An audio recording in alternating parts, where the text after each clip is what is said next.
Good morning, Crypto Chaos. Good morning, good morning. How's it going, guys? Let's wake up and get that coffee. Let's go. Not too bad, not too bad. Bitcoin holding 92,600. Guys, we are ready to go.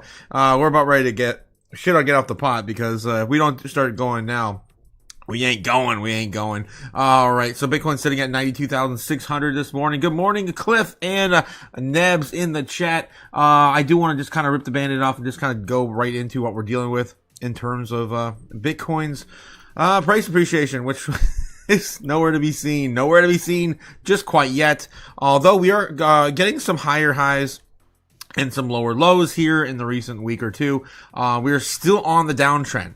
Okay, I just wanted to just make that very clear right out the gate. Even though yesterday we did start to see a bit of a move up, we have not totally broken out of this cup and handle pattern just quite yet. Still looking at the 4-hour here, producing just a little bit of that rollover slightly before we usually see a breakout. And we need a breakout. We really do.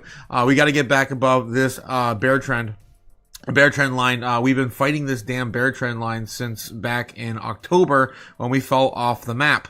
We fell off the map, of course. I'm referring to the October 10th, 10/10, which is, of course, the biggest liquidation event we've ever seen in crypto. Today may be the moment of truth. Today's the last major trading day for the United States, of course, Thursday. Happy Thursday, guys. Happy Thursday. Ready for another day. Let's go. But yeah, we do need Bitcoin to flip back here. Really got to get above 95K to flip this trend line bullish back into, of course, the run. We've been under the fire sale for way too long. Honestly, we got to flip 96 to get above the fire sale. And the fire sale is essentially just the bottom of the entire macro trend. And they have had us oversold for quite a long time. All right, guys. All right. So that's a quick little update on Bitcoin right now. Let's take a look and see what's going on with Bloomberg. A lot more doom coming out of Bloomberg this morning. They opened twice now. The last two. I think they must have Mike out. Or Matt out. They're talking about Dollar General, Dollar Tree. She in the talks market about open. this idea that within Dollar General, you have people who are making over $100,000. That's one of the biggest growing segments at Dollar General. If that's the case, who is suffering on the other side? If they're taking market share, who from? Well, it's a really good question, and it's one we're asking too. And, you see Kroger this morning cutting its guidance. And one of Dollar General's big levers here is that they have a big grocery section. That really arms the company well up against tariffs. Less general merchandise that gets highly tariffed, and then perhaps they're bringing in shoppers who would have gone to Kroger, who would have gone to Whole Foods. Walmart is definitely benefiting from this as well. They're also seeing more share from wealthier shoppers, and more wealthier shoppers at freaking Dollar Tree and Dollar General? What? Here's another clip here I got this morning. Ticket, and traffic was down 0.3%. Okay. I think investors are a little concerned about what traffic will mean for Dollar Tree as they continue to increase their price and go towards their multi-price strategy, which is going beyond their $1.25 price point and introducing more $3, $5, and $7 price points. Kate, one of the things I was really $3 interested store. in by some of your research, you point out that Dollar Tree, 60% of the shoppers are coming from households earning over $100,000 over the quarter. How much of that is about them versus more generally? We're looking at Dollar General. They're speaking right now saying that spending habits show that core consumer is pressured. They saw more shoppers from higher income homes. How much of what we're seeing in these results is indeed trading down versus existing customers still spending? Yes, so I do think, with Dollar Tree, Dollar General, with Walmart, they have seen the biggest growth come from these higher income cohorts. And it is some dimension, I think, of trading down and looking for value. I think since we've been in this period of inflation, whether it be just post-COVID or after tariffs, that the customer does feel their wallet stretched, even at the higher income demographic, and they're looking for more value. So I do think that it is a testament to how shoppers are shopping and the fact that they are looking for value. But at the same time, as we go into 2026, this middle income demographic is going to be getting some form of stimulus with the tax cuts that are coming down the pike. And we do question if there will be the need to trade down, or if there will be this feeling of looking for as much value if you have some kind of tax cut for that middle income consumer in 2026. I would argue and say the middle class is dead. We are now referred to as upper poor, and yes, we do not have any extra money to spend. And the Dollar Tree, the Dollar Generals are getting more expensive as the time goes on. That's why you're attracting the $100,000 net worth earners to your store. All right. So that's what's going on right now. A lot of doom coming out of Bloomberg this morning. We still have about 3.5 minutes to the open bell. Bitcoin now trading at 92.7, trying to get a retest up to 93. Guys, we got to get to 95, 96 today. It's not that hard to do. I mean, we saw a high of 94,000, I believe, was the high yesterday. More than likely, we're going to see, of course, 96 today as we keep chopping back up. Yeah, 94.5 on the wick. 94.5. Not too bad. Actually, maybe even a higher wick last night. I'm looking at on the daily here, and the highest wick we got was 94 and some change, 94.2, 94.5, depending on what chart you look at. All right. So that's what we're dealing with on Bitcoin this morning. Good morning. Funny colors in the chat. Aloha to you as well. Where were you last night? Says Funny Color. Last night, if you didn't catch the morning open and last night and the Tinfoil Hat Tuesday on Tuesday night, I let you guys know that I was going to take the night off on Wednesday for hanging out with some friends I haven't seen in a few years.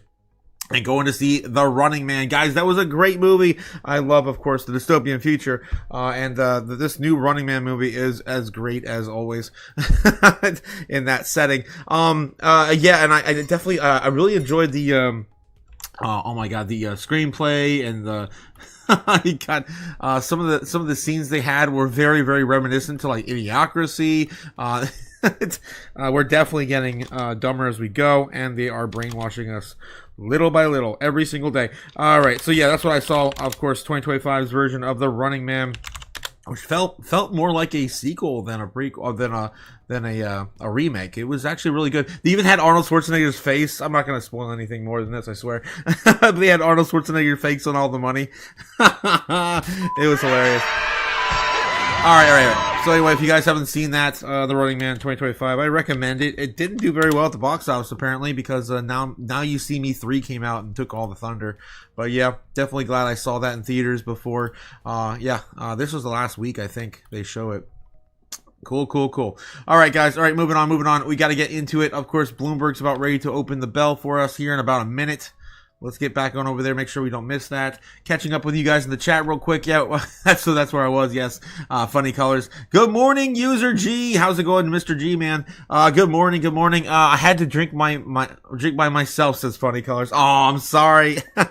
I'm sorry you lost a drinking buddy last night. Good morning, Chaos Crew. Good morning, Crypto JPEG. How you doing, guys? Let's get it, guys. Let's get it. Come on. We're gonna win so much. Less than a minute. You get tired of winning. You're gonna say, please, too much winning. Can't take it anymore. Too much winning, just not enough coffee. Never enough coffee. All right. We got like 30 seconds. Come on, Doomberg. Let's go. 92,800 on Bitcoin. About $200 away from, of course, 93. The high we saw yesterday was 94.2. Will we break 95, 96? We gotta flip this trend line. Bullish. All right, let's go. Just moments away from the start of your cash equity trading session, you are watching Bloomberg Open Interest. I'm Danny Berger. Matt Miller is out today.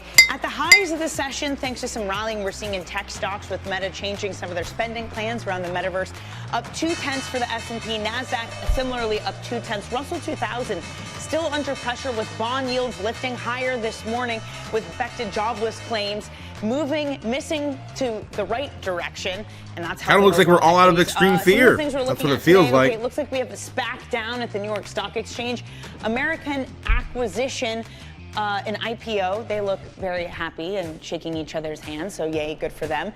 Over here, because it is a giving week and it was Giving Tuesday, we have the Save HIV funding. I wish you could see it all the way over on this side. There's like a wonderful drag queen who is also attended, but for some reason they're zooming in and we're missing the beauty that is that person. Okay, some of the stocks we're watching. What? I mentioned this because it's helping to lift overall markets today. Here at the open, you're looking at Meta Platforms surging 5.5%. They are going to be cutting 30% of their metaverse budget. Analysts have been downgrading the stock last month because of fears that its AI spending would be reminiscent of metaverse spending in 2021 and 2022. That did not pay off. So are they learning the lesson from that, at least with the metaverse, and backing off and fueling everything Finally into coming AI? back. So that's Finally tech. The other thing we're watching are retailers and consumers, specifically Dollar General. Look at these shares up just under 10%. 10%, They're one of the retailers that damn. have been hiking guidance as pressured shoppers trade So we're down talking about that this and morning, I are guess. searching for deals this holiday season. This overall equity market, though, is just 1% away from all-time highs. And I want to look at what has been leading that because it hasn't really been earnings. If you look at this chart, it has been rate cut expectation. So I believe it is that white line there. Yes, it is the white line. We're pricing it in, guys, the week rate before. Cut odds for this market nearing 100% at 91%. I told you And guys can see 90% this those week. ticked up. You also Yes. saw S&P 500 futures move higher too over the past 2 weeks. Let's now bring in Council on Foreign Relations Senior Fellow and former Bridgewater Chief Investment Strategist, Rebecca Paddock. Wonderful to see you this morning. Great to be All right, here. you got That 2 is minutes. interesting to me because it Most is a market tops. that has really rallied, but it's only rallying on a December cut. Can you really take that and extrapolate it forward that we're going to get more rates cuts to come and it's great and rainbows and butterflies for this market? I mean, I would love that, but I don't think you can. I think that when we get into next year, we have a lot that's going to decide the Fed outlook, even just in the first 6 to 8 weeks of the year. So will Stephen Myron continue to be a governor? That'll happen in January. We'll get the That's a new good question. Fed chair named in January, in theory, unless President Trump decides to do it sooner. We're Sounds going like to have the Hassett. Supreme Court decision on for-cause removals of governors in January or February. And then, of course, we have the reconfirmations of the sitting Fed presidents in February. So those 2 months are going to tell us a lot about what the Fed can or will do over the whole year. But taking that aside as an important catalyst, if you look at the labor data, the inflation data, this cut's priced in. It's happening. John Williams has signaled it. But going forward, we have 4 January cuts might be priced in, too. between now and the end of next year. Inflation has been above target for more than 4 years. The labor market data is softening, but it's mixed, right? You just mentioned jobless claims today. The service sector sentiment index, which came out earlier this week, wasn't showing a lot of weakness in jobs there. So I think the Fed's going to have to tread carefully that they don't overstimulate an already strong overall economy. Well, you highlight this important tension that the economic data could show that they can't keep cutting, but you could have a composition that would keep cutting. Let's say you do get the scenario where you get a Kevin Hassett Fed chair, where Jay Powell is no longer on the Fed, he steps down, you have Stephen Myron continue.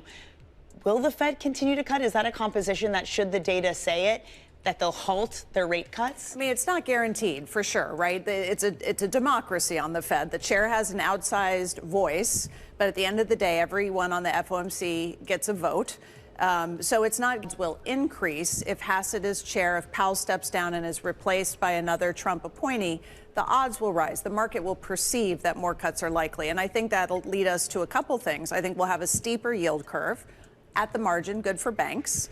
I think we'll have a weaker dollar. I think we'll have higher inflation expectations. We're But gonna win so it's much. not all, as you put earlier, what did you say, sunshine and roses? Something like that. Right, because if you have that weaker dollar and higher inflation expectations, that's going to make this whole affordability crisis that we're talking about more and more worse, not better. Yes. Mortgage rates go up, auto loan costs go up.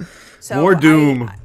Rate cuts might be good for the stock market in the short term, but for the economy over the medium or longer term, it's not great. And Fed credibility at risk is definitely not great. It's incredible just how much it feels like the market is ignoring that. Maybe bonds are. And this is an argument that Greg Peters of PGIM made on Bloomberg TV earlier this morning that's gained a lot of traction. That if you look at the bond market response, it's seen 10-year yields 11 basis points move higher over the past 5 days. That it is indicating that it is nervous about Fed independence. So is there a real disconnect between bonds and equities? And if you are adding on to risk, right, is that a mistake? I'm going to probably end it right here. But it's coming, man. It's coming. And that's the thing. I'm like, if we really wanted to save the dollar, we would not be, of course, cutting these rates. We go into a full depression, recession, but we don't do that anymore. Instead, we continue to cut. And, of course, print more money. And Powell, of course, U.S. federal says it out government's on loud. an unsustainable fiscal path. And that just means that the debt is growing faster than the economy. We're borrowing from future generations. Yes, you're stealing from, of course, the poor. All right. Let's continue, guys. Let's get into some of these headlines. What do we got this morning? We got how's CNBC and everything else going on as well. Looks like they're talking about the Dow this morning. S&P tracking for a third positive week in 4. But I no longer feel that. I think the free fall analysis, it's down 27%. I think can end. I don't think it's going to be, people are going to have to watch as they get new clients. No one's going in against them. I like that. All right. No one's doing what they're doing. Jim, snow's the other good story. Down today, although we've talked a lot about what a banner year it's had. Right. Now. All right, moving on. Fox B, anything else going on here? Dollar General boosts full year outlook demand for on demand. Now, of course, more doom coming from another discount retailer. Oh, Five Below as well. Yeah, they're not only 0.25%. Yeah, the difference here is Five Below sells. All these cheaper outlets to buy, of course, consumer goods are going to be on the focus as we get into more expensive prices for the average consumer. I cannot believe what we're talking about. 100,000 net worth, 100,000 year, annual salary shoppers going to Dollar Tree now and Dollar General. Ridiculous. They have lost their minds. You have absolutely complete disconnected from reality over on, TradFi. All right, let's get going, guys. Headlines. Catch up in the chat as well. How's it going with crypto bubbles? I'm going to at least just throw this up here. Catch up with you guys in the chat. How you going this morning, guys? E. Perez, good morning. Strawberry Dragons, our favorite flavor of dragons here in the chat. Good morning. Andy, our resident whale. How's it going? Whale boy. Oh my God, Andy. He always hates crypto. Yes, in the morning. He's grumpy in the morning, guys. Stupid crypto. Yes, we got you, Andy. I'm here. My freaking phone died. What did I miss? Basically, doom spending coming now from 100,000 plus salary individuals shopping at the Dollar Tree and Dollar General. Gross, says Dylan Chrome. Gross. Good morning. Everyone. Yes, everyone. Cody Bakula also in the house. How's it going, Cody? Good morning. Crypto Chaos with Cody. Grand Rising Otaku and Chaos family. Let's go, Gamma. Let's get this money. That's what we're here for, right? That's what we're here. Financial future. Financial freedom. Hey guys, yes, Money Pinner Go Burr soon, man, very, very soon. We're gonna make that Money Pinner Go Burr soon. Yes. Lord Andy, yes. What's up? What's big? Andy says, of course, Nebs. Yes. All right, guys. So yeah, looks like we're having a decent day. We're already breaking into the green this morning, up 1% on average here for the top 100, about 1% as well for the top 200, and 3 and 4 and so forth. It's pretty much a very green day for every single asset in our space. Let's take a look and see what's going on with crypto fear and greed and the stock market. How is the overall sentiment this morning? It feels like we're out of extreme fear. Looks like we're in traditional fear back at 37. This is good. This is really good, guys. Climbing this wave back up. Let's look at the stock, crypto fear and greed as well. And we got crypto fear and greed still in fear, but not quite as high. I'm really surprised how fast the stock market recovered and overall sentiment. Probably going to see a flip in crypto here soon as well. Let's take a look and see what's going on in the Dixie. Are we still hanging out? Yep, look at this. I told you guys this is probably the last time we would see the 100 on the Dixie. The weaker dollar is coming soon.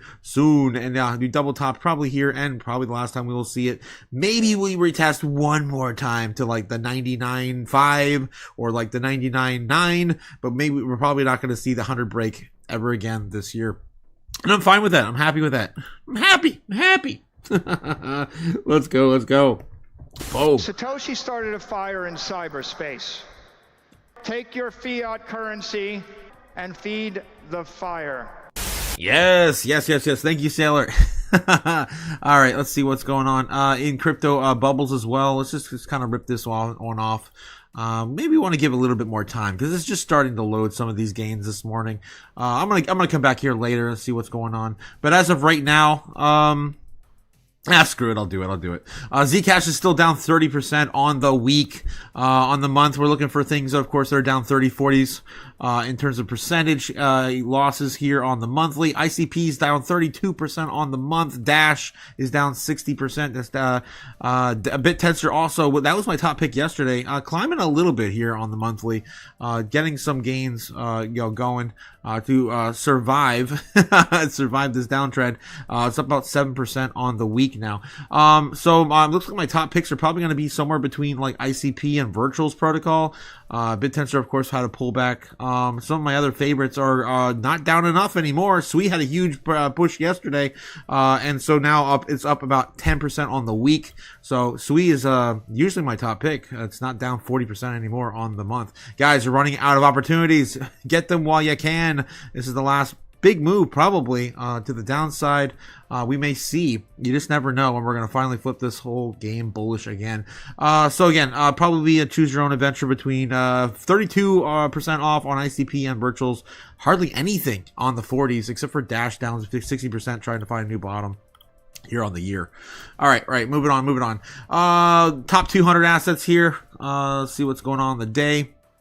Pippin, of course, still ripping on the week, 252. That's that meme coin I was talking about a few days ago. I think that's also got some weird AI play in it. I don't believe any of that shit. It's still a meme coin. All right. We got Monad down 26% on the week. Not a bad pickup there. If you guys still believe in that project, still trying to find its bottom for Monad. We've got Fast Token down 55% on the weekly here. On the month, we've got Jido down to 42. That's been one of my top picks here recently. I got tons of Pulse Chain down 43% as well.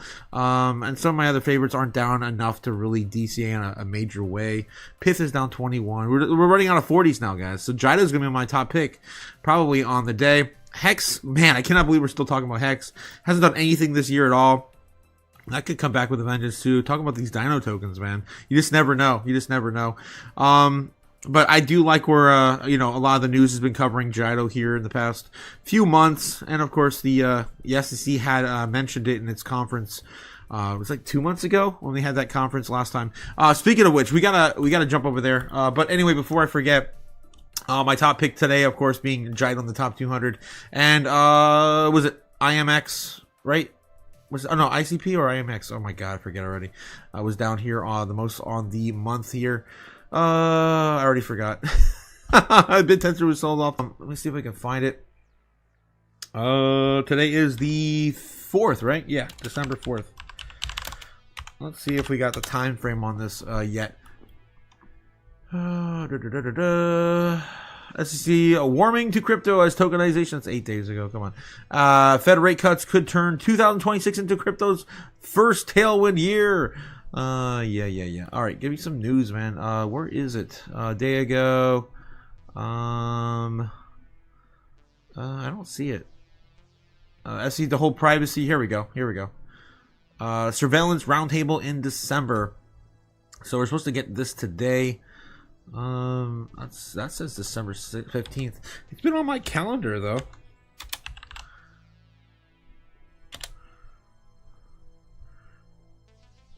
Alright, so yeah, it's on my calendar. So on our narrative list, of course, we have December 4th, SEC meeting with the regulatory corporate governance and tokenized securities. It's going to be a virtual meeting, and we should be able to see it live on their website. So let's see if we can find this damn thing. I want to see what time it is going to be at. See if we're going to be on the live for it. Meeting channels, accelerating crypto energy. Bitcoin.com news. December 4th meeting, channels accelerating crypto industry energy as Coinbase, BlackRock, and Galaxy join Robinhood. Let's just go to the SEC's website.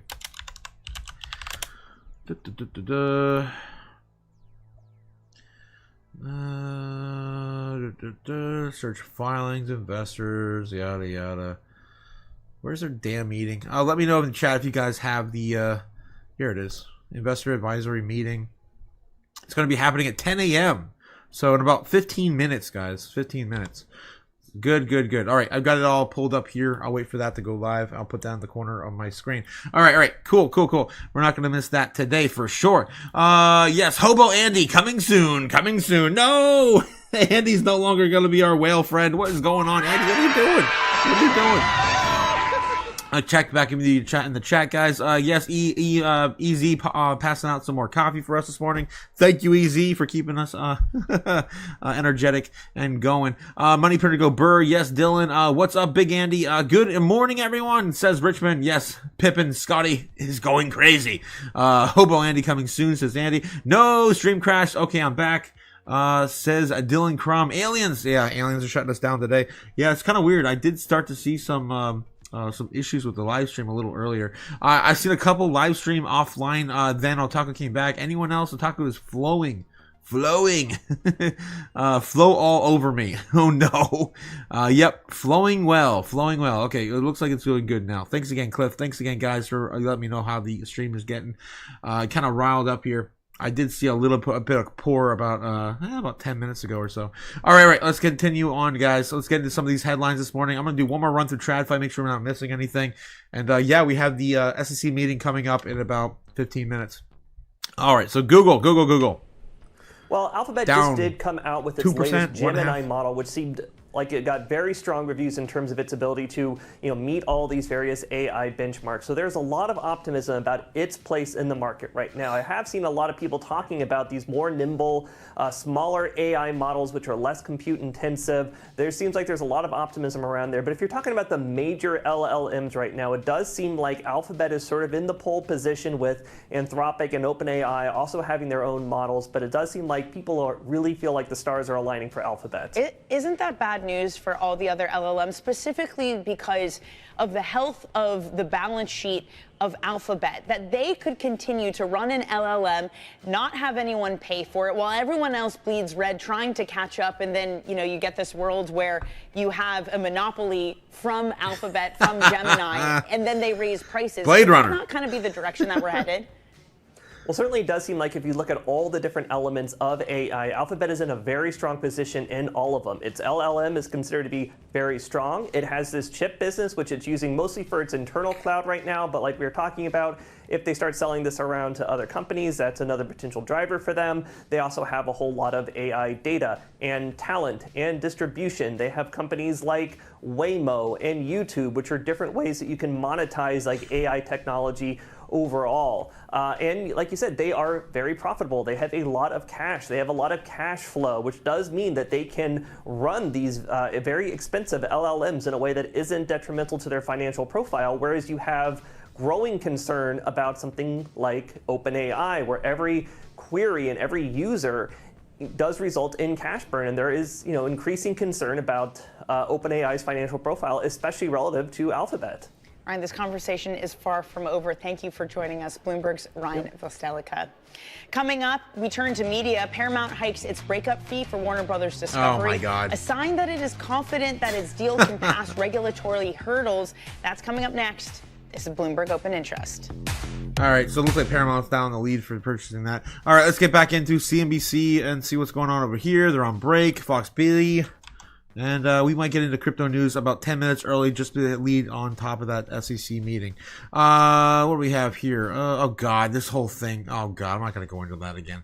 Tim Walz scandal, blah, blah, blah, whatever. Of course, it's just political nonsense. Let's continue on, guys. Let's continue on. Let's see what the headlines are right now in TradFi, and then jump into some crypto news this morning, right before the SEC meeting at 10 a.m. Got it lined up here for you.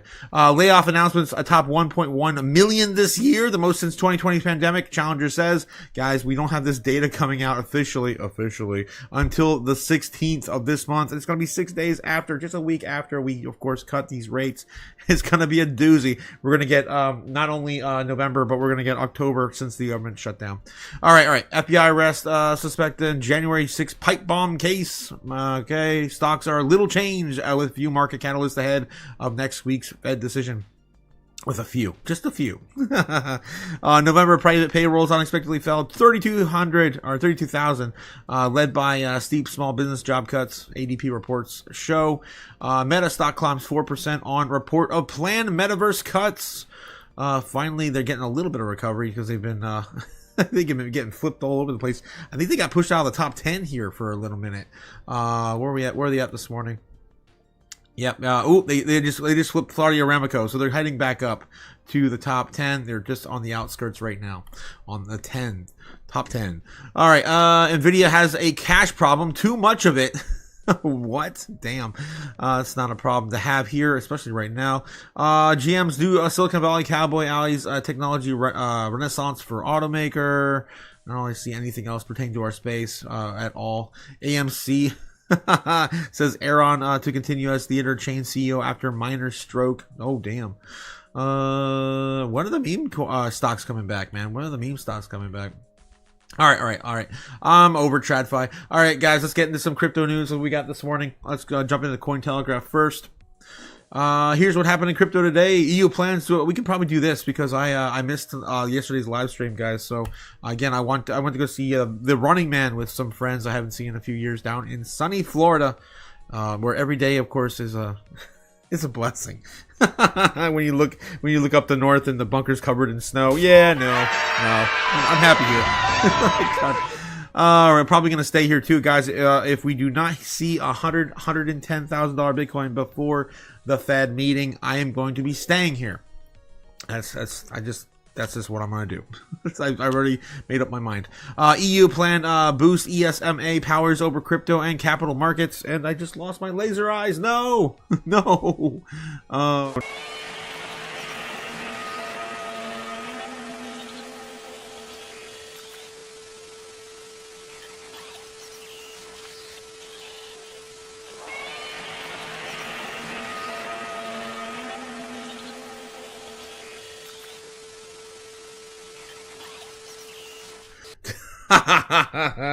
And then I just throw a fit and find another one. All right. Here we go, guys. Here we go. Sorry for that. The European Commission has proposed expanding the powers of the European Securities and Market Authorities, ESMA, over the crypto broader financial markets to bid a narrow competitive gap with the United States. The EU plans to boost ESMA powers over crypto capital markets. What else did we miss yesterday? Fusaka goes live on the Ethereum mainnet. Ethereum's second major upgrade this year. Fusaka went live on Ethereum mainnet at 9:49 p.m. and it's doing pretty well. This morning, I think it was sitting at 3,200 in terms of price action. Let's take a look and see how Ethereum's holding up. 31.5. So yeah, it's looking like the same exact pattern of Bitcoin as well. Hopefully just printing a little bit of this, maybe a possible bear trap after outside of a cup and handle, before getting another leg up and breaking us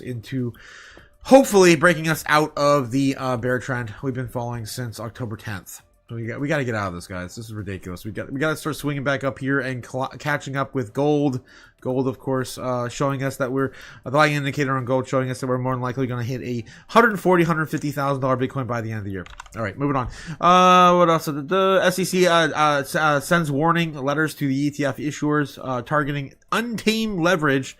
So yeah, the U.S. Securities and Exchange Commission just sent warning letters to several exchange-traded funds, ETPs or ETFs, halting applications for leveraged ETFs that offer more than 200% exposure to underlying asset. Guys, that was like one of the first, I think that was the first XRP ETF was a leveraged product.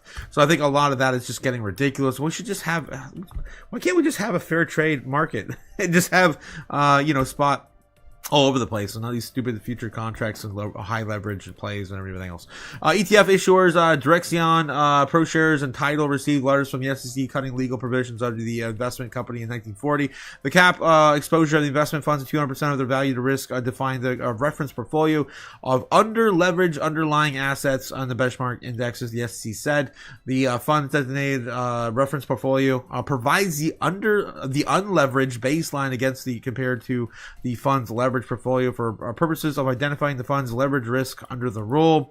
The USC SEC directed issuers to reduce the amount of leverage in accordance with its existing regulations before the applications would be considered, putting a damper on 3 to 5x crypto levered ETFs.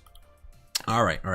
Moving on. What else we have? We missed yesterday. EU plans to boost ESMA powers over crypto. I think we already covered that. Why is that showing up again? ECB President Lagarde. Oh God, of course, the European Central Bank President Lagarde first proposed a European SEC in 2023.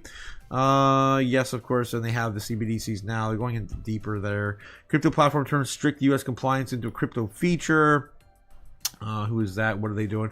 And instead of retrofitting the global market, the platform constructed a ground-up architecture that holds 31 money transfer license over 42 states.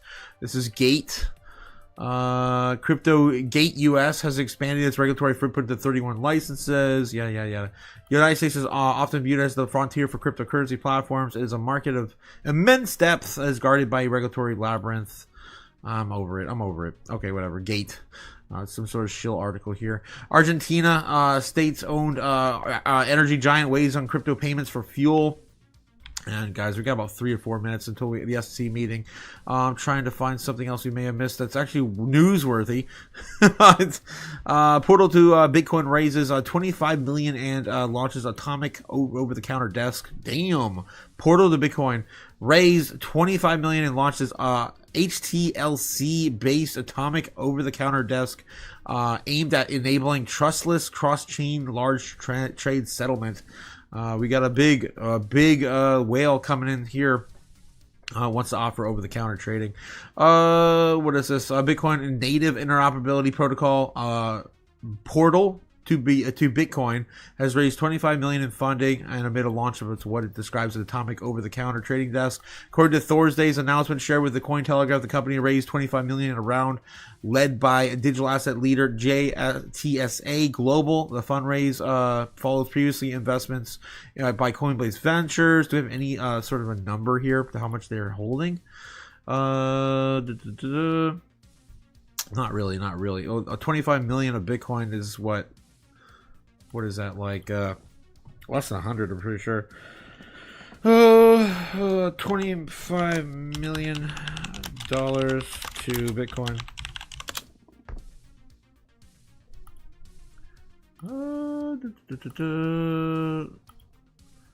Oh my God, $25 million. Why am I not getting the thing? Do the thing. Or is it like 1,000 Bitcoin or more? What is it? $25 million, approximately 271 Bitcoin. So yeah, only 271. At the beginning of the year, guys, we had approximately like 180,000 Bitcoin sitting over the counter, and now we're dwindling down to basically nothing. That's why these outlets are coming out and stocking more for the OTC desks. What else we have here? The security assumptions. Portal OS has a notary change built in the Ethereum virtual machine on Cosmos. With validators called Portal Guardians, the network has 42 validator slots and now increased to 150 according to the Dugarola. With at least 21 targeted as a minimum validator section of permissionless through the PBT auction setting. Okay. All right, I'm over it. What else we got here? Our seed phrase crypto free crypto wallets the key to mass self custody. Pretty much. That's coming in the future. I don't know if I want to live in that future or want to risk it, but at some point we're going to have quantum based or quantum proof wallets and probably have some sort of other solution. All right, user first design with effortless token creation. They're still going into this article. My God, that's a bear. Canton Network is bet on institutional rails. So we've, of course, been watching the rise of Canton in the crypto bubbles here recently. Canton Network is a public permissionless layer 1 blockchain with a focus on institutional grade compliance and configurable privacy. According to the company, Canton is now underpins trillions of dollars worth of tokenized real world assets, and with more than 600 institutions and validators participating across the network. Latest investor round. Or anything other takeaways in this article? Our thesis has focused on serving large-scale institutions. We've been very patient. We refused to do ICO and refused to take token pre-mine. We've really thought about this tokenomics. Nice. So it sounds like they have some solid tokenomics on Canton. We never really did a deep dive on Canton real quick. Let's take a look. I do like when a company comes out and says, yeah, we don't want to do pre-mine tokens. Like XRP. All right, moving on. Where are we at? Canton.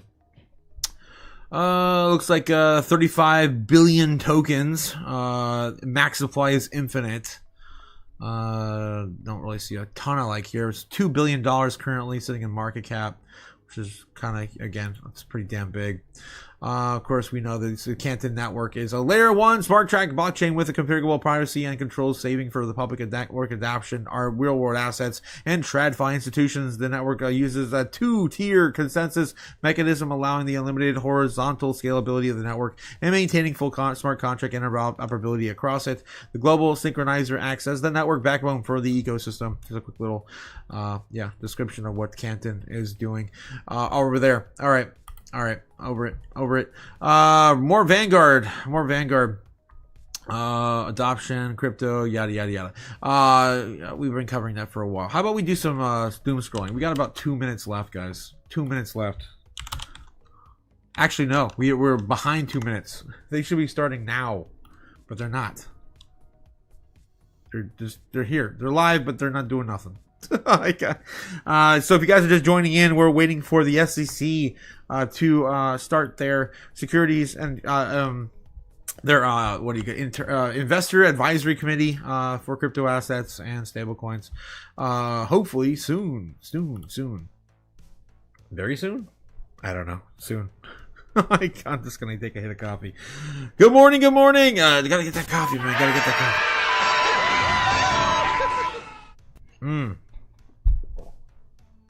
Get me through.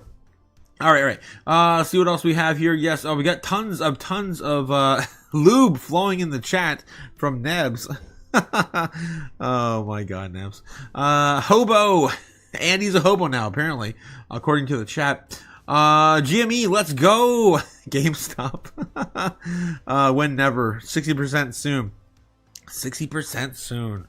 Oh my gosh. Yep. We here yet? Yeah, that's live. Yeah, that's live. It's gonna be a virtual meeting. That's all we really know about this one. Oh, we've been talking about it now for a few weeks. This is the next, I guess the latest meeting we have. This week, I think the only thing we really have this week. We already got the some of the job data. We're gonna get the rest of it next week. Reporting by the not 2 weeks now. Yeah, 2 weeks from now. And then the Fed meeting next week. That's it. There's hardly anything left this year, guys. Market structure bill also possibly get updates on that in a week or two. All right, they ready? We're live. There we go. Good morning, and welcome to the December 2025 meeting of the SEC's Investor Advisory Committee. I am Brian Shore, and I am chair of the IAC. Before we get started, I'd like to turn the microphone over to Andrew, who will conduct a roll call, to Adam rather, who will conduct a roll call.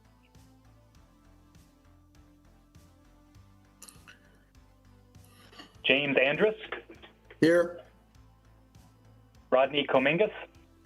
Here. James Copland. Present. Gina Gale Fletcher. Here. George Georgiev. Here. John Gulliver. Hello. Echo. Sorry, I had you on mute. I didn't realize it. Colleen Hoddensberg. Here. Craig Noki. Here. Christine Lazaro. Currently, as we'll follow up. Nancy Lamond. Here. Christine Martin Fervita. Here. Amy McGarity. Here. Andrew Park. Here. Dr. David Roney. Absent. Sergio Rodriguez.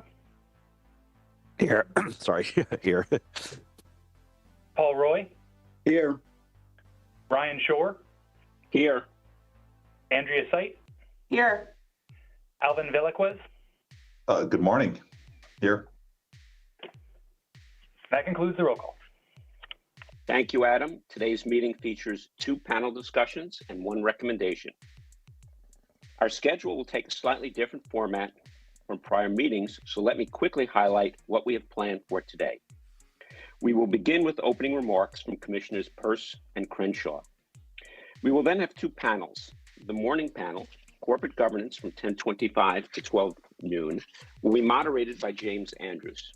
James is chair of our Investors Purchaser Subcommittee and a former vice president of public policy and former head of global sustainability strategy at Franklin Templeton. In 2025, the SEC introduced significant changes to the evolving corporate governance landscape. The changes impact how shareholders engage and how they interact with issuers and how boards respond to shareholder concerns. Key areas of change include amendments to the shareholder proposal process under 14A8, the use of mandatory arbitration clauses, investor and corporate engagement, and modifications to the proxy voting system. This panel will explore the evolving corporate governance landscape and is comprised of experts with various perspectives on the corporate governance ecosystem. Following the morning panel, Chairman Atkins will deliver his remarks from 12:20 to 12:30.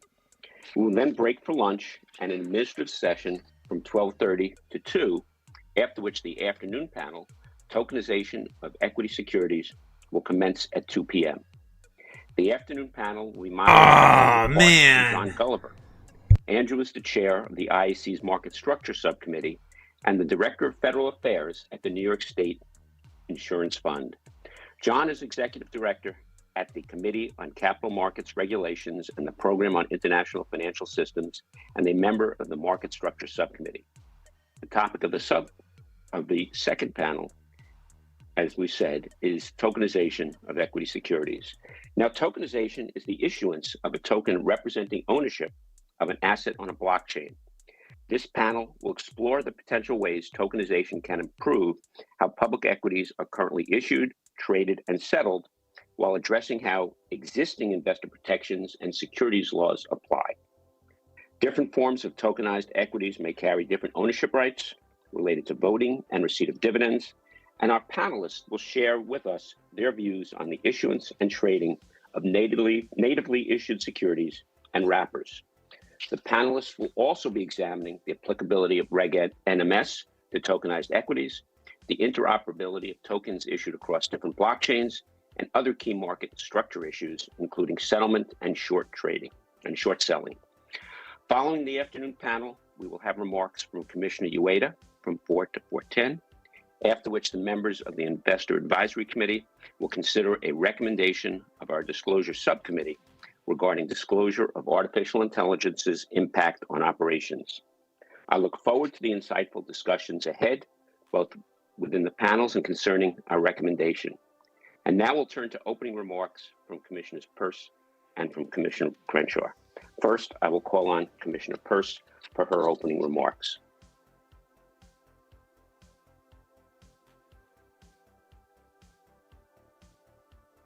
Commissioner Peirce, are you on the line? I am. I'm sorry. Okay. I am here. Thank you.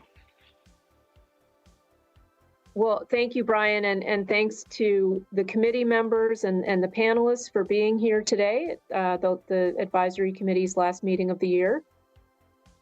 Before discussing today's agenda, I want to thank Christina Martin-Fervita, whose dedication and passion for her job and commitment to investors has greatly benefited this committee, the commission, and investors. Today is her last IAC meeting as the commission's investor advocate.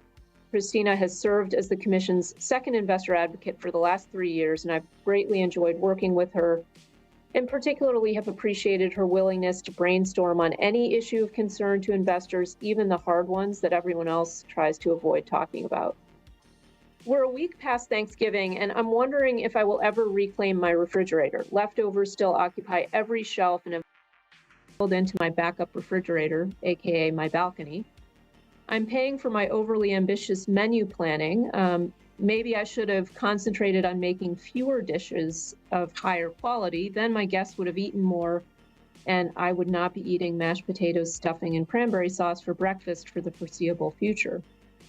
This experience got me thinking about corporate governance and shareholder engagement, which happens to be on the menu for our first panel today. When it comes to shareholder engagement with corporations, some people seem to believe that more is always better and that quality does not matter. In this view, every shareholder deserves, as often as she likes, to have her concerns, as many as she has, aired on the corporate ballot, discussed in corporate boardrooms, and reflected in corporate budgets. But, as my former colleague Elad Roisman noted, while we all have a right to get on our soapboxes, we have no right to force others to pay for them. Where the SEC has a role to play in shaping corporate governance, those rules should recognize both the benefits and the costs of shareholder engagement. Rules should provide avenues for shareholders to be heard when they speak to the mutual interests of the company and its shareholders writ large. On the other hand, rules should dissuade shareholders that seek to deprioritize financial return as the sine qua non of corporate purpose.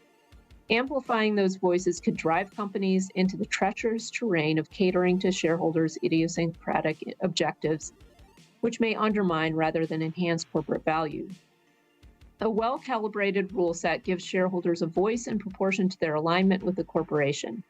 Therefore, I support broad shareholder engagement by enabling all shareholders to enter standing proxy voting instructions, and mechanisms like that facilitate shareholder voting make sense and may save the company money that would otherwise have been spent on drumming up votes to meet quorum requirements. I also supported the Commission's recent acknowledgement that mandatory arbitration provisions do not run afoul of the federal securities laws. Shareholder litigation, even when it is baseless, costs companies a lot of money and time, so some companies and their shareholders may prefer resolving their disputes through arbitration. The SEC should not override their preferences. Finally, eligibility to submit a shareholder proposal under Rule 14a8 should be limited to shareholders whose interests align with those of the corporation. Otherwise, shareholders, in order to extract special interest concessions from the company, will submit shareholder proposals which divert company time, attention, and resources. The second panel is linked to the first because, among other benefits, tokenization could facilitate informed shareholder engagement by making it easier for companies to communicate with shareholders and for shareholders to vote.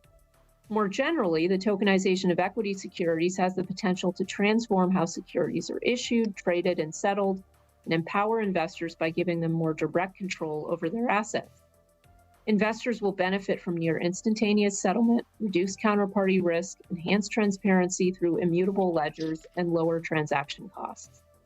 At the same time, tokenization raises a host of interesting legal and policy questions.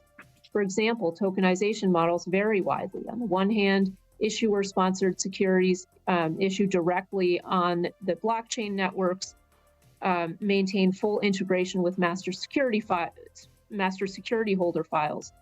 They preserve traditional ownership rights while enabling direct ownership. Conversely, third-party sponsored tokens, depending on how they are structured, may provide synthetic exposure to an equity's price movements through derivative instruments, such as through tokenized structured notes or security-based swaps, but offer no ownership or voting interest in the issuer.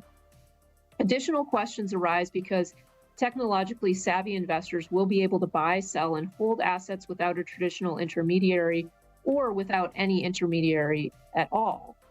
Determining how to fit this activity into our rulebook, which is built around intermediaries, is challenging. Some rules may not be necessary to advance the regulatory objective that those rules ostensibly serve, given distributed ledger technology's ability to reduce certain risks and enhance transparency.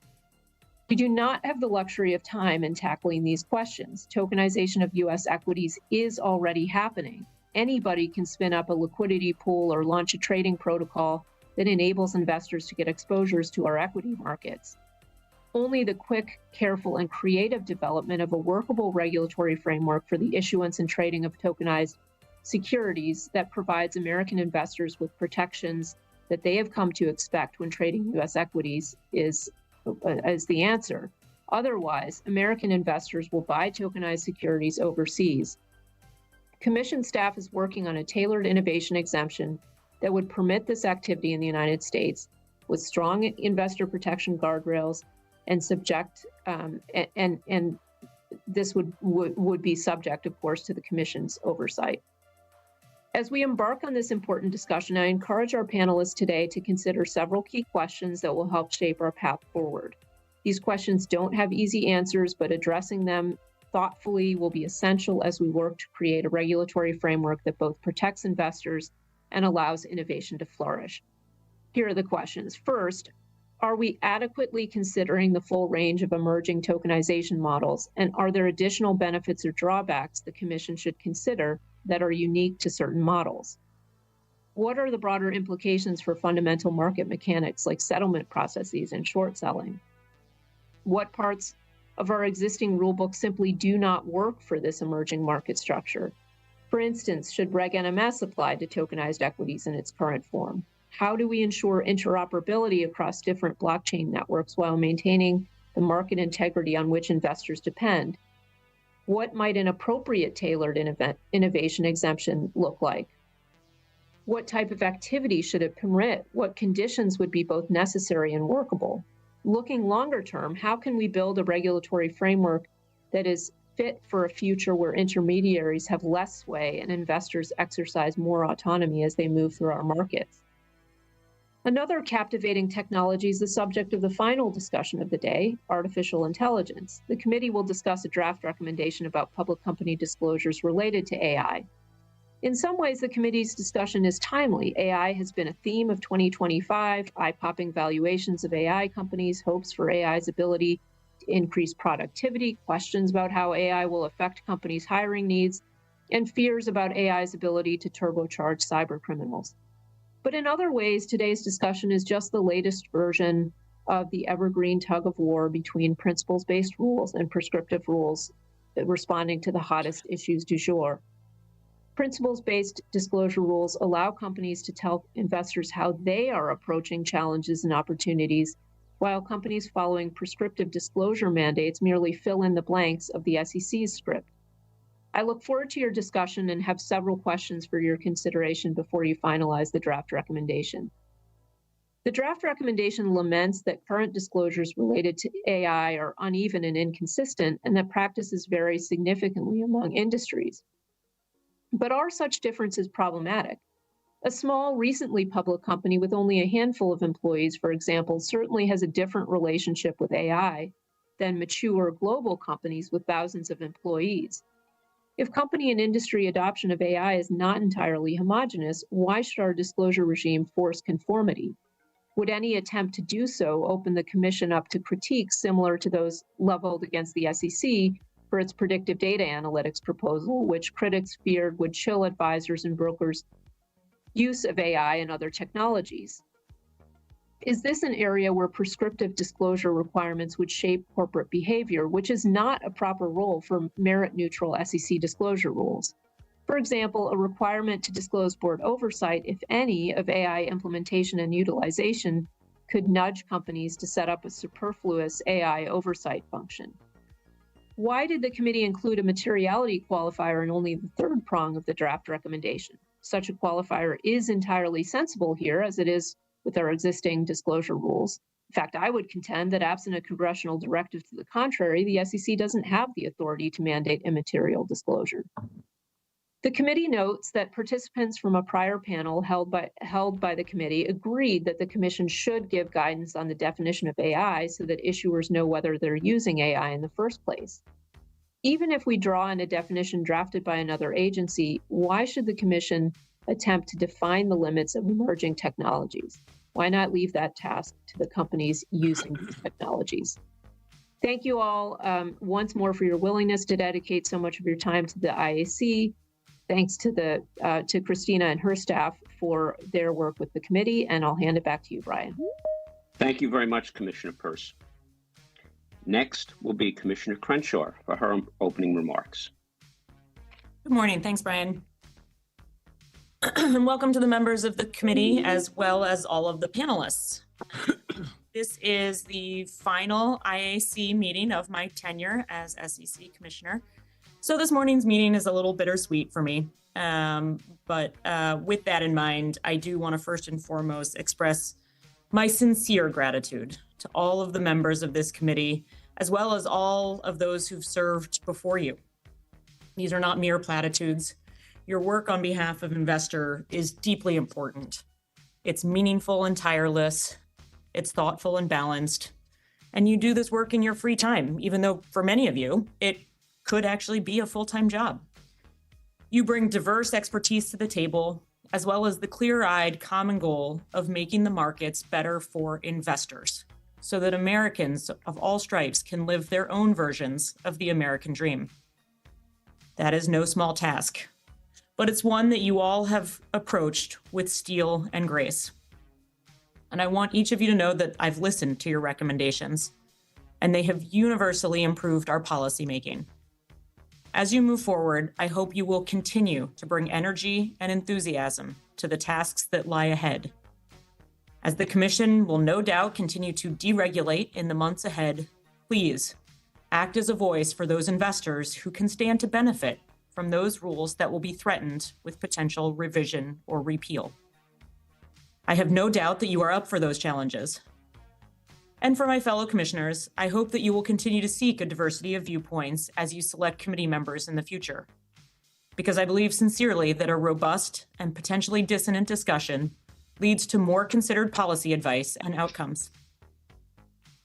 Another big thank you to Christina, who leaves us at the end of next month. Christina, you have been a leader and a friend, and your work will benefit investors well beyond your time here. The agency will miss you. I wish you great successes in your future endeavors. So shifting gears, there's no better topic to underscore the important work of this committee on behalf of investors than the changing corporate governance landscape. In under 1 year, this landscape has shifted dramatically.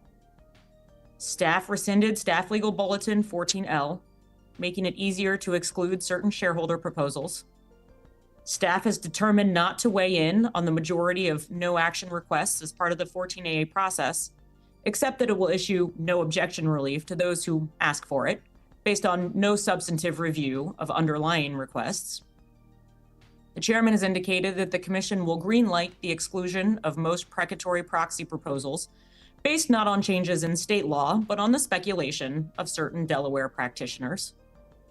The commission has issued a policy statement effectively permitting public companies to employ mandatory arbitration clauses to prevent shareholders from litigating either their singular or class action claims in federal court, not leaving the decision up to them. Staff has granted no action relief to allow retail investors to check the box to a standing instruction that automatically votes their shares in conformance with board recommendations without individual consideration of specific issues, including potentially merger or divestiture votes. Staff has issued guidance under Rules 13D and G that limit investor interaction with management in an effort to chill those communications. And as stated by the chairman, we know it's his intention to seek to reduce the cadence of quarterly reporting requirements and diminish disclosure in areas such as executive compensation. And that's just the beginning. Any one of these changes would be groundbreaking. Together, they represent a seismic shift in the corporate governance landscape happening right under our feet.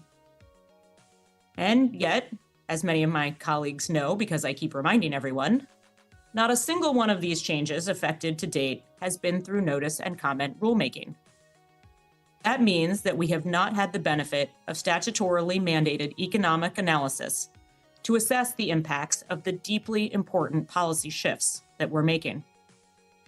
We haven't measured the economic costs or benefits of a single change, and we certainly have not measured the cumulative effect of these policy changes, which I've been told repeatedly in the past is important to members of industry. Moreover, we have not benefited from the considered feedback of impacted investors. Investors who will have fewer disclosures, less input over how the management of the companies they own put their investor dollars to work, and potentially fewer, if any, avenues of redress when they are victims of fraud. Indeed, all of these changes lopsidedly inure to the benefit of management and to the detriment of shareholders, corporate accountability, and the governance structures that provide checks on corporate decision makers.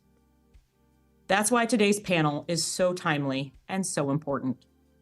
Help us understand both the singular and cumulative impacts that our deregulatory efforts in this space will have on investors. Bring data, analysis, and precedent to the conversation.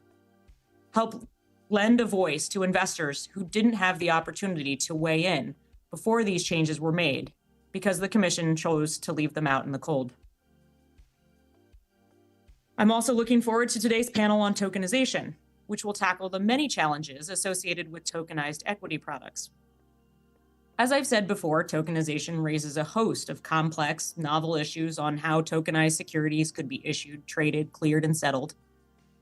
Altering established regulatory standards to accommodate these novel processes would carry significant risk, both to market integrity and to investors.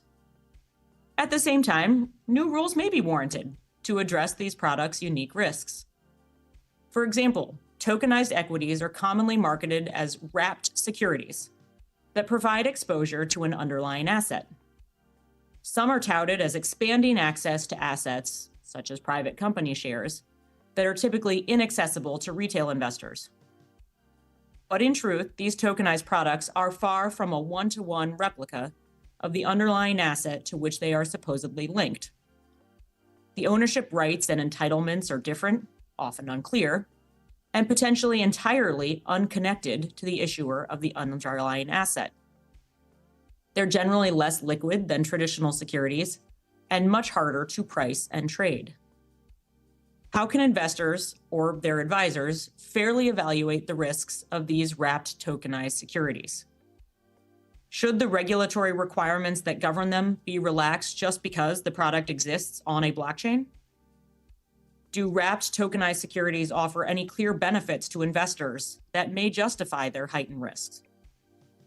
Most importantly, what are we actually trying to achieve by tokenizing equities in secondary markets?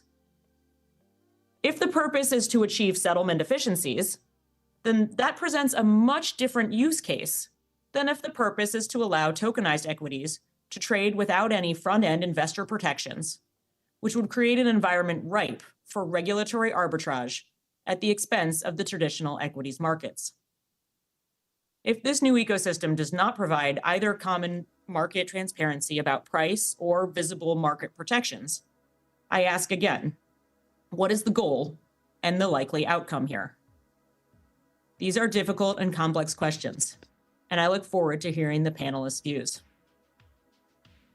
Many thanks again to the committee for both your hard work leading up to today, including what I thought was a very helpful recommendation on disclosures around artificial intelligence, well thought through, well balanced, and really important again for investors, those who this committee represents, and giving us a sense of what will be useful for those who use those disclosures on a regular basis. And I thank you in advance for your continued work in the future. I sincerely hope our paths will cross again. Thank you.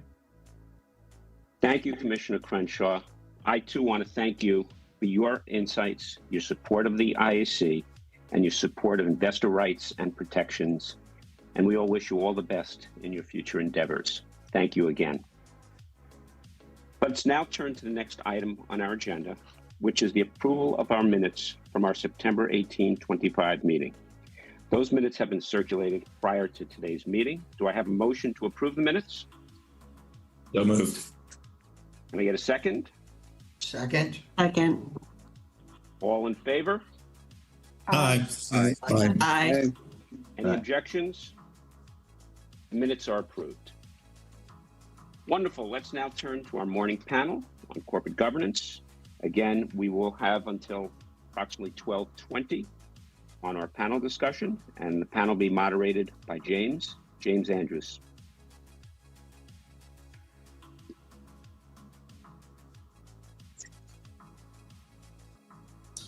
Yeah. James?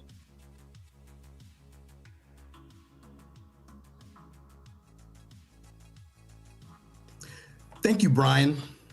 And I'd like to thank Chairman Atkins and SEC commissioners, and my fellow members of the Investor Advisory Committee.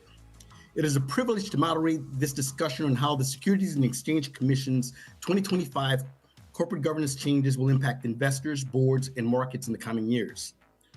Over the past year, the Commission has taken action on several fronts with respect to investor rights and corporate accountability. Key changes have been made to mandatory arbitration of federal securities claims, the shareholder proposal process under 14A8, the SEC staff's no action role, as well as approaches to proxy voting and proxy advisors. Taken together, these developments will significantly impact the corporate governance ecosystem. One closely watched development is the ExxonMobil Corporation's no action letter, which effectively greenlights a new retail standing voting instruction program.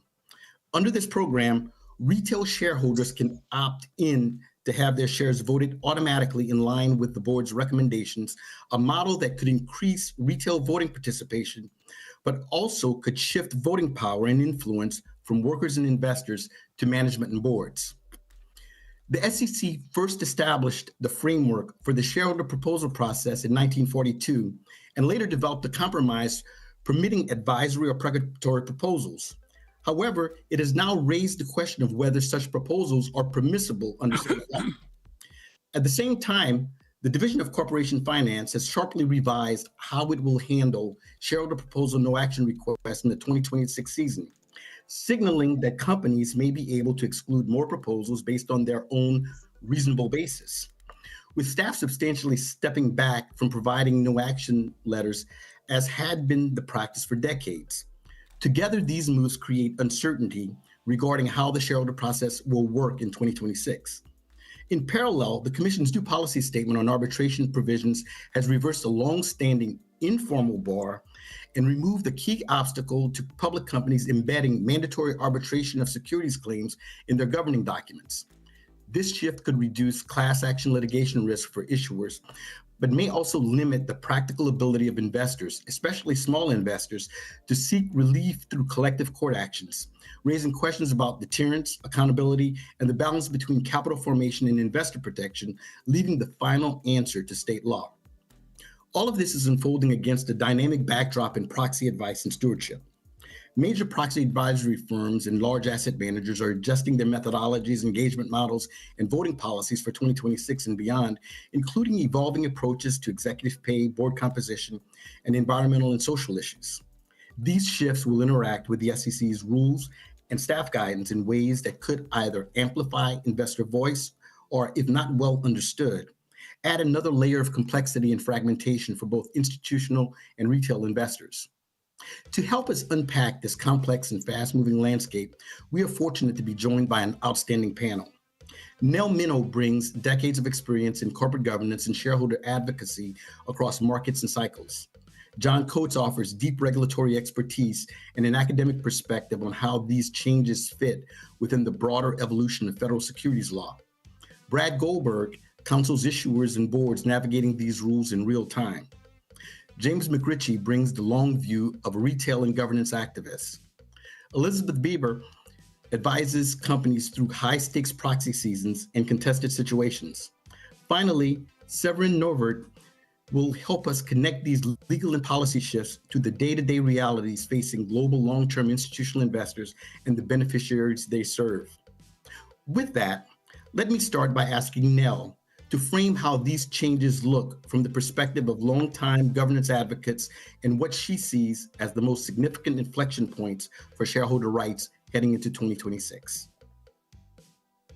Thank you very much, James, and thank you to everybody for inviting me today. There is so much going on here that I'm going to have to begin by mixing my metaphors. I'm going to begin with the forest and the trees. It's really important as we are looking at the overwhelming assault on shareholder rights and access to information that we keep our eye on both the individual elements and the big picture. And then, therefore, the second metaphor is whack-a-mole. There is so much coming at us. We have to be aware at all times that there is more coming at us on all sides. The focus is on shareholder access to information shareholder rights, shareholder access to independent analysis. If there were a movie to explain where we are right now, it would be The Empire Strikes Back, because all of this dates back to ExxonMobil. It's not a coincidence that ExxonMobil is out front in trying to basically be both the umpire and the hitter and the pitcher in the same game by taking back the right to vote shares on behalf of the shareholders. It's because of ExxonMobil and the engine number one proxy contest that American corporations have become so frantic about this that they're just avalanching money to lobbyists to get all these changes. Remember that those who love to rhapsodize about the purity of the free market turn into snowflakes when they don't like what the free market has to say. So we've seen attacks at the state level and at the federal level. We've seen attacks on regulatory and legislative initiatives. Most recently, just this week, Ted Cruz announced a proposed legislation that would stop the biggest pension fund in the United States, the Federal Employees Pension Fund, from voting in favor of DEI or ESG proposals. Let's just go back for a minute to the origins of the Federal Employee Pension Fund, when it was in the enabling legislation that no federal employee could vote the proxies because they felt that there was a conflict of interest. If you're regulating an industry, you might want to go soft on them if you're also a shareholder. So here we have come full circle, and now it's getting political again. Another reminder, where did all this start? Where did the proxy advisors start? It's because in the 1980s, the first time that really major issues were widely presented to shareholders during the go-go years of leveraged buyouts and securities to make any kind of hostile takeover possible, portfolio managers were going into the tank if the portfolio company was also a client of the firm. And that's why independent sources of information, the proxy advisors, became so important. You know, Commissioner Peirce, when she speaks about idiosyncratic proposals and proposals that are not important, forgets the extremely limited scope of subject matter on proposals. You can't do anything that is about ordinary business, and you can't do anything that isn't sufficiently connected to the company. That really leaves us with overall strategic and governance issues, which I think are very appropriate for shareholder oversight. I went to the University of Chicago. I'm a strong advocate for the free market. That's why I've worked on behalf of shareholders for 40 years. And shareholders do not need regulators deciding what is material or what information they want. These are people who make those decisions all the time. They should know what they want. Ever since the beginning of shareholder proposals in the 1940s, as James mentioned, it's really been a lot of individuals like Jim McRitchie who have submitted most of the proposals, but that's not the question. The question is, how much support do they get? And if they're getting 40, 50, 60% of the vote, that shows that it's a very healthy system. Non-binding shareholder proposals are the most cost-effective way for shareholders and issuers to communicate. And if that option is further limited, I can promise you what is going to be left is going to be much more complicated, much more expensive for everybody. We're going to see a lot more votes against boards. We're going to see universal proxy used more often. We're going to even possibly see denying the company a quorum. So they'll have to have another annual meeting until they get it straight. Restrictions on proxy advisors that are being proposed limit new entrants when what you want to do is encourage new entrants. We've had them all the time. Vivek Ramaswamy started an anti-woke proxy advisor service. And so you want to encourage competition, not limit it. What we should focus on instead, I think, is proxy plumbing. I think we can all agree it's very outdated. That should be a priority. And we should remember that what made the U.S. capital markets the envy of the world, because in increasingly seamless global markets, it's of urgent and vital importance that we maintain our position as the most transparent and the most friendly to shareholders. It's not just this committee that is the advocate for shareholders. It is, after all, the slogan of the commission, and it's important that we remind them of that. Thank you much, Nell. I will next turn to Brad. So Brad, you've heard the earlier conversation during the IAC meeting.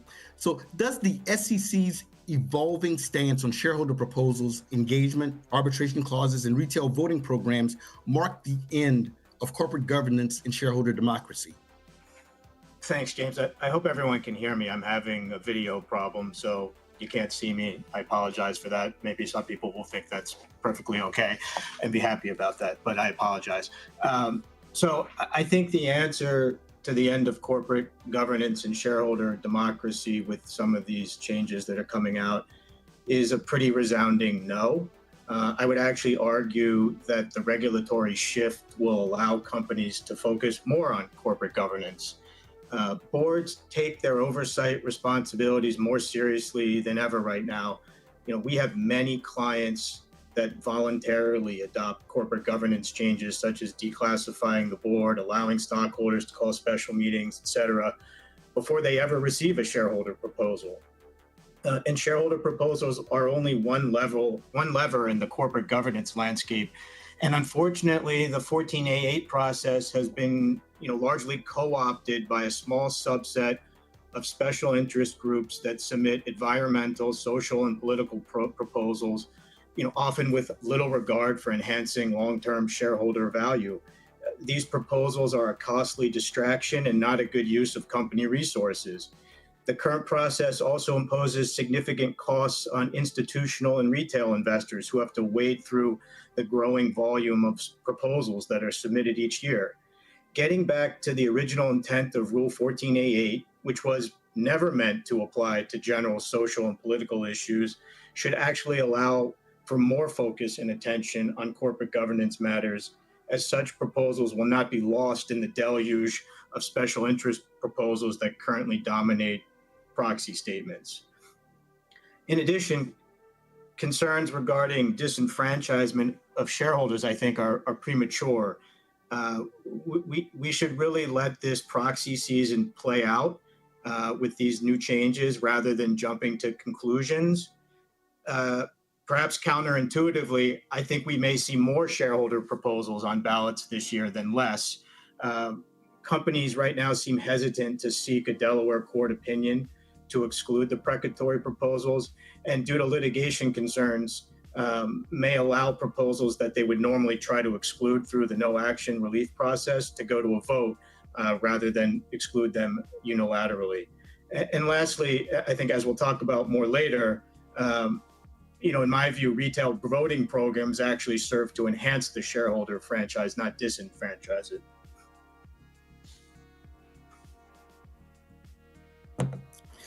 Thank you much, Brad. Next, I will turn to Severine. Severine, you represent ICGN, and ICGN represents asset owners and managers from around the world. How are the recent regulatory changes in the U.S. being perceived by global institutional investors? Thank you, James, and thank you, everyone. Good morning. Thank you for inviting me to speak today. It's a great honor to join you virtually. So, as some of you may know, the International Corporate Governance Network represents investors with over $90 trillion of assets under management, and we work to promote high standard of corporate governance globally.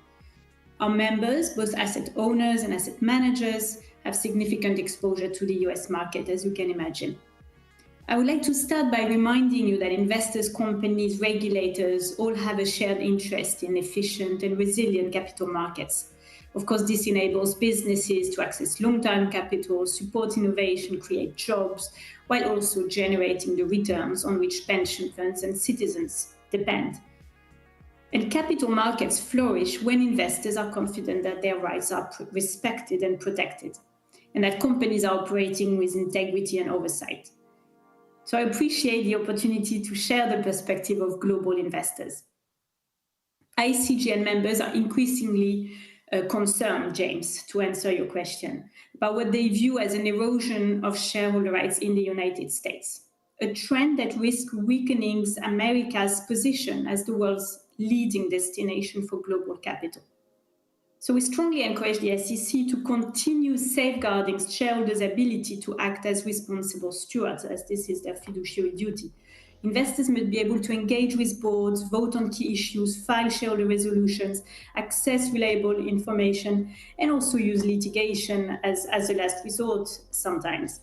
So let me give you a few examples of recent developments that have caused strong concerns among ICGN members, and some of which have already been mentioned, of course. Shareholder proposals were deeply concerned by the recent announcements from the division that it will not respond substantively to most Rule 14A8 no action requests this proxy season. Shareholder resolutions are vital mechanisms through which company owners can raise ideas and concerns with management and all shareholders. So they are not indeed the only tool, they are not the only way, but they've been quite instrumental in driving improvements to corporate governance in the United States. And for decades, issuers and investors have relied on SEC staff guidance. Although advisory, it has been an independent and trustworthy check that gives procedural clarity. And it has helped curb the potential for arbitrary exclusion of shareholder proposals by boards of directors. So by stepping back from the process, the SEC risks significantly reducing shareholder influence, but also the important checks and balances that protect the long-term interests of the company and its owners. And as Nell mentioned, there is the risk that we will see increased opposition from investors through votes against board of directors, and that perhaps companies will be exposed to increased litigation. So you limit the constructive channels that are in place for investor expression, and that I think there is risk that the new framework escalates tensions between the company owner and management, which is really, I suppose, not intended. Another thing that has been a source of concern, and we raise it with the SEC, is the new clarification on Regulation 13D-G with the CNDI published in February. Investors have felt unable to indicate potential voting intentions or clarify their previous voting decisions in meetings with companies. And I think this has left companies less informed and perhaps unable to clarify some misunderstandings in the dialogue with investors. So it has diminished, I would say, a candid conversation. And it had disrupted the feedback loop that everyone benefits from. So for ICGN members, engagement is not adversarial. It's meant to be collaborative, transparent, and based on mutual understanding. Mandatory arbitration were also mentioned earlier, and I won't go into the detail, but I think the new policy shift can really constrain investors' ability to seek redress. They often preclude collective actions and move disputes into private forums that do not create the legal precedent. So you erode transparency, legal certainty, and market discipline. And for investors, especially minority investors, seeking remedies through public courts is a cornerstone of shareholder rights. So we encourage the Commission to maintain a role in scrutinizing arbitration provisions during registration. I will try to be faster, but of course the role of proxy advice is important. We hear a lot of misconceptions regarding how proxy advice is used by investors, so I would be happy to discuss that further. I think we need to clarify that proxy advisors do not vote, investors make the voting decision. So I would like to just finish this opening statement by talking about the lack of public consultations. We strongly encourage the Commission to consider returning to public consultation processes on matters that substantively alter policy. The absence of public consultation on such important announcements, which may negatively impact shareholder rights, risk lowering the quality of the due process and the governance standards in the United States, thereby presenting a risk to the attractiveness of the capital markets. Thank you so much. Thank you very much. Next, we'll have James McRitchie, the publisher of corpgov.net and a substantial participant in the shareholder proposal process. Jim, What recommendations do you have for the SEC IAC on where the SEC should focus its efforts over the next year to promote a healthy dialogue between share owners, managers, and boards?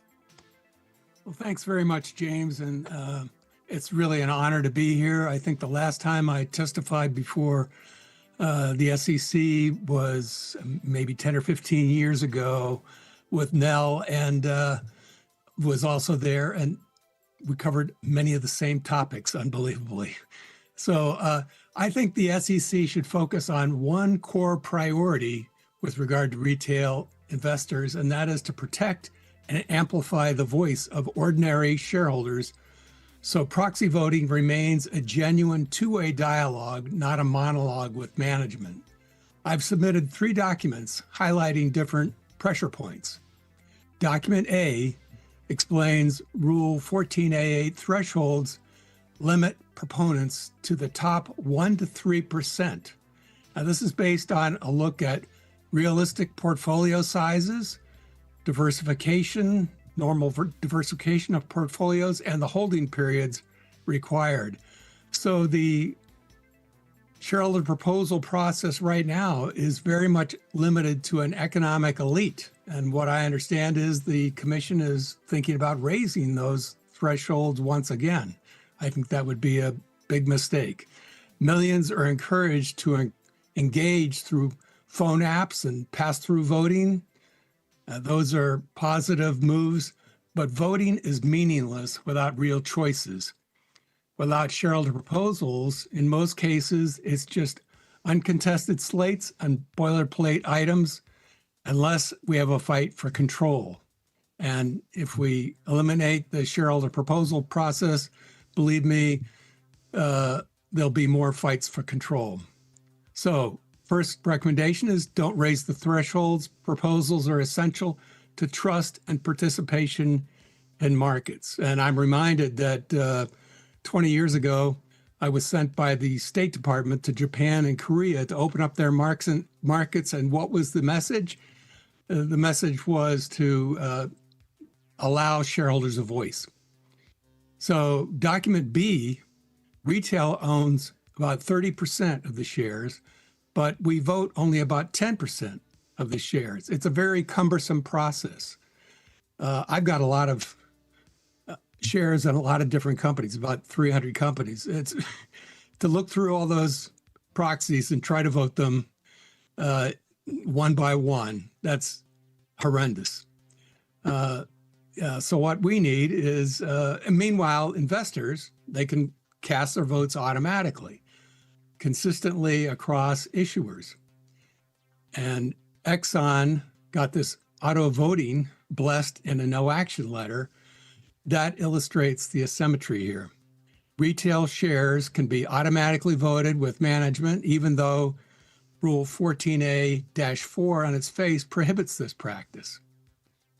So I would like to ask the Commission to modernize proxy rules to allow retail investors to use standing voting instructions, SVIs, that reflect their preferences. And I outline in this paper a number of safeguards that should be included. Document C is from the Shareholder Rights Group. It addresses acute threats. The framework that's governed shareholder proposals for 80 years appears to be being dismantled. And we request that the IAC urge the Commission to restore substantive no-action review, or at a minimum, systematically gather data on the consequences of its suspension. We also ask that they reaffirm that advisory proposals are proper subjects for shareholder action. And the SEC should clarify the narrow circumstances in which state law can preempt 14A8. They should also commit to transparent rulemaking rather than underground rulemaking through speeches or staff bulletins. In summary, don't further restrict who can file proposals. Give retail investors the tools to vote consistently through SVIs. And third, stabilize the federal framework that's allowed shareholders, managers, and boards to engage in constructive dialogue for generations. If the Commission pursues those three priorities, it'll protect the rights and voice of today's investors, sustaining the legitimacy of the system for millions of shareholders now entering our markets. Thank you. Thank you very much, Jim. Next, we'll turn to Elizabeth Bieber. She's a partner and head of shareholder engagement and activism defense at Freshfields in New York. Elizabeth, with all of the changes in the corporate governance landscape over the last few months, what are the pain points that issuers have been experiencing? Thank you, James. It's an honor to be here with you today on the panel. I think one of the pain points that we've been identifying over the last few months, and perhaps even years before that, is the tendency to approach companies as a monolith or have very limited buckets of company types. The monolithic approach can strain companies who try to fit into a one-size-fits-all approach to governance and to regulation. And we also know that investors, too, suffer from being treated like monoliths. One of the things that emerged in the last proxy season is, with some pullback on pressure from the stakeholder community in some ways, it actually permitted companies to have a little bit of breathing room to decide what is most important for them. How do environmental and social issues fit into their strategic plan? How do they reflect their strategic plan to their companies? And like Brad, we have also experienced companies really taking the reins of considering what best-in-class governance means for them. It was important to have companies feel like they didn't have the pressure to satisfy their oversight and fiduciary duties through external pressures. We've also seen that some of the changes in the recent months are perhaps a reflection that the monolithic approach isn't quite working anymore. Both of the most prominent proxy advisors have made changes that demonstrate that they're acknowledging the broad brush approach perhaps needs to change. ISS recently released their revised guidelines on environmental and social proposals, taking a more case-by-case basis instead of a recommendation for the proposals. Glass Lewis made changes that it announced that in the next couple of years, it will switch from having a one voting guideline approach to having voting guidelines that are more set by investors, demonstrating that investors too are craving a less monolithic approach to their own voting. In the governance space, I think companies are feeling sometimes a little bit constrained with their investors as well, who approach them in a monolithic way. Sometimes the investors' own proxy voting guidelines treat companies as if they are not able to determine what best-in-class governance means for the companies. And companies face tensions between, having PMs who select how much to buy, when to buy, what to buy, and then the governance arms which say, well, despite the fact that our PMs may love you and may be on a buying spree, and despite what your returns may be saying for the investors, we nonetheless are going to vote against your directors because of something like long tenure or overboarding, even when there is no evidence that the directors are distracted or not able to fulfill their duties or disconnected. We saw this week that Chairman Atkins also acknowledged the pain of this broad brush approach during his remarks at the New York Stock Exchange regarding materiality and also the thresholds to which we hold investors for determining regulations. This monolithic approach may not be working from a regulatory perspective as well. We've also found that shareholder proposals have reflected this monolithic approach, but in a slightly different way, where in addition to the considerations that Brad mentioned on the sometimes scattershot approach to topics, it's also true that shareholder proposals do not necessarily reflect the market, but a predisposition to focusing on large brand name companies. A handful of companies receive a disproportionate number of proposals, with the irony being that these companies often have what investors and proxy advisors consider to be best practices with respect to governance. Many of the proposals that companies receive are one of dozens of the same proposal that are sent to companies, further painting them with this broad brush approach. And we've also found that companies have been receiving dialectically opposed proposals, which puts them and their investors in an odd position. And companies are further constrained when they try to seek out engagement from their investors, and their investors have been feeling constrained in their engagement practices after the 13DG guidance last winter. All of this points to the idea that it's time to really re-examine the approach to shareholder proposals. Thank you very much. And our final speaker is Professor John Coates. He's a professor of law and economics and deputy dean of Harvard Law School, former general counsel and acting director for the Division of Corporation Finance for the SEC. Professor Coates, do you have any thoughts responding to the discussion so far?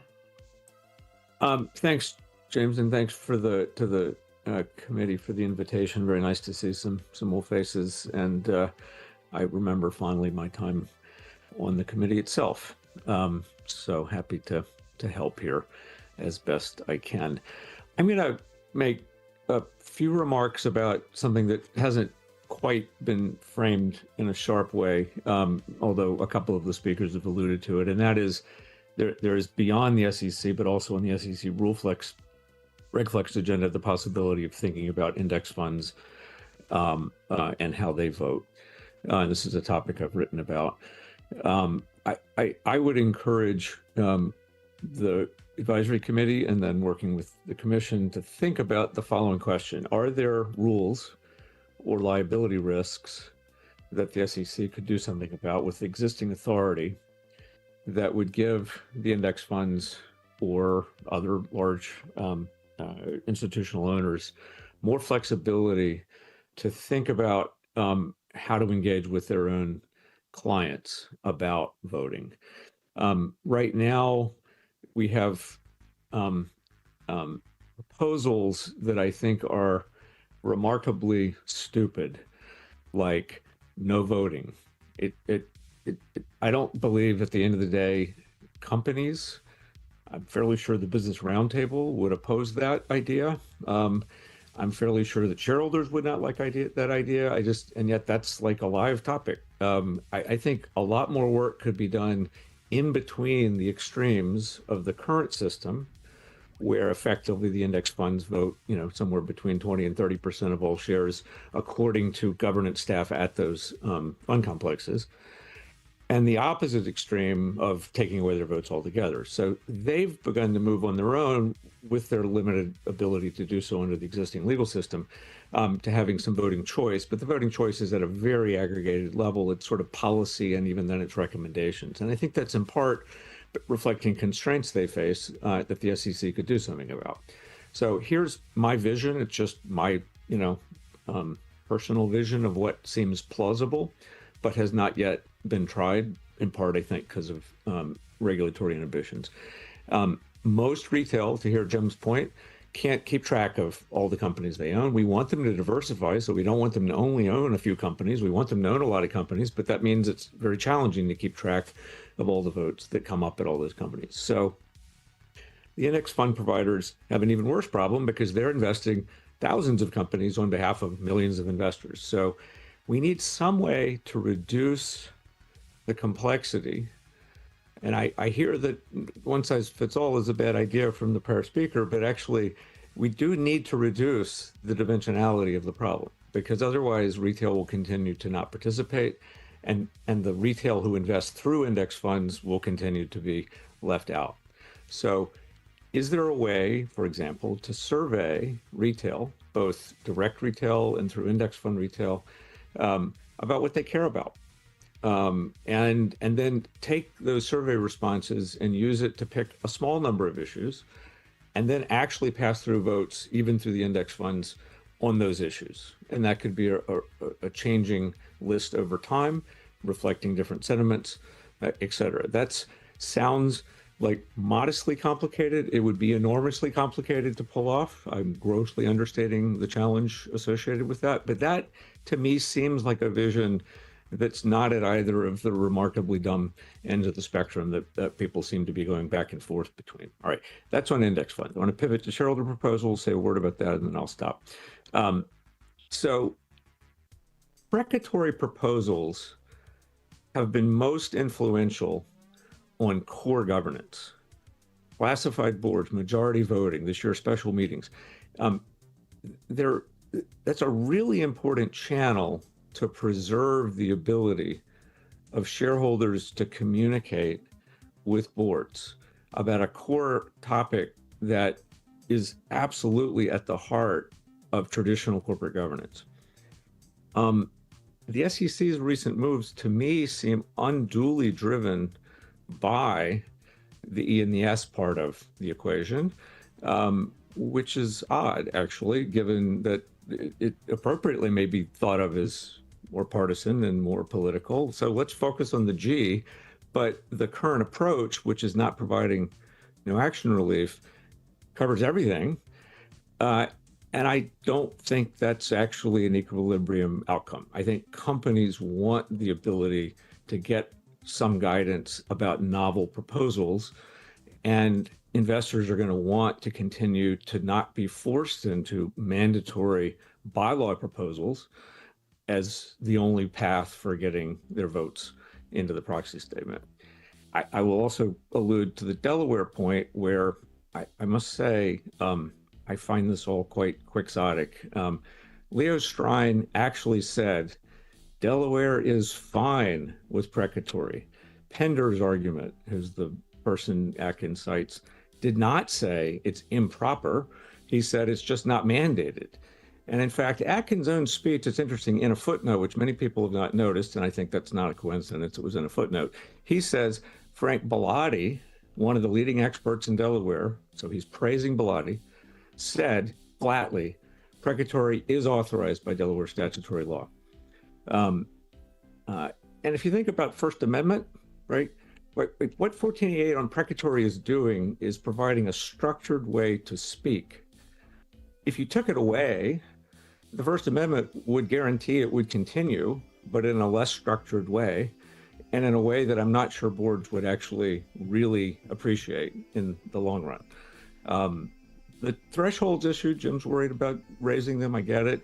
I think there are ways to experiment with trying to limit, and I take the point that, if you stare at a major company, there's often, frankly, just too many in their one proxy. They become magnets for everyone. I think there could be appropriate issuer by issuer limits. I think there could be limits on, kind of prioritizing among different potential proponents for any given company in any given year. So I think there are things that the SEC could do to try to address. But I'll just note, contrary to popular impression, the number of proposals this year is down 25%. And of the ones that actually were voted on, a significant number got majority votes, and an even bigger number got 30% votes. In fact, the average vote on those voted on was 25%. So do boards not care what 25% of their shareholders think about important topical issues? I think the answer is, of course they care. And if you take away this channel, I think you're just going to end up with that energy flowing in directions that is less good.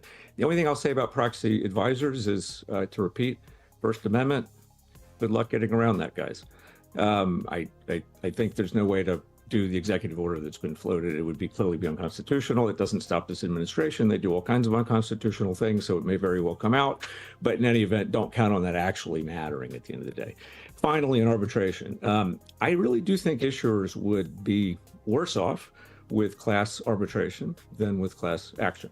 Class actions, because they lead to a trial and potential public, there's a whole apparatus set up in PSLRA, et cetera, designed to weed out bad claims. And that happens. And I know issuers think there's still weak claims that are brought and they get too far into the process. But you go into arbitration where you don't have those procedural ways to get rid of cases, and you have an arbitrator whose tendency is to split the difference on close questions, I actually think the expected losses for companies on weak claims would go up.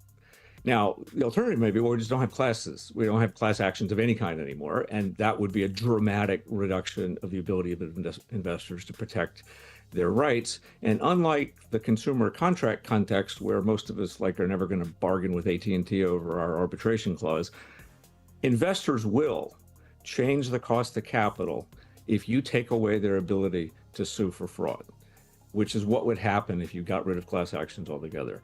The cost of capital would go up just as it has in every other country, which is why, by the way, notwithstanding Atkins' views on this topic, thousands of companies come here and voluntarily list and take on 10b5 liability risk. Why? Because the trade-off, lower cost of capital in return for some pesky litigation now and then, is worth it to them.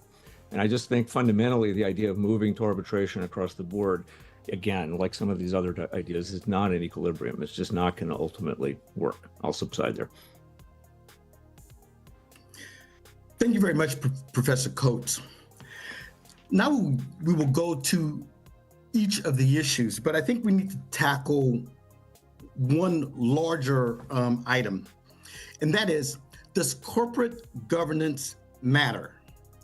I think earlier during the meeting, there's a suggestion, basically, share owners not knowing enough about what's going on with the company, being pesky, not focused on material issues, not supporting what a company wants. But from an historical perspective, and I would like to turn to Nell first, does corporate governance matters in within that, discuss, proxy voting and shareholder proposals and then with regard to corporate governance. Can I hear from you, Nell? Yeah, thank you, James. I always say that capitalism is named after the providers of capital. That's the shareholders, and the entire concept of capitalism is based on reducing agency costs. If I want to invest in a company and they say, just trust me to provide you with the information you need, trust me to put people on my board that are good, that's not good enough. And that's why we have these rules, because they reduce risk. I like to say that when I first got into this business, O.J. Simpson was on 5 boards. He was on an audit committee. The other guy in the audit committee wasn't famous, but he didn't know anything more about auditing or accounting than O.J. Simpson. And I think today we would see that as a risk factor. Why would the CEO want to put O.J. Simpson on an audit committee? It would not be because he wanted to have a rigorous, independent committee looking at his numbers. So we've seen over and over again that it is the accountability to shareholders, it is the accountability through litigation, through proxy voting, through proxy contests, that to an extent limits the agency costs. And a key element, I'll just say one more key element of that. When I was in our previous company, originally called the Corporate Library and then changed the name to GMI Ratings, we rated boards of directors like bonds, AAA to junk. I think they still do that. And I could tell you all the various factors that we used, and they were all really good factors, but they were all based on their decisions. We didn't give points for putting their corporate governance policies on their website. I don't care about that. We looked at their decisions, and particularly the decisions where there's a conflict of interest between the shareholders and the managers, starting with executive compensation. The managers want less variability. The shareholders want more variability. And what we found is that boards of directors that can't say no to the CEO on pay plans produce poor results for shareholders. And that proves that governance matters. Thank you very much. And what are your thoughts, Brad?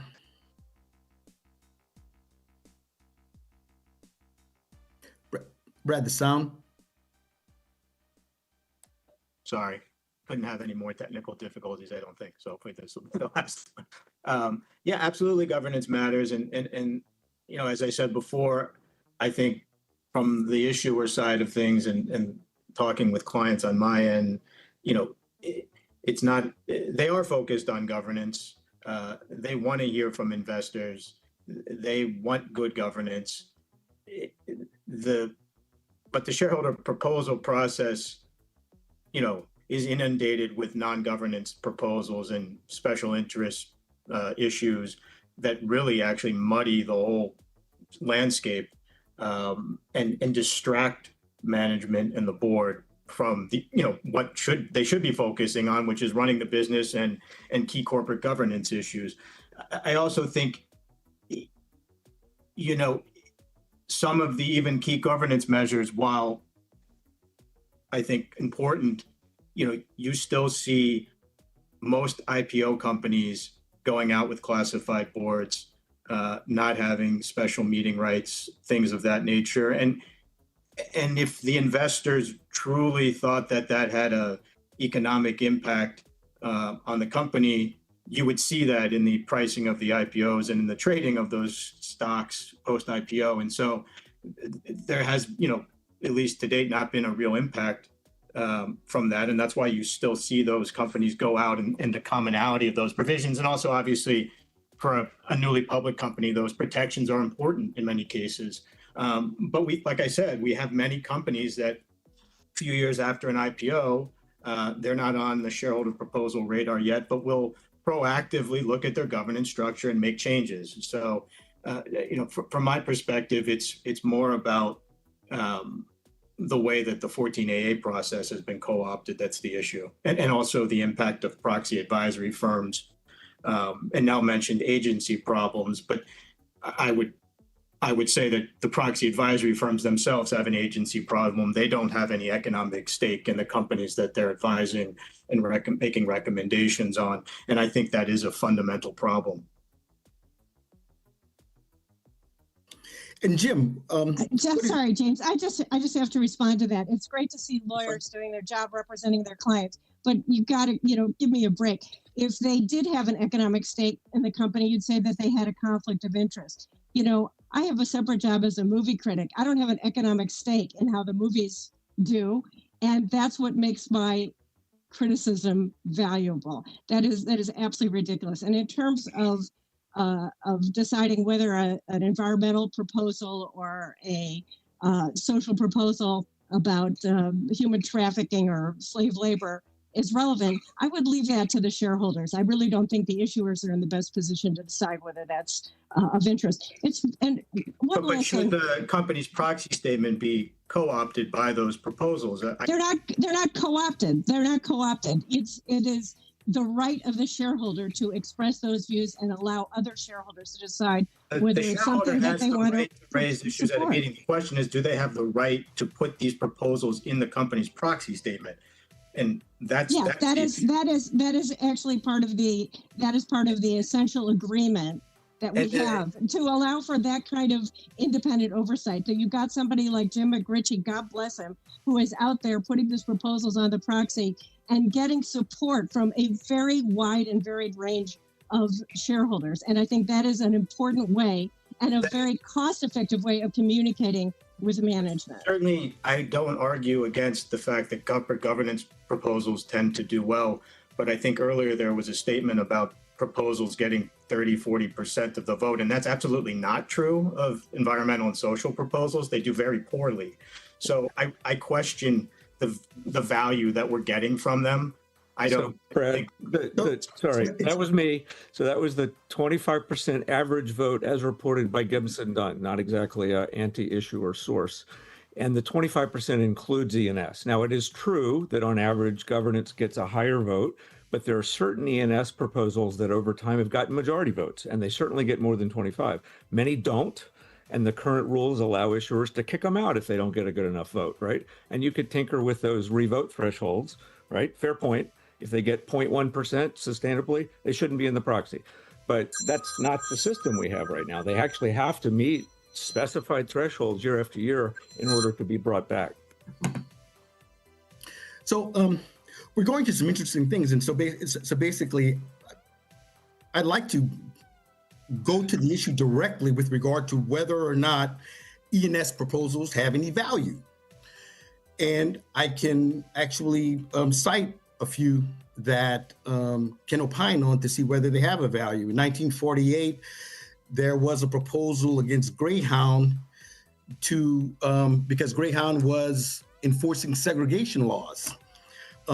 We all, and it's taught in law school, the Cracker Barrel shareholder proposal, where Cracker Barrel basically would not hire and would fire anyone who was gay. And you also had the proposals against napalm. And so now the question becomes, each of these would be considered in this E&S gambit. And the question is, do such proposals within an economic environment where we are focused on financial materiality have any value? Well, I would like to say that, I want to jump in on this conversation that we've been having. When I started out, I said to my friends and people that I was working with that, we should focus on corporate governance. If you can get the right board of directors, then you don't have to worry about all this other stuff.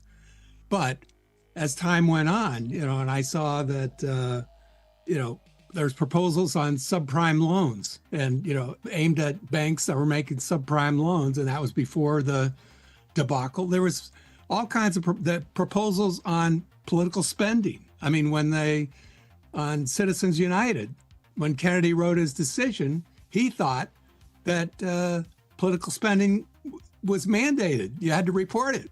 It wasn't mandated.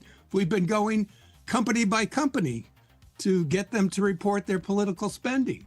So I think these issues are very important. And so now I'm working hand in hand. I'm a member of the, get the group right now, it slips my mind. ICCR, yeah. So, and lots of other groups that I work with.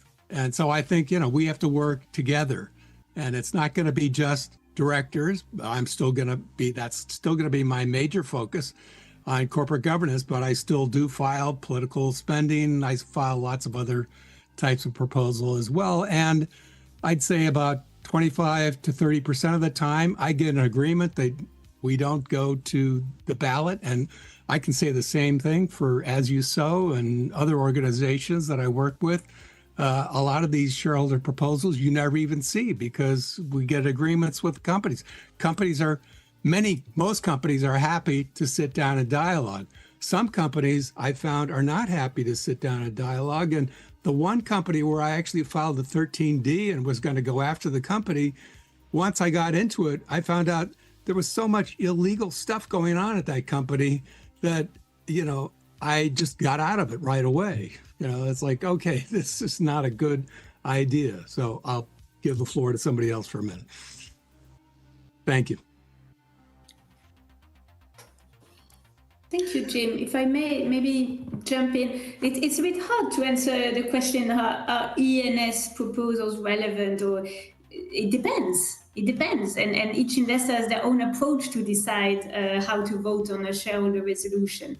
But across the markets, it's clear that resolutions that obtain significant shareholder support tend to be those that are not overly prescriptive, don't try to micromanage the company, and that concern issues that investors deem financially material. And that can be an E&S issue. For some sectors, for some companies, these issues can be financially material for the success of the company.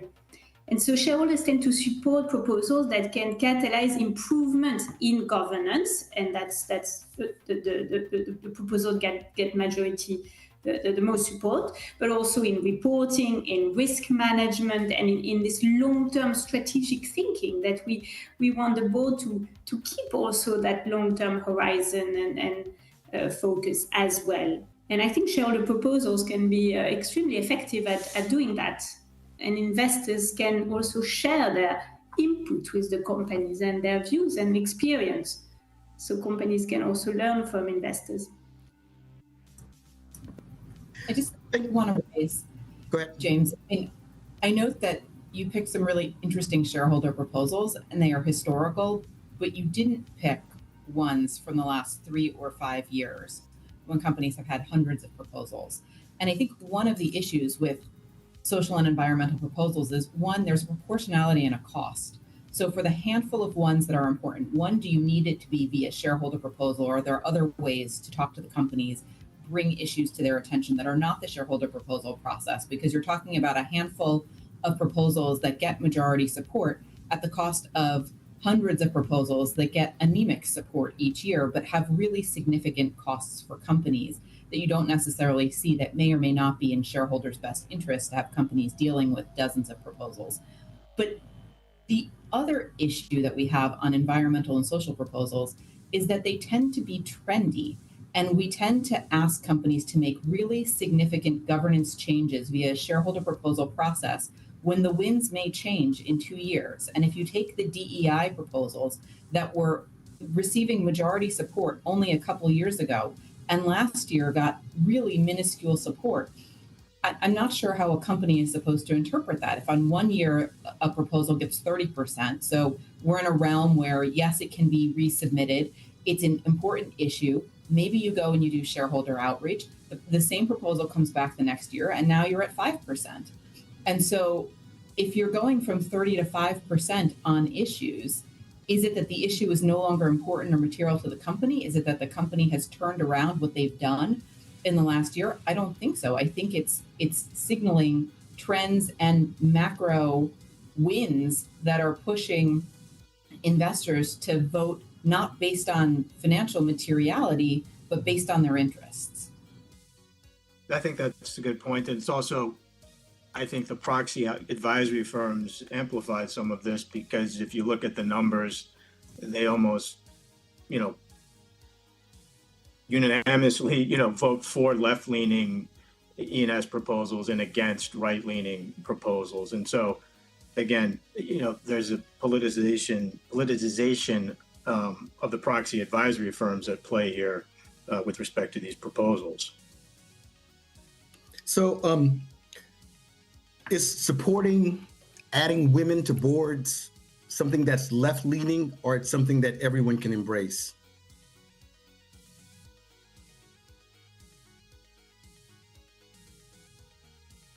Very good question, James. And James, I would add, and maybe I'm European here, so, for me, if I think of the physical risks of climate change that have been quite evident in some parts of the United States, this I cannot see as a political issue. I don't manage to see how this is left-leaning or right-leaning, but I admit that I am European. So James, sorry, let me comment real quickly on something. Do you mind, James? On that question. At one point in time, a resolution relating to gender diversity on boards would have received relatively low votes. And over time, it would have gotten an increasingly large number of votes. And then you get to 2017, when State Street announced they would track companies, and if they didn't get to 30% with a certain number of years, they would start voting against the NomGov chair. And then through that process, the number of women on boards went up and went up and went up and kept going up. All right, now we come to the point that Liz was making. Well, like at some point, you wouldn't expect it to go up forever. Right? There's going to be some point at which that ceases to attract as much attention. And so you're probably going to see some reversal to the mean, and State Street, probably in line with worrying about the current administration, dropped their gender approach in March of this year. And does that mean that they no longer care about women on boards? I don't think so. It's the same people. And if we went from 30% back down to 5% next week, I expect they would be reinvigorated in their concern for this. So some of the ebb and flow that you're talking about, Lisa, is rational. It's, there's a goal to be achieved. Environmental reporting was not something that big companies did 25 years ago. All the big companies almost do it voluntarily now. So there's no more need for shareholder proposals on that topic. So you're going to see a fall off in support for that kind of proposal. And last thing I'll say, I'm with you on there's too many for certain kinds of issuers. I already said that. I want to repeat it. I think, but I don't think the blunt instrument of throwing them all out, which is what's actually on the table right now, is a good way to respond to that, right? You said there are other ways for shareholders to engage with boards. There really aren't for most dispersed shareholders. even ones who own substantial portions of the shares are not going to call up 4,000 companies, right? The structured process of the proxy statement provides a shareholder-funded, by the way, we call it the company proxy statement, which is actually paid for by the shareholders, a shareholder-funded process for limiting the amount of communication to a small number of issues. And somebody's got to play gatekeeper in that. And if you don't have a gatekeeper, then, right, I'm done. Sorry, James, I'm going on. No, Yeah, I would just say that there is a way for them to get access to the meeting and bring their proposal, and that's through soliciting their own proposal and their own proxy statement, which, by the way, does not cost that much money to do. Actually, I've done it. It costs a lot of money, and you have to have lawyers, and of course, almost all votes are cast ahead of the meeting. So I've done all of that. So that is actually not true.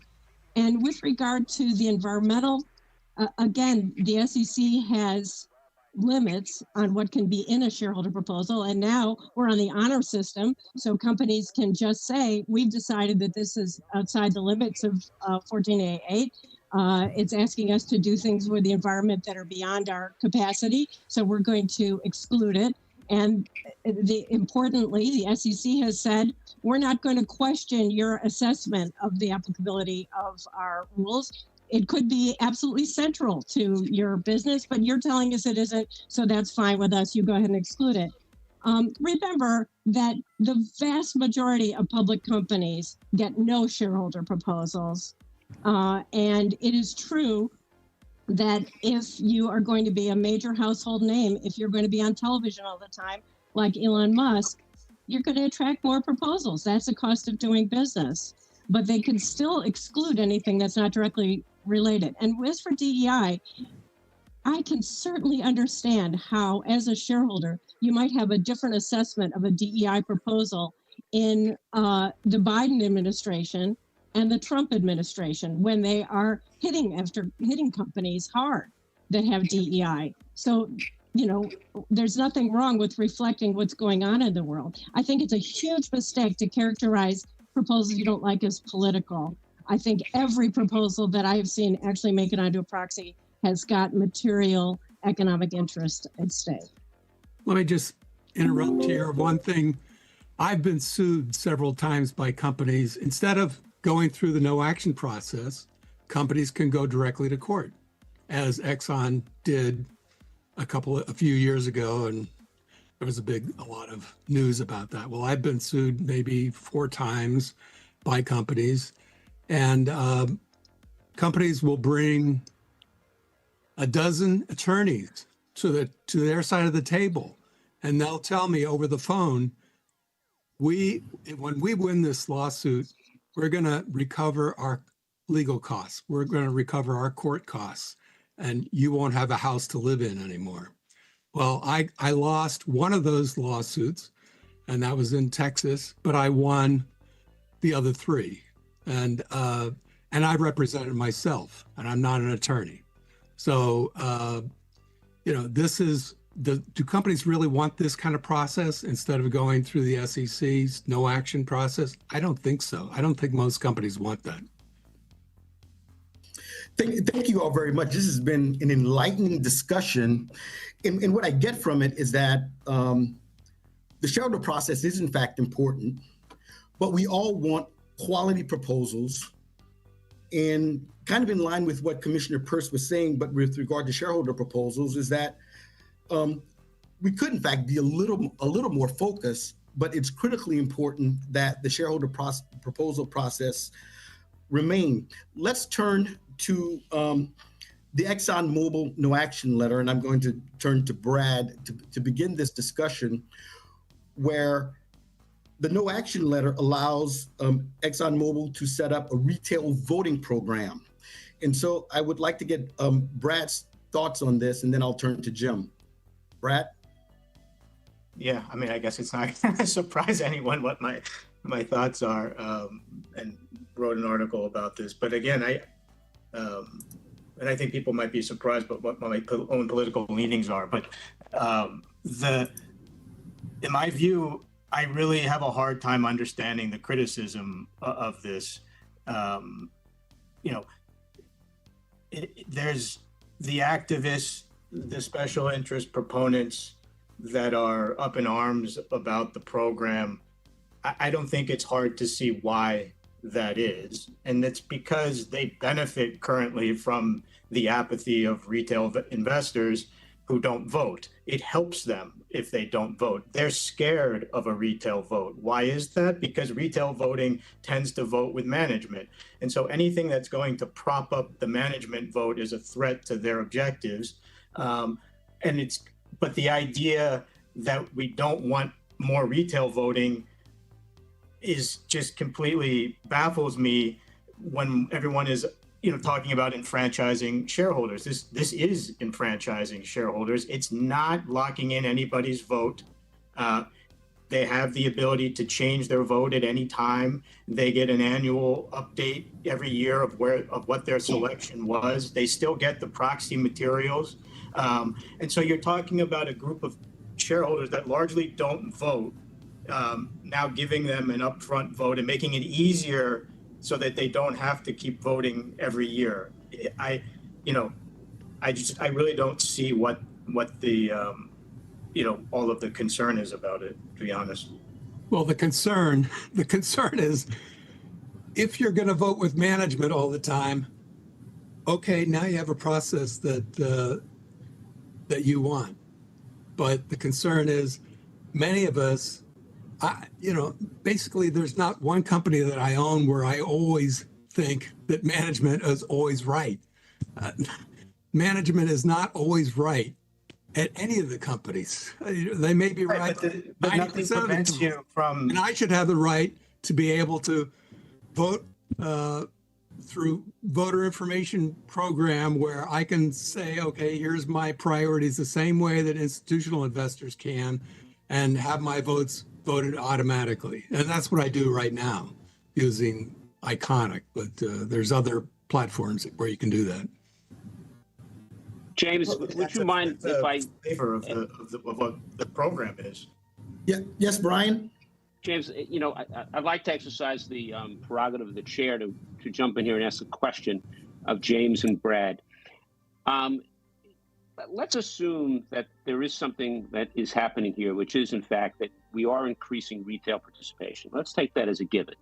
But taking a cue from what James just said, but what is happening, though, right, is that you have a program which is then defaulting, in effect, to management. And yes, there are ways that, obviously the shareholder proposal, the 1488, the relief that the SEC granted was based on the fact that there are ways of revoking that, and you have to go back, and give shareholders an opportunity to that. But putting that aside for a second, what if you broaden this?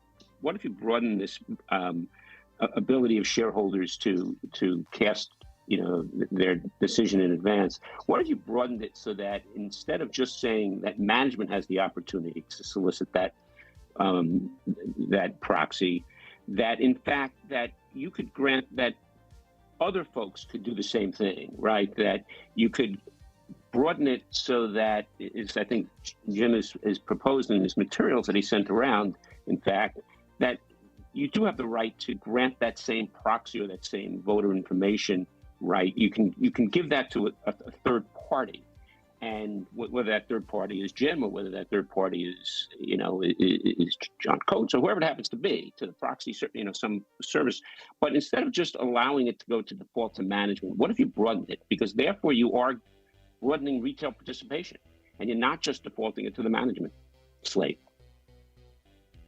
Yeah, that's what I'm proposing is standing voting instructions. Mm-hmm. But I'm not saying that I'm going to give my vote. I'm not giving it to someone who's soliciting my vote. I'm asking for something like ISS and Glass Lewis. I mean, there are other platforms available that are less expensive than those that can help me vote my shares based on my voting policy that I've decided. So they're not soliciting the vote, but I'm using them. I'm voting through them. And this has become increasingly important to me after I sued Meta. I sued Meta platforms thinking that, okay, people that own Meta platforms also own lots of other shares in other companies, mostly because they invest through 401k plans and other they're broadly diversified. And if Meta is doing something that's hurting the whole economy except helping Meta itself, then that should be something that the board should take into consideration. Well, the judge in Delaware is a good judge, but he basically came out and said, well, the board owes a fiduciary duty to the company and to the shares. And he said that the shareholders were incidental. Okay, well, if the shareholders, I don't think the shareholders should be incidental. I think the shareholders should be the prime. That's what fiduciary duty was designed to protect. So if fiduciary duty is going that way, then it's all the more important for me to be able to vote as an individual. So if I have shares in a company, I'd like Vanguard to pass them through to me so I can vote them, because if that's fiduciary duty, I don't want them voting for me.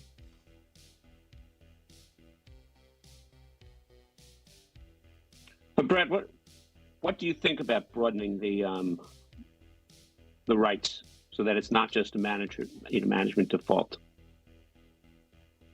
I mean, it sounds like you're talking about it basically a version of pass-through voting, which the institutional investors are already putting in place.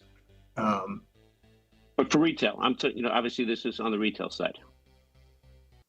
Yeah, I mean, I don't. To be clear, none of the index funds are passing through to retail, just so we're clear. Yeah. I mean, I guess I go back to the fundamental question of of the issue then with the retail program now. I mean, it's one thing to iterate on it and say to expand it. That to me means that then we don't have a fundamental issue with the current program. Otherwise, so I don't, to criticize something by saying we should expand it, I don't think, for something that is new in the first instance, I don't think necessarily means that the initial program is problematic. To me, that means we find value in it and we're looking to expand it.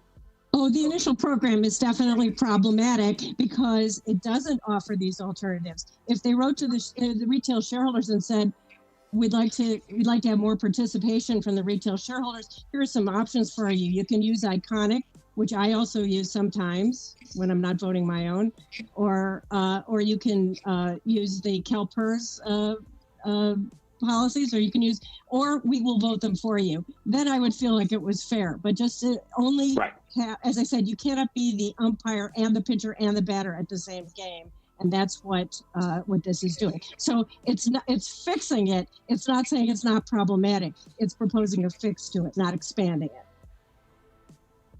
For an individual company, the people most likely to own a significant number of retail shares would in fact be the employees.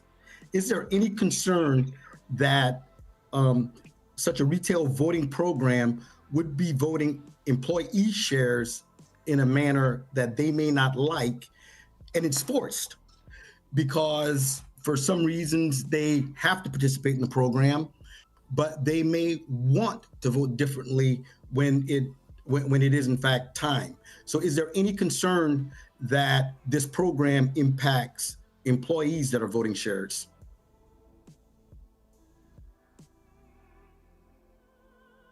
I think it's a very good point, James. It's certainly going to matter more at some companies than others. I will refer back to the 80s and the takeover waves when employee-funded trusts were created that were controlled by management as a way to, frankly, entrench management, and that was not viewed as consistent with good governance to have a bunch of shares put into a trust, the voting of that turned over to management nominally on behalf of employees.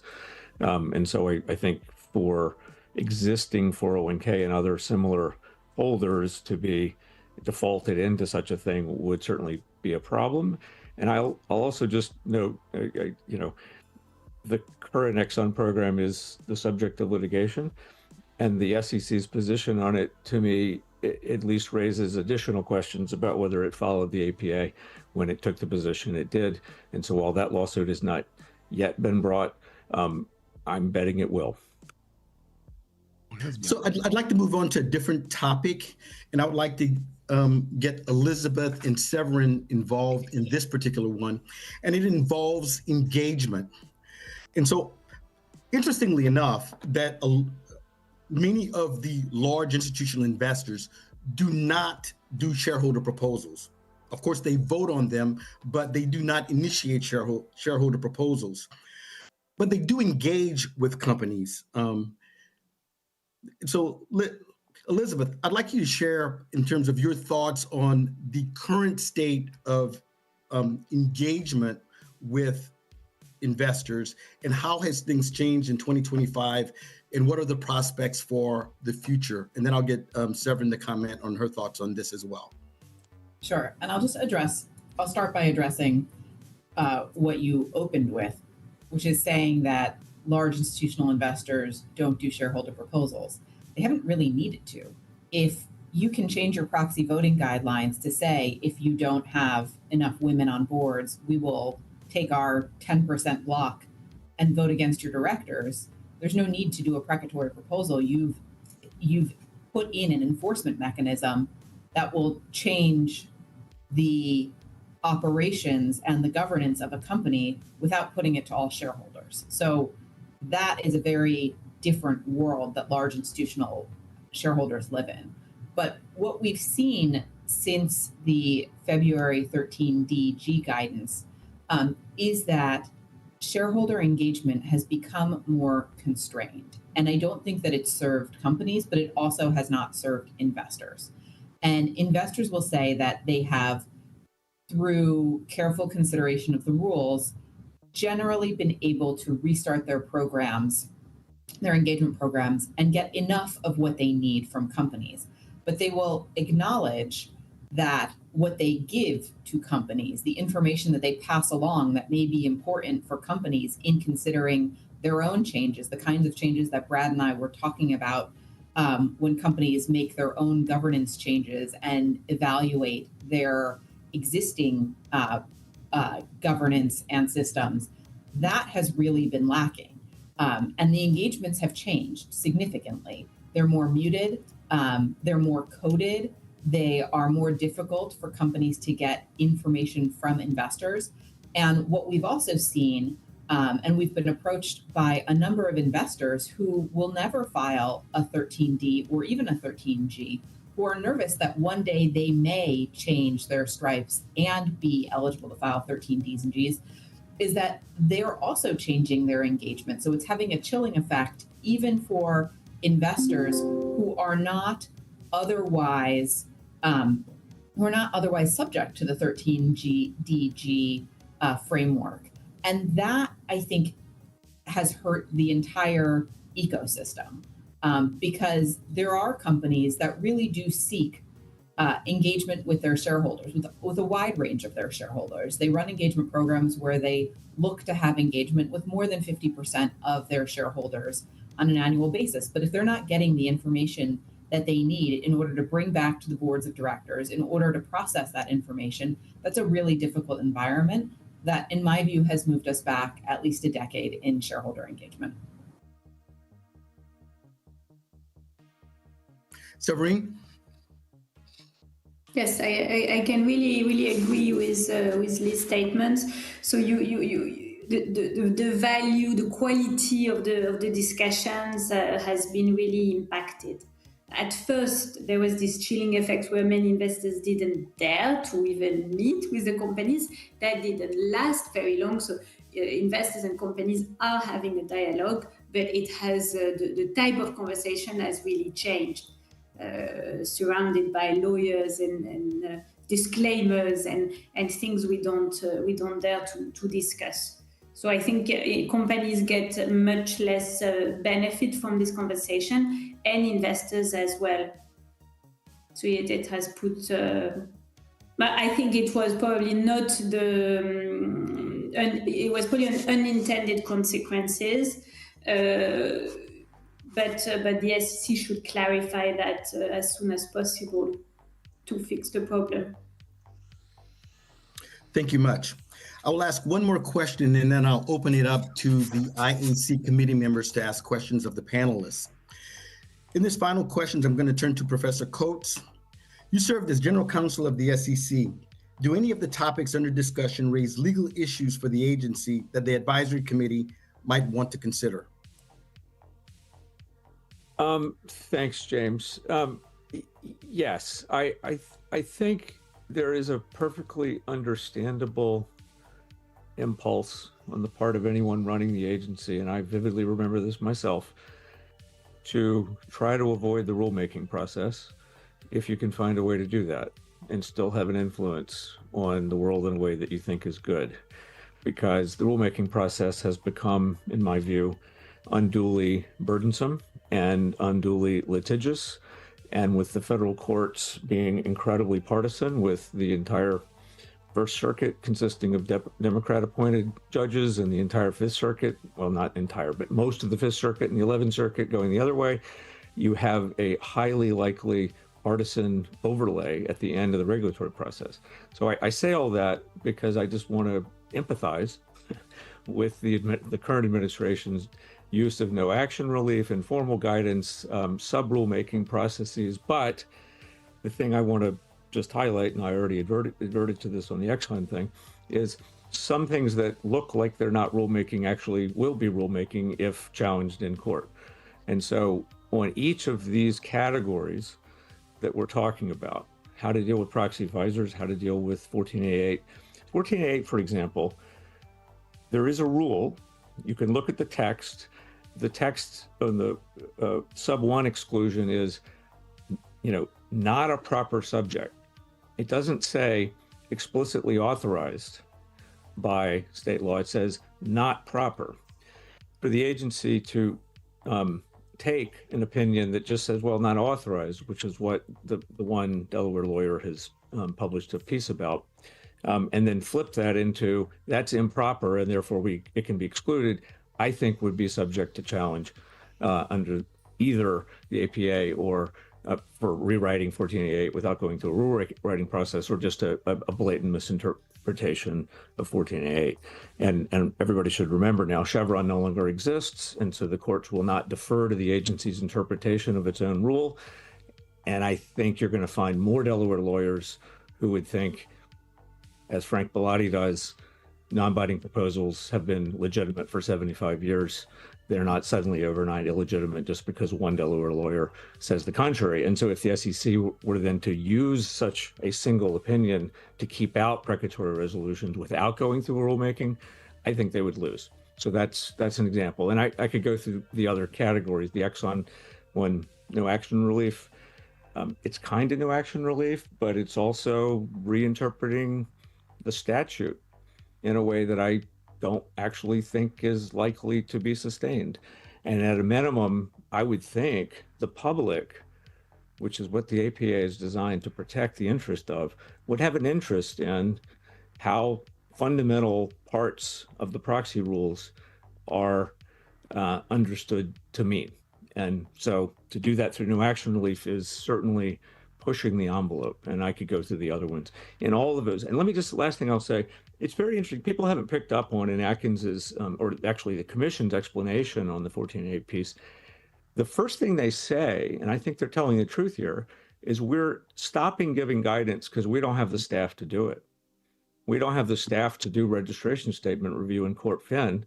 And of course, that's a self-inflicted wound from the past 11 months of chaos in DC, with massive turnover and DOGE running amok through bureaucratic agencies and people being paid to retire. So but if that's the motive, if the explanation for why we're not doing something that we're legally required to do is we don't have staff because they've all been encouraged to leave, I don't think that's a helpful fact in any of the litigations that are likely to follow from this. Again, I'm totally sympathetic to how hard it is to hire people in Washington. I think that part of the overall government process should be improved. We should be able to hire people more rapidly than we currently can. But to say we don't have enough people, so we're not going to do the job we've been doing for 75 years, I don't know. That to me seems like a risk. Thank you much, Professor Coates. We will now turn to the IAC members for questions. First up, I'm going to ask Paul Roy to ask a question. All right. Thank you, James, and thank you to our panelists. Great discussion. Appreciate your insights. I guess this is sort of maybe a follow-on to Professor Coates' statements about process. And I guess what I'm thinking about is how the Exxon no action letter might be extended out. I think a lot of people are writing that other public companies may copy it. But I'm thinking about other contexts like mutual funds, closed-end funds, where they have difficulty getting retail investors in those funds to participate in the shareholder voting process. And it seems to me that I could see mutual fund companies wanting to go with standing voting programs and to facilitate retail shareholder voting. But when you think about the kinds of issues that can come up in that mutual fund, closed-end fund context, I'm thinking about situations where an investor may have given standing voting instructions to go with management, but then management is proposing an increase in advisory fees. So, in that context, there be a different set of guardrails or protections to make sure that investors aren't being overreached in these kind of contexts. So it's probably a question that you probably haven't thought about. I know, Professor Coates, you've written about, subjects in the mutual fund area, but it just seems to me that from a process standpoint, when you start looking at how these programs may be extended, it might be better to, rather than proceed through no action letter, but through a notice and comment process. So I agree with that, Paul. I think, and I also think you're right to pick out the fund world as a distinct thing, because the governance issues are distinct, and you don't have some of the same kinds of problems that the other panelists were raising about 1488, but you do have a question that still persists about how to think about rational apathy. I mean, people rationally choosing to not pay attention to how their voting rights are being used. I think that gets very stark in some closed-end fund moments. It's a hard problem because I agree with some of the other folks on this panel that simply assuming they'll always go along with management as a default, to me, seems problematic. But then how do you frame the alternatives or motivate enough of them to participate to actually get a sense of where they are without a full-blown proxy fight, which is, as Nell said, actually quite expensive relative to the typical investment of a typical investor. So I think rulemaking is right. I wish the rulemaking were easier. That is, I wish the process didn't take so long and didn't have so much litigation at the end of it, but I'm not sure the SEC itself can do much about that right now. It just has to be prepared to devote the resources if it thinks these issues are important enough. Yeah, I'll just say that the investment advisors were specifically carved out of the no action letter. I'd just like to address Paul's concern. So in standing voting instructions that I've put forward with the guardrails, if the instructions you've given now need to be overridden, you can do that. If you disagree with what you said before because now something else has happened, then you can override. So. Thank you. I'd like to turn to James Copeland for a question. Unmute, sorry. Thank you. I want to ask sort of James McRitchie the question here, sort of philosophically. You said you own shares in a few hundred different companies, and I know you coordinate with John Chevedden and certain other of these sort of like-minded investors, as well as some of these social investors. What I hear you saying is,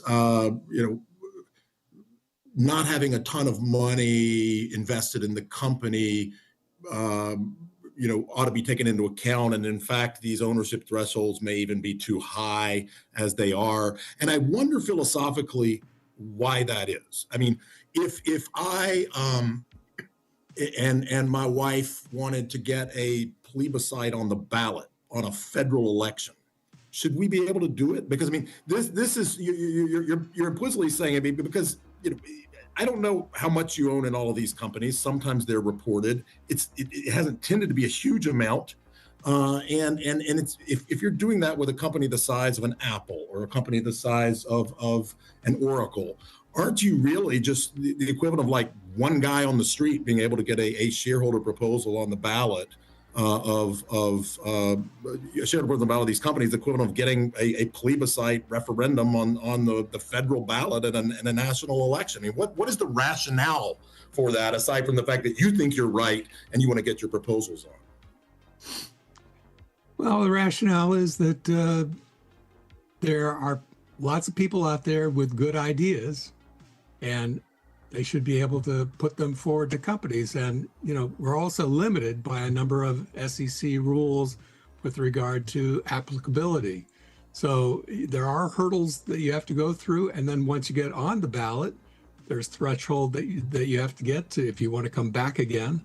So I think the system's been working. And the system, if you look, originally it was the Gilbert brothers, or back in the 40s and 50s, that were getting proposals passed.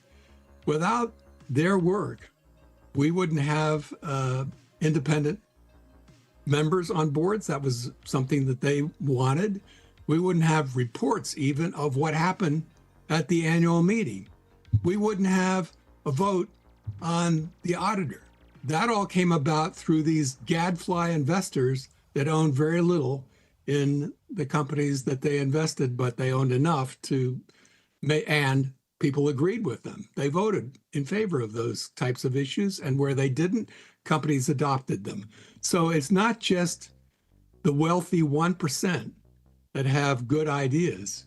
It's lots of people in this country, and that's what makes this country great. Now, would you like to expand upon that comment, given your experience in the process? Well, thank you, James. Yeah, as I said before, it's been that way since the beginning.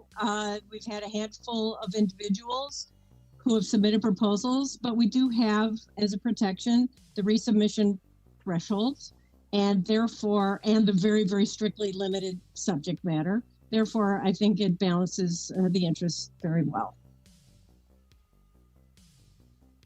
Thank you much. Next, I'll turn to Brian for a question. Thank you, James. John, I wanted to pick up on something that you referred to about amending existing rules. One way to increase retail participation across the board would be to amend the rules which now restrict your ability to reach out to investors unless you go through a financial intermediary. So take, for example, if there's a contested election and you have an engaged shareholder, an engaged investor who is engaged on social media, but there's no way for that investor to then, while they're engaged on social media, to actually cast their vote at that moment in time. They have to either go home and find the hard copy of the proxy statement that's been mailed to them, which they've already thrown out, or alternatively, they've got to log in or somehow electronically get their control number. And so I'm curious whether, if you have any thoughts about the amendment of the existing rules, which require you go through a Broadridge or some other financial intermediary in order to be able to get access, whether it's the company or the activist investor. It doesn't really matter. Each side has their hands tied in their ability to reach out to retail. Yeah, Brian, as you know, I've been kind of engaged with the overall topic of proxy plumbing for a long time. Since I was on the IEC, we wrote a recommendation about it a long time ago. And I do think that more progress could be made with some gentle or less than gentle encouragement from the SEC to the participants in the system to do things like eventually approaching the Spanish flat voting system, where, frankly, if I'm a retail and it's my shares, I should be able to go relatively easily through a couple of clicks and vote. And as you say, that's impossible right now. Technologically, it's not actually hard to map out how to do it. Institutionally, to get the cooperation from everyone in the system and whatever adjustments need to be made in the rule set, that's the difficulty. And of course, just as shareholders have rational apathy about any particular vote, most of the institutions in the process, including companies and law firms represented here, they don't really care that much about fixing the overall system. They've got things that are burning right now that tend to get in the way of that system reform. So that's why I think in the end, it's got to be an SEC-driven process, because it's a collective action problem. So yes, I agree with you. Now, can you pick up on that? Because you mentioned also during your opening remarks that there should be a focus on the proxy voting system or proxy plumbing. What did you have in mind? I think I just associate myself with Professor Coates' comments. I think he's absolutely right. I'm concerned also that Broadridge sells some of the data about the votes that is a result of essentially their monopoly. And technology has improved to the point where we really can do a lot better, a lot more efficiently without having them as the intermediary. Thank you. Thank you much. Next up is Andrea with a question. Thanks, James, and thank you to all of the panelists. I have a question about mandatory arbitration and the shift on that particular issue. And so during Commissioner Peirce's opening remarks, she, expressed the view that the SEC should not override the company's preference on this issue. If they prefer to have arbitration as their resolution, process, that's what they should be able to do. So my questions, I have two related questions for anyone who's willing to speak on that. First is, do you guys anticipate that strong, profitable companies will exercise this new right to mandate arbitration for dispute resolution? I've heard that so far only one company has taken advantage of this. It's a oil and gas penny stock company that was delisted by NASDAQ in 2020, has no operating revenue, has suffered a lot of class action litigation, SEC investigations. So I can't understand why that company might prefer mandatory arbitration. So the first question is, do you anticipate strong, profitable companies are going to take advantage of that? And then my second question is, what about shareholders and their preference? Do you think shareholders have a view on whether arbitration should be mandated and that the commission should be overriding their preference? Thanks, James.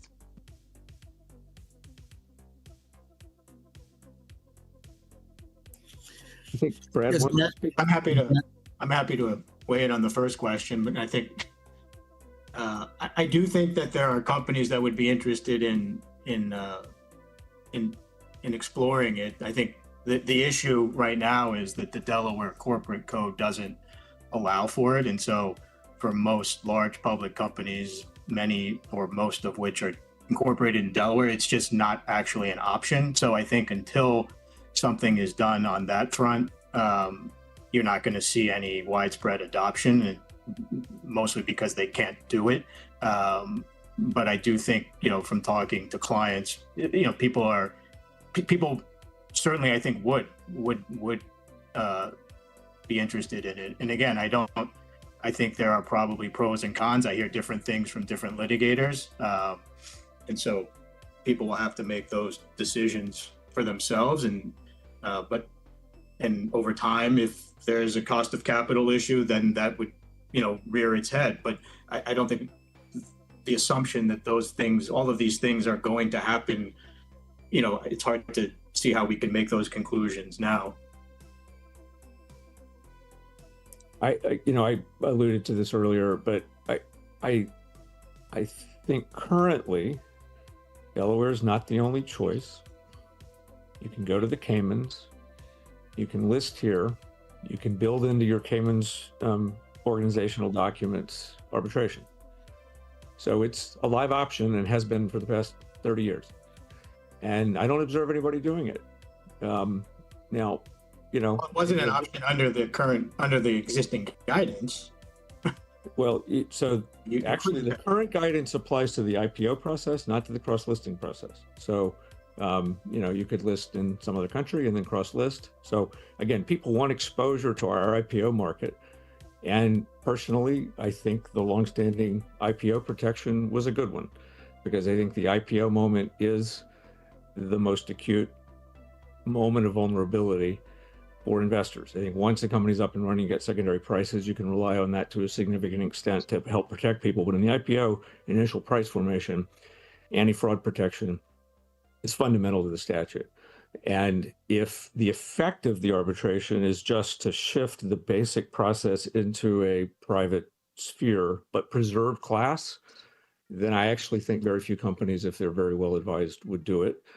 But I think if you couple, this is what's key about this, is arbitration just arbitration, or is it eliminating class relief?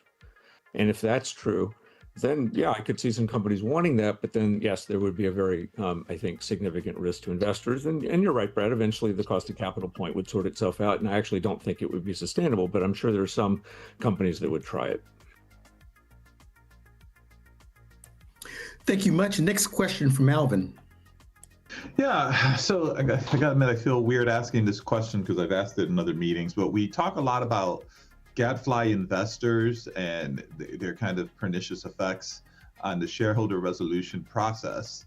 However, there seems to be a set of investors that are also putting forward politically motivated, or those that might seem politically motivated from the perspective of the company. And in this specific case, I'm thinking about institutional investors, such as both labor union pension funds, as well as sometimes people would accuse your certain state pension funds or state pension funds as pushing forward political agendas. My question is, are those type of institutional funds that have a fiduciary duty to a class of, in this case, workers and employees, are these considered gadflies? And I think specifically, I'm thinking, I would love to hear from the entire panel on the question, but I just want to make sure we're very precise about what we mean by a gadfly investor and an investor who has aligned interest and is not a gadfly. So I want to get some clarity on that. Thank you. Well, I always say the thing that people forget about the gadfly is it does get the animal to move. And so I don't use that as a pejorative. I don't think there's anything wrong in that. As I keep saying, the issue is not the number of shares of the person submitting the proposal or asking for engagement. The issue is the level of support that they get. And I think it's been my experience as somebody who's read a lot of proxies that the institutions that you talk about do an excellent job, and I can send you some examples if you want, of tying the things that they're asking for to very specific financial quantitative issues of risk and return. So again, my view is put it to the shareholders. Mm-hmm. We've got a wonderful economy with all kinds of shareholders. We've got index funds. We have targeted funds. We have all kinds of different funds. And if you can get a majority vote from that very, very heterogeneous group, then that tells you it's probably a financially relevant issue. No, I would love to see those examples. I'll drop my email in the chat. Okay. Thank you so much. But others feel free to weigh in.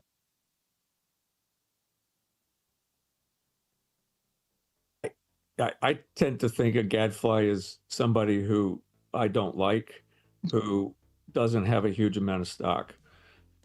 So I normally don't tend to think of gadfly as associated with a significant fund that is bringing a proposal, even if one could take a view that their motives for that are not strictly narrowly understood financial in nature. Just as a quick riff on that, asbestos at one point in time was not financial. It was just a thing that companies chose to use or not.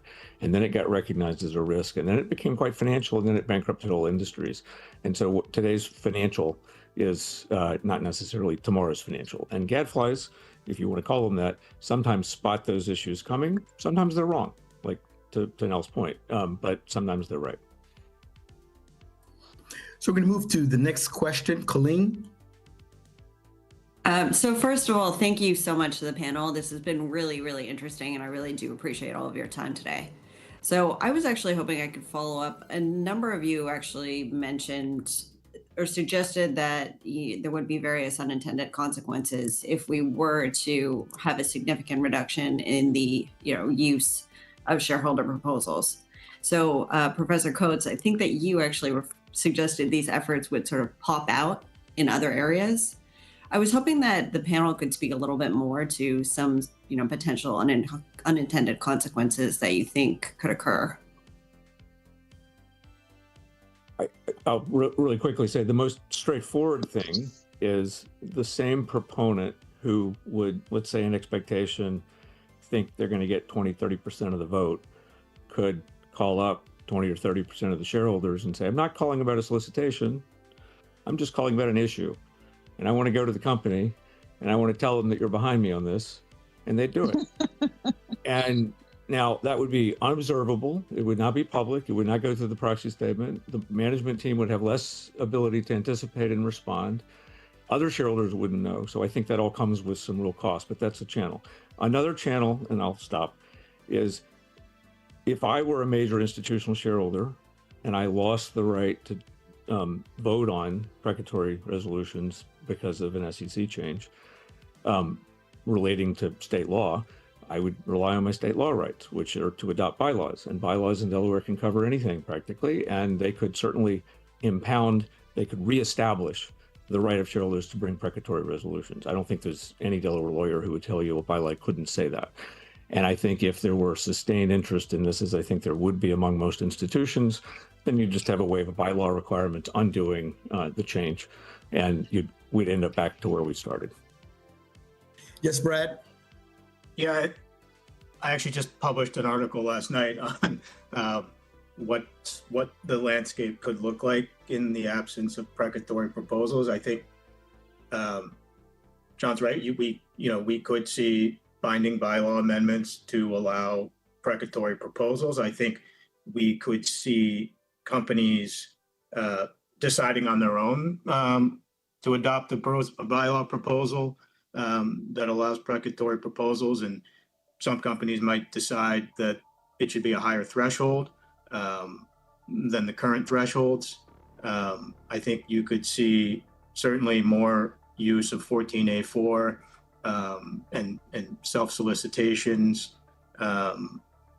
There's all manner of ways I still think that people can get their issues across to the company without having access to the company's proxy statement, owning virtually no shares and having little economic stake. Elizabeth? One of the things that we have also identified is, and for the record, I don't want my statement to be misconstrued that we are anti-shareholder proposal. There is some rationality to be brought to the shareholder proposal process in our view. But if you take away shareholder proposals entirely, you could end up in a world that the prior commenters discussed. You could also have more impacts just on the annual meeting in the ordinary course. There is almost a hydraulic theory of shareholder engagement that occurs. And if you take away this avenue, what do you get in return? And so you could get lower votes on directors. You could really impact say-on pay, which is somewhat unintuitive, which is also precatory. But say-on pay has at times served as an other or canary in the coal mine vote in general on companies, rather than pick a particular person to vote against because you have to vote against a person. Voting against say-on pay has been a relatively easy way for investors to say, well, I'm not so thrilled about the company in general, when you can't tie it necessarily to a compensation-related issue. And so I think you put pressure on other mechanisms that already exist if you entirely take away shareholder proposals. But if we're talking about taking away shareholder proposals that are routinely getting between 0 and 10%, I don't think that you get those types of impacts. If you shut off the valve entirely, that's when you put pressure on the rest of the system. Yes, Sabrina. Thank you. Yeah, thank you. If I may jump in, this is interesting. We can't really predict what will happen, but we can try to guess. The current confusion and the uncertainty, I think the first stage will be perhaps more caution, as we've seen with engagement. I don't know if that's the goal, but more caution from investors. So investors will be more careful, hesitate before filing shareholder proposals, spending time and resources on this. the same way that they've been more guarded in their dialogue with companies. And what comes next, as I mentioned, is likely more tension between companies and their owners, which is really unfortunate. So if investors feel that they have important concerns, but they have fewer effective ways and constructive ways of raising them, they will find alternative ways to express their voice. And as Liz mentioned, that could be voting against the nomination of directors or other votes. But more broadly, and that's the real concern for investors, if you remove the systems of checks and balances, if you diminish that and you have less right as a shareholder, there is more risk that companies don't manage risk effectively, don't act in their shareholders' interest, and that ultimately the fear is loss of value for shareholders. So, opening the door to fraud, abuse with less safeguards in place. And so that's why I think there is a risk that investors may end up viewing the US market as a whole as much riskier. And that has a cost. So that can impact their capital allocation decisions over time. It can impact their valuation of US companies. And Professor Coates mentioned the cost of capital. I think that's really the risk and the unintended consequence, I imagine. I think it's also important to point out that the fear that companies are just going to unilaterally exclude every proposal now because they don't need to put in a full-scale no action letter. I'm not seeing that. I'm sure Liz would tell you the same thing.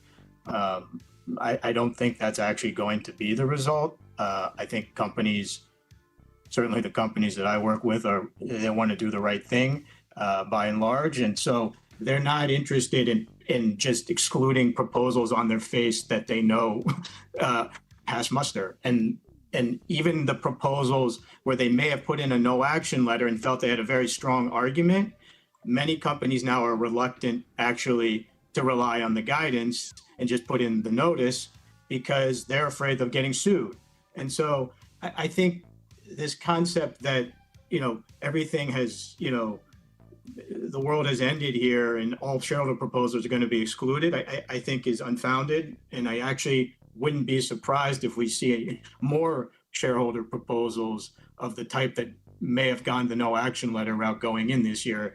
And again, on the 14A1, Delaware opinion, we're not really seeing people at this point wanting to step up in front and get one of those. James, I turn it over to you. Thanks. I'm sorry, James, I turn it over to you for conclusion. Thank you very much. I'm very happy we've had this time together, and I want to thank the panelists profusely. I appreciate you spending your time with us on this incredibly important topic.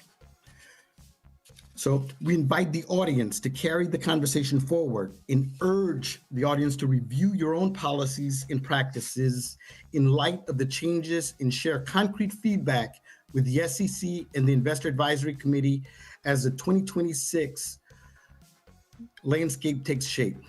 Again, thank you very much. Thank you, James. That concludes our Q&A session on our panel for this morning.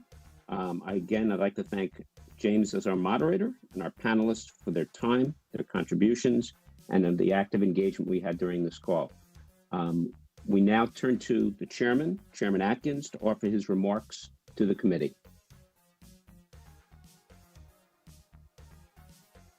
Very good. Can you hear me?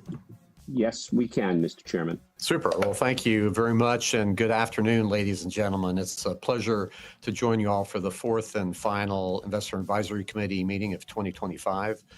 Before I share a few reflections, I have to note that the views I express here today are my own as chairman and do not necessarily reflect those of the SEC as an institution or of my other fellow commissioners.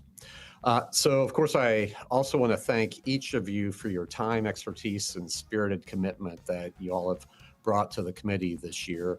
Your work is essential. Our markets prosper when investors have confidence that our rules are fair, our processes are predictable, and our regulators are not smothering innovation out of fear. I convey and share in the agency's appreciation for your dedicated service and extend a very special thanks to Christina Martin Fervita, who will conclude her tenure as investor advocate at the end of January. Our work at the SEC should always be responsive to the needs and interests of investors, and Christina has provided essential support in service of these objectives.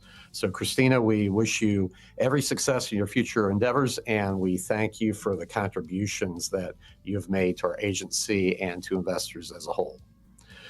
I'm also grateful for the valuable insights that we heard during this morning's panel discussion regarding regulatory changes in corporate governance. One of my top priorities as chairman is to make being a public company an attractive proposition for more firms. And I look forward to engaging in this important work over the coming months as we guide the SEC back to the bedrock fundamentals on which our mandate is based. The next panel, meanwhile, will focus on how the Commission can modernize our rules to enable our markets to move on-chain. Distributed ledger technology and the tokenization of financial assets, including securities, have the potential to transform our capital markets. Our financial markets have long been the envy of the world, and to ensure that they remain so, U.S. firms and U.S. investors must have the opportunity to leverage this technology as they lead the future of global capital markets. Today, our rules assume that securities are issued, traded, and managed through layers of intermediaries, which help to address risks like information symmetry, asymmetry, and operational friction. But as we consider the rise of public blockchains and tokenization, we must acknowledge that these technologies have the capacity to streamline not only trading, but the entire issuer-investor relationship. In other words, tokenization is not just about transforming how trades occur. It can also enable direct connectivity for proxy voting, dividend payments, and shareholder communications, thereby reducing the need for multiple intermediaries in those processes as well. As we modernize our rules, we must consider the full scope of these changes, both in how markets trade and in how security ownership is recorded and serviced. I welcome the IAC's assistance in helping us think through how to respond appropriately to these innovations. So, as with any technological shift, market participants are experimenting with different tokenization models, and I'm interested to hear the panel's thoughts about the implications of these approaches. Several models may warrant discussion. First, some companies are issuing equity directly on public distributed ledgers in the form of programmable assets that, in some cases, have the ability to embed compliance, voting rights, and other governance functions. This path allows investors to hold a security in digital format with fewer intermediaries and more transparency. Second, third parties are tokenizing equities by creating on-chain security entitlements, which represent ownership interests in equities that exist off-chain. And third, we are seeing synthetic exposures, tokenized products that seek to mirror public equity performance. While today the offer and sale of these products are proliferating offshore, they illustrate the global demand for U.S. market exposure built on distributed ledger-powered infrastructure. Of course, the shift to on-chain capital markets requires more than just issuance. We also tackle other chain stages in the securities transaction lifecycle. For example, tokenized shares risk becoming nothing more than conversation pieces if their owners cannot trade them competitively in liquid on-chain environments. But making this possible requires the Commission to think carefully about how our regulatory mandate intersects with technological realities. Furthermore, that these new systems work effectively and align with overarching goals of transparency and investor protection. The previous Commission attempted to address on-chain markets through a brute force redefinition of exchange to include even basic communication protocols, and then subjecting whatever was captured by that new definition to the full panoply of our regulatory framework for exchanges. That approach lacked limiting principles, expanded the SEC's reach beyond what Congress intended, and ultimately created uncertainty that chilled innovation. So we must not and cannot repeat that mistake. If we want to boost innovation, investment, and jobs here in the United States, we must provide compliant pathways that allow market participants to leverage the unique capabilities of this new technology. That's why I've asked staff to recommend to the Commission ways in which we can use our exemptive authority to allow for on-chain innovation while we continue to work on long-term, durable rules of the road. Congress has given the SEC broad exemptive authorities under the Securities and Exchange Act of 1934, and we must use these authorities responsibly. A thoughtful exemptive framework, cabined, time-limited, transparent, and anchored in strong investor protections, could allow the markets to develop on-chain models and give investors innovative new choices. And drawing on input from market participants, we will be able to craft rules that distinguish between truly decentralized finance and the wide spectrum of centralized on-chain finance in existence today. A durable rulebook must recognize this spectrum without forcing square pegs into round holes. If we attempt to regulate decentralized protocols as if they were centralized brokers, we will undermine the very innovation that makes them resilient and transparent. But if we allow centralized intermediaries to benefit from regulatory arbitrage just because they operate on-chain, then we erode the principles of accountability and investor protection that have contributed to our global market dominance. Our task, as well as our responsibility, is to write rules that match functional reality. I look forward to working with my counterparts across the administration in the coming years to do just that. The SEC's role is not to resist the market's transition to on-chain capital markets, nor is it to force it into legacy definitions, nor to push innovators offshore. Rather, it is to allow market participants to operate and innovate subject to clear guardrails that protect the public, ensuring that U.S. markets remain the most dynamic, transparent, and trusted in the world. If we stay true to this course, we can ensure that the United States leads, not follows, in the next chapter of capital markets innovation. And finally, just as tokenization represents one evolution in our markets, so does the subject of the recommendation that the committee will be considering today. The advent of artificial intelligence promises to transform workflows and business models. Yet with every emerging development, the question for the SEC to consider is not necessarily its novelty, but whether our existing disclosure framework sufficiently provides investors with material information about it. And on that point, I believe that investors can rely on our current principles-based rules to inform them of how AI impacts companies. Indeed, we should resist the temptation to adopt prescriptive disclosure requirements for every new thing that affects a business.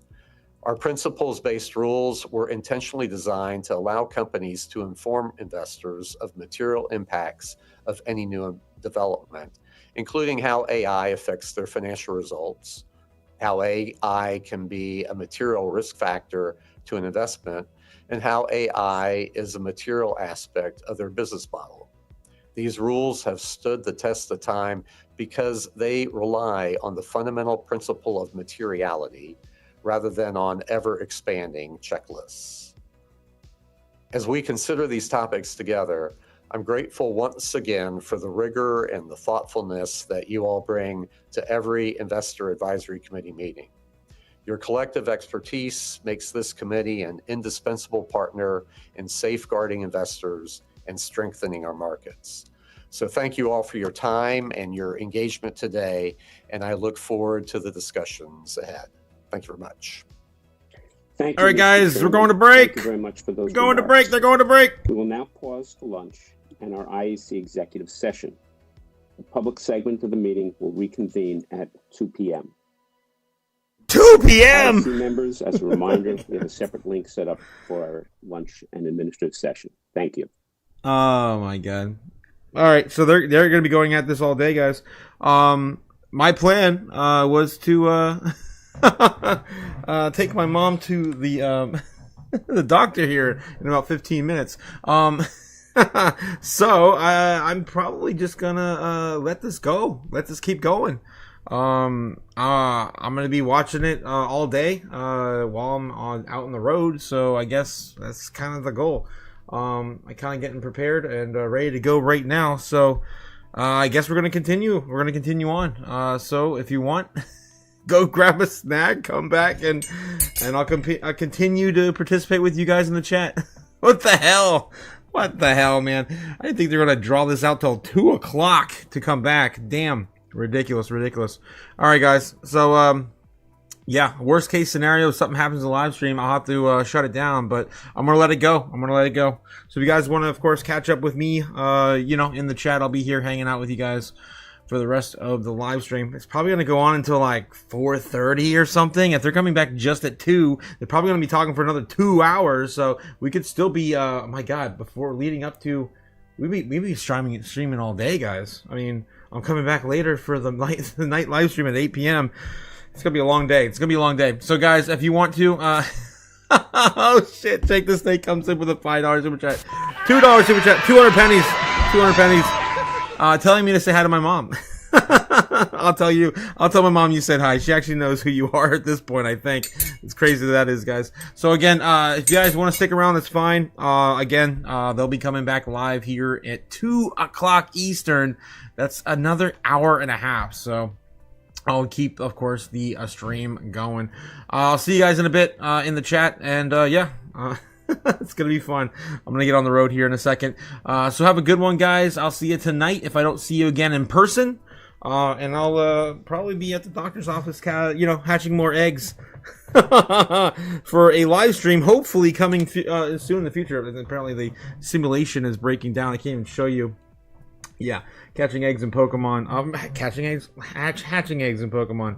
Trying to get the best team ready for the parabolic days ahead. I'm going to be live streaming probably the entire game of Pokemon while we're sitting around heading towards all-time highs. I can't wait for those live streams. Like I've been talking about them for 2 years now, and they never ever seem to happen. All right, guys. So 24-hour live streams coming at some point soon. Got a lot of fun things ahead. Watching movies, playing games, and all the latter. If we ever do finally see those days. All right. I will see you guys tonight at 8 p.m. And, of course, here's the rest of the SEC meeting. All right, guys. Later. Jesus. Crazy. We're gonna win so much, Too much winning. You may even get tired Too of much damn You're winning. gonna say, please, too much winning. Can't take it anymore.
Afternoon.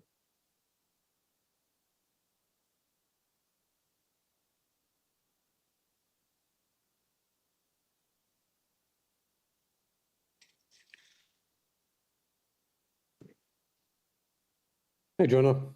Hey, how's it going? Good. Andrew.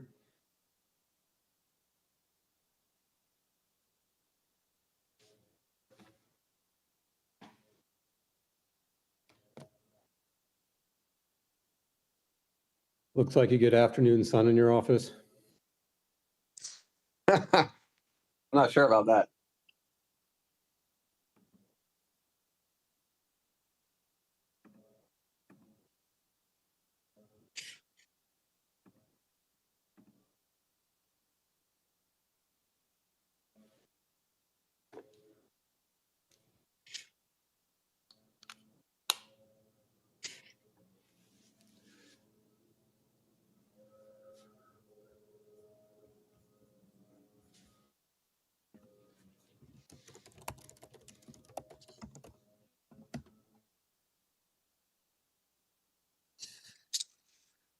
Hey, Chuck. Hey guys, you hear me okay? Yeah. Yep.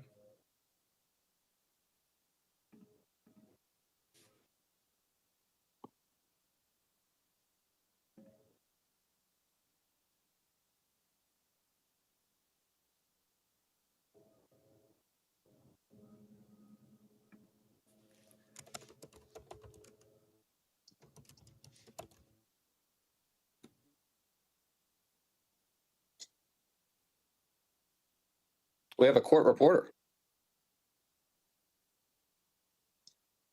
What's that? We have a court reporter. No. Oh wow, look at that.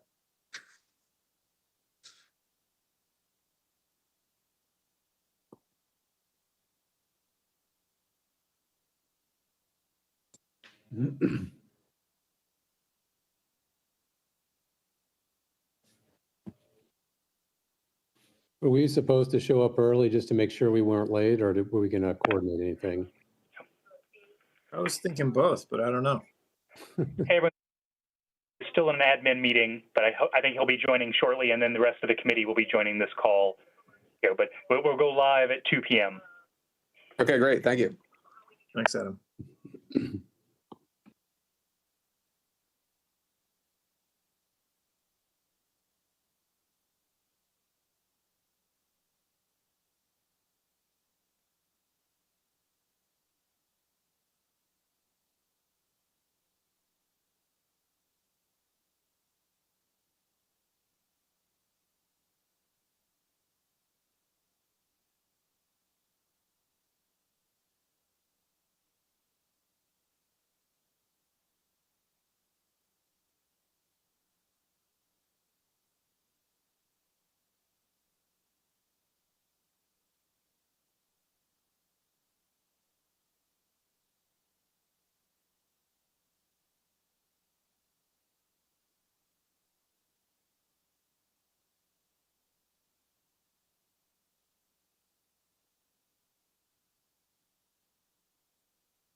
Folks hear me now?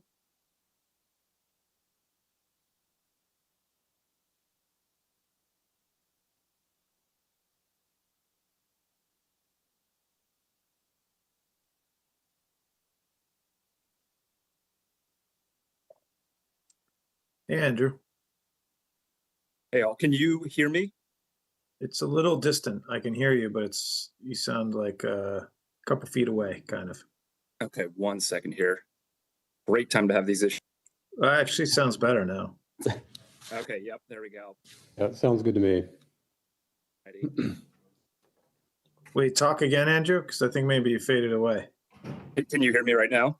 Yeah, that sounds fine. Okay. Alrighty. We just had another meeting where we switched over from Microsoft Teams, and so it's the back and forth. You know, when one of you all figure out interoperability, can you also figure that out for video platforms too? So yes, seriously. Still figuring out blue jeans myself.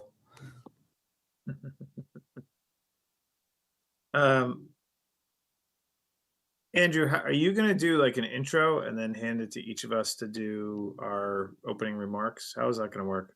Yeah, so I'll give a quick intro. I'll turn it over to John Gulliver, who will be joining us as well too to add his remarks, and then what we'll be doing is then I'll turn it over to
Adam, are we ready to go? Okay.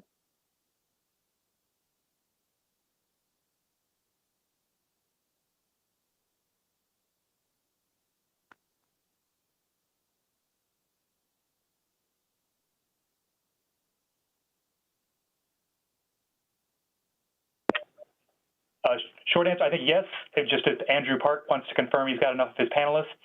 And I guess we should note when we go back on the record that Christina Lazaro did join us, even though we missed her during the roll call. Okay, okay. Yep, I'm looking around. It looks like we are minus, just missing one person here. But he's going to go third.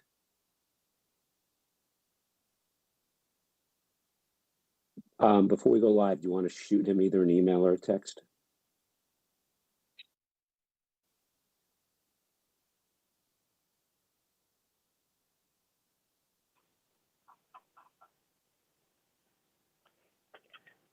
AV, are you ready to handle?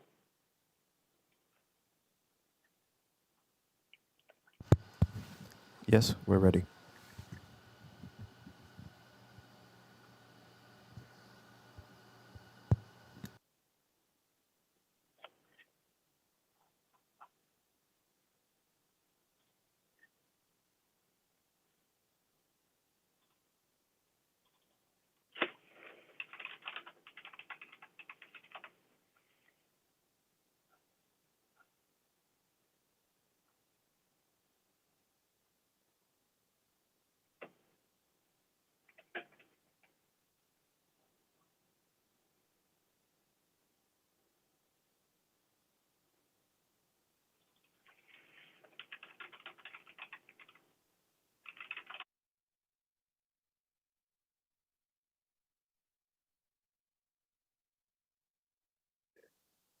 Welcome back to the afternoon session of our December 4, 2025 Investor Advisory Committee meeting. Adam, do we need to note if any IAC members have joined or departed as we're returning to the public session? I'll just note that Christina Lazaro did join us after the roll call. Thank you. Our afternoon session begins with our second panel, Tokenization of Equity Securities, which will be moderated by Andrew Park and John Gulliver, followed by a discussion of our potential committee recommendation, as well as remarks from Commissioner Ueda. Andrew and John? Thank you, Brian. Our panel today is on the tokenization of equities. And so following the May SEC roundtable that raised many important issues around tokenization, this panel looks to dive deeper into the issues around the issuance, trading, and settlement of publicly traded stocks. So for starters, for those who are not familiar, what is tokenization? Tokenization is the issuance of a token representing ownership of an asset over a blockchain. And in a moment, we will hear from our esteemed group of panelists how the innovation around these tokens and the blockchain could be used to improve how equity trading is currently conducted. This panel will also help us answer what activities, despite using digital tokens and blockchains, are still functionally similar to what we have for existing entities, many of which we have laws and regulations that have been long accepted and understood by many market participants. And this framework has really helped the US capital markets to become by and far the most preeminent market in the world. At the same time, we will also hear where those rules may need to be updated. Equity trading has certainly come a long way from the days that a group of gentlemen gathered under a buttonwood tree in downtown New York to trade stocks. And also we have come some ways away from the days when delivery agents were literally people who would carry bags of trade tickets for physical settlement at DTC. And as we think about this, we think about how back in the 1980s and going into the 90s, we saw this original rise in electronic trading that would later pave the way in 2005 for the adoption of Reg NMS, recognizing that these new technological advancements to equity trading were something to be worth thinking about, but at the same time, still making sure that the efficiency, fairness, and transparency still existed in the markets. So at this moment in time, when it comes to tokenized equities, we have a number of questions that we need to answer for ourselves. One of which is, there are many different issuance models that currently are out there in place. So leading us to ask, what is it that investors own and what are their rights associated with what they own? There are also different ways that tokenized equities can be traded, whether through centralized exchanges or through peer-to-peer methods. And we will start to look into all of these different issues. Let me now turn it over to my colleague on the committee, John Gulliver, who will outline what we hope to accomplish with this panel today. Thanks, Andrew. Can you hear me okay? Yeah, good. Great. So our goal for this panel is to stay high level. We don't want to get bogged down in the weeds of technical details. I think tokenization can get very complicated very fast.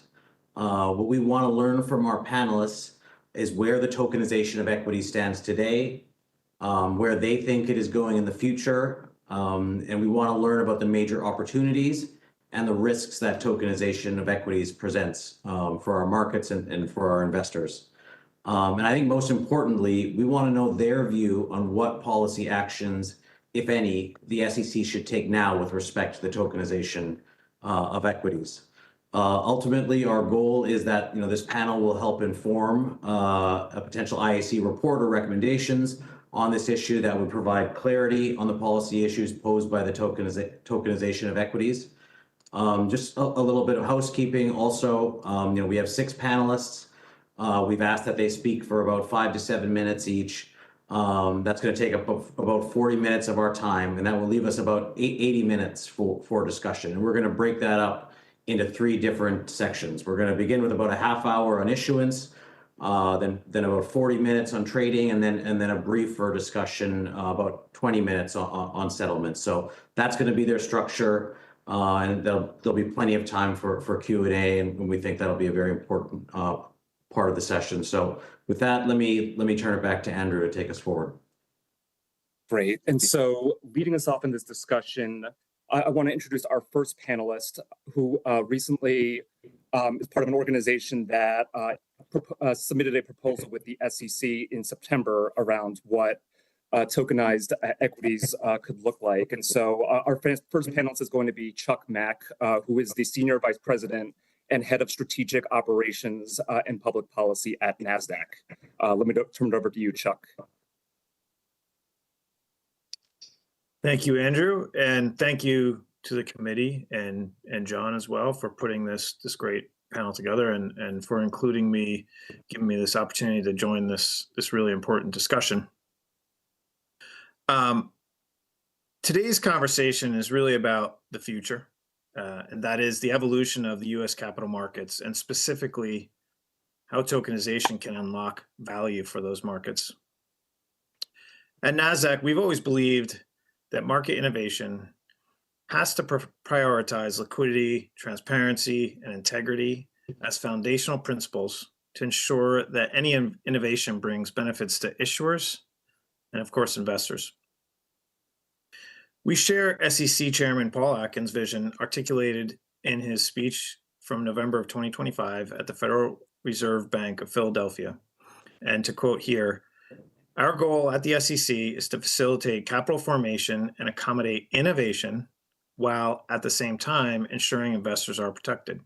We couldn't agree more. With this framing in mind, I'd like to talk about our markets and why tokenization represents such an interesting opportunity. Everyone knows the U.S. capital markets are the envy of the world. They represent nearly $70 trillion in market capitalization. We average about $800 billion traded every single day. Our markets are the engine of innovation and growth, providing capital to businesses. In fact, so far in 2025, that'd be around $200 billion that's been raised for companies to invest in their people, factories, and technology to deliver innovative solutions and grow our economy.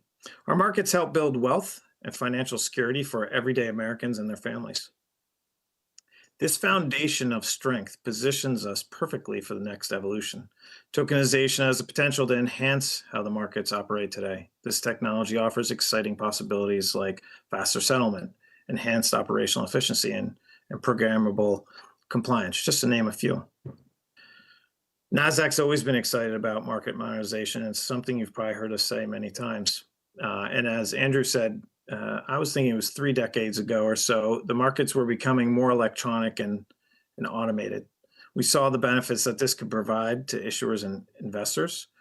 We also saw that as technology advances, it's essential to continually assess and update our rules and regulations to encourage innovation while still safeguarding investor protections and maintaining market integrity. Let's talk a little bit about the proposal Andrew mentioned. What we're proposing in regards to tokenization is straightforward and represents what we think of as a first step in a multi-step evolution. And we're seeking to bring everyone along with us, one step at a time. Our proposal would enable member firms and investors to trade tokenized equity securities on our market, and we'd leverage the Depository Trust Corporation, or DTC, for clearing and settlement. We believe this solution, like I said, this first step, is elegant in its simplicity. It recognizes that the changes required to accommodate tokenized security largely sit with settlement and clearing processes. Under NASDAQ's proposal, tokenized shares would maintain the same CUSIP, the same rights and benefits, and the same execution rules. In other words, it represents the exact same shares as you would expect from today's structure. This approach harnesses blockchain technology while leveraging the benefits to investors of our national market system, including but not limited to robust price discovery, transparency, and best execution. We're working to collaborate closely with the SEC and industry participants to ensure interoperability with existing data and trading protocols and to optimize execution quality across all formats. This is why we follow and appreciate the public notice and comment process, so we can hear the industry's reactions to our proposal, and so really, frankly, everyone can hear, and we can move forward in a collaborative and thoughtful way. We see the tokenization of securities as not only something that can be built within the existing frameworks and guidelines of the market, but also something that should be. That's why this proposal is an important way, in our view, to bring tokenization to market. It will allow this technology to evolve and be embraced, but also ensures that investor protections that I've mentioned a few times that we've built up over multiple decades will stay intact. So before I hand it back to Andrew, I just want to leave you with 3 things. First, our markets are strong and resilient.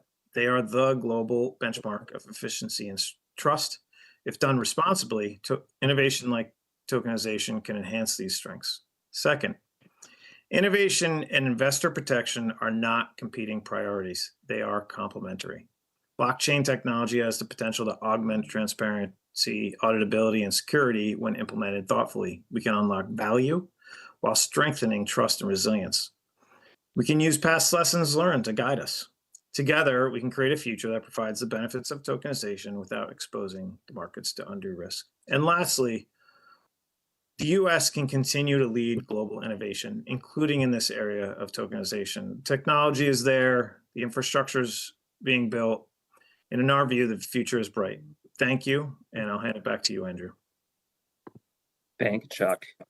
Next, we will hear a little bit more about the various different models of tokenization that are out there right now. So I'll turn it over to Coy Garrison, who is the Senior Director and Deputy General Counsel of Crypto at Robinhood. Coy.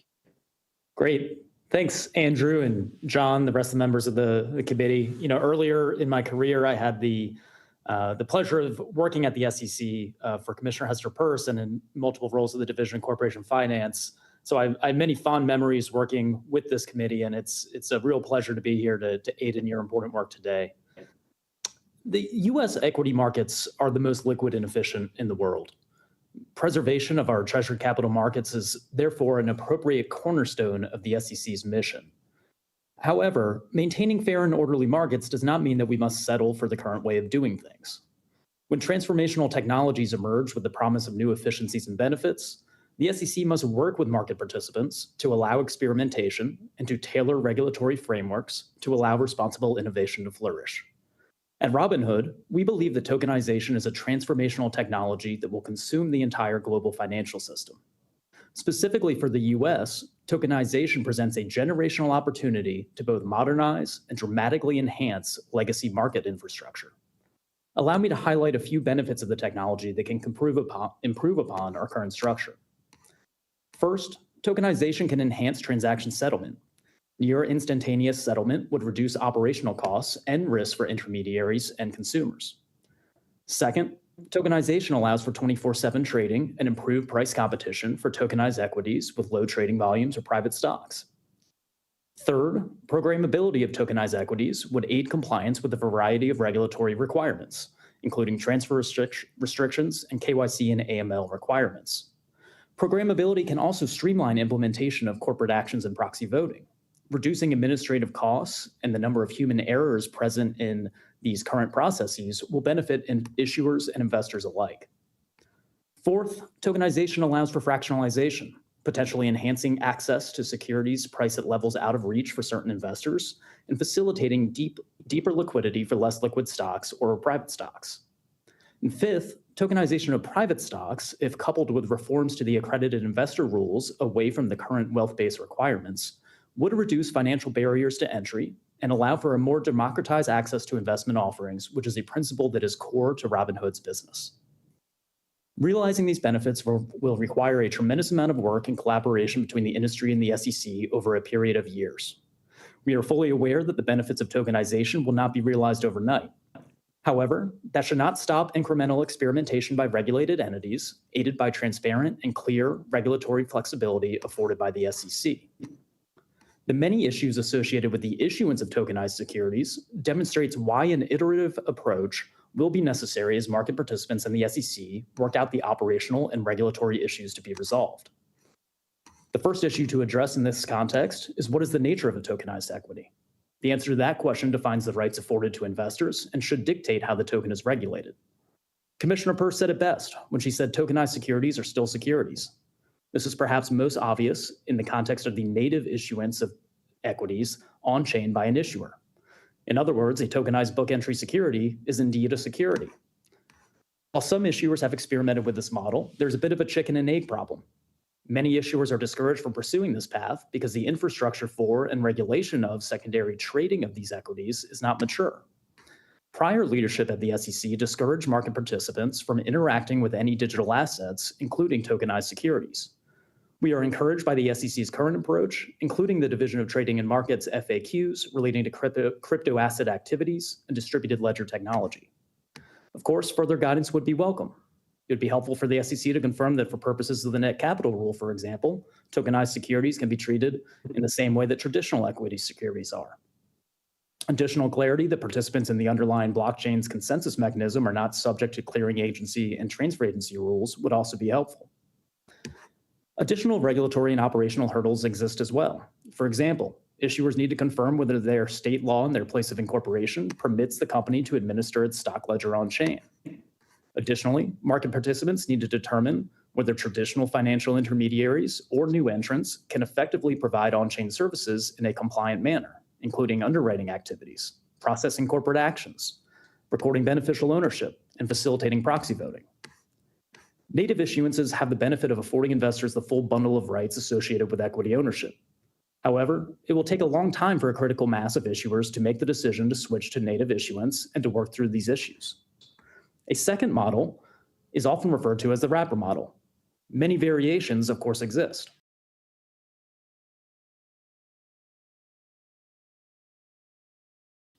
Typically, it involves a third party that custodies traditional securities at a broker and issues tokens tied to the securities that it holds. The issuer may choose to pass on all legal rights to the token holder, or it may choose to pass on only certain rights, such as dividends. If offered to U.S. persons, these wrapper tokenized securities should be treated as what they are, either securities or security-based swaps, depending on the particular facts and circumstances. With respect to any concerns regarding investor confusion about what exactly they hold through such tokens, existing disclosure obligations and suitability requirements should be sufficient to ensure that investors understand the nature of their holdings and the attendant risks. Notably, the wrapper model depends on the continued existence and vibrancy of the traditional equities market structure. By adding a token layer to an already complex structure, the full benefits of tokenization may not be realized. That is not to say that such a model has no value. Robinhood is using a wrapper model in Europe to give customers in the European Economic Area the opportunity to gain access to over 700 U.S. public companies and ETFs. Now, to be clear, this product is not available to U.S. persons. The stock tokens are derivative contracts under applicable European law between Robinhood Europe UAB and the customer. Each token issued represents an economic interest in one share in the underlying US listed security. European investors may buy in at the price of the underlying asset at the time of purchase, and they may sell out at the price of the underlying asset at the time of sale. Dividends and corporate actions are passed on by Robinhood Europe UAB to eligible holders of stock tokens in a corresponding amount of cash. Now, what works well for the European market may not work well for the US. Each jurisdiction has its own bespoke regulations and market-driven realities that will shape how tokenization will look. However, the progress of tokenization in Europe and the rest of the world should serve as a nudge to the US to encourage experimentation by regulated entities in tokenized equities in order to maintain its competitive edge. Conversations like the one today are a step in the right direction. I look forward to discussing more specifics to both issuance, trading, and settlement during our conversation. Thank you. Thank you, Koi. And certainly we will be spending a fair bit of time thinking about those issues you just raised. And so next, I'll turn it over to Alex Thorne, who is the head of firm-wide research at Galaxy Digital Holdings. In addition to being an investment firm focused in this area, Galaxy Digital also recently issued a set of shares, a tokenized version of shares, I should say, recently. And so Alex will talk us through what that all looks like. Alex.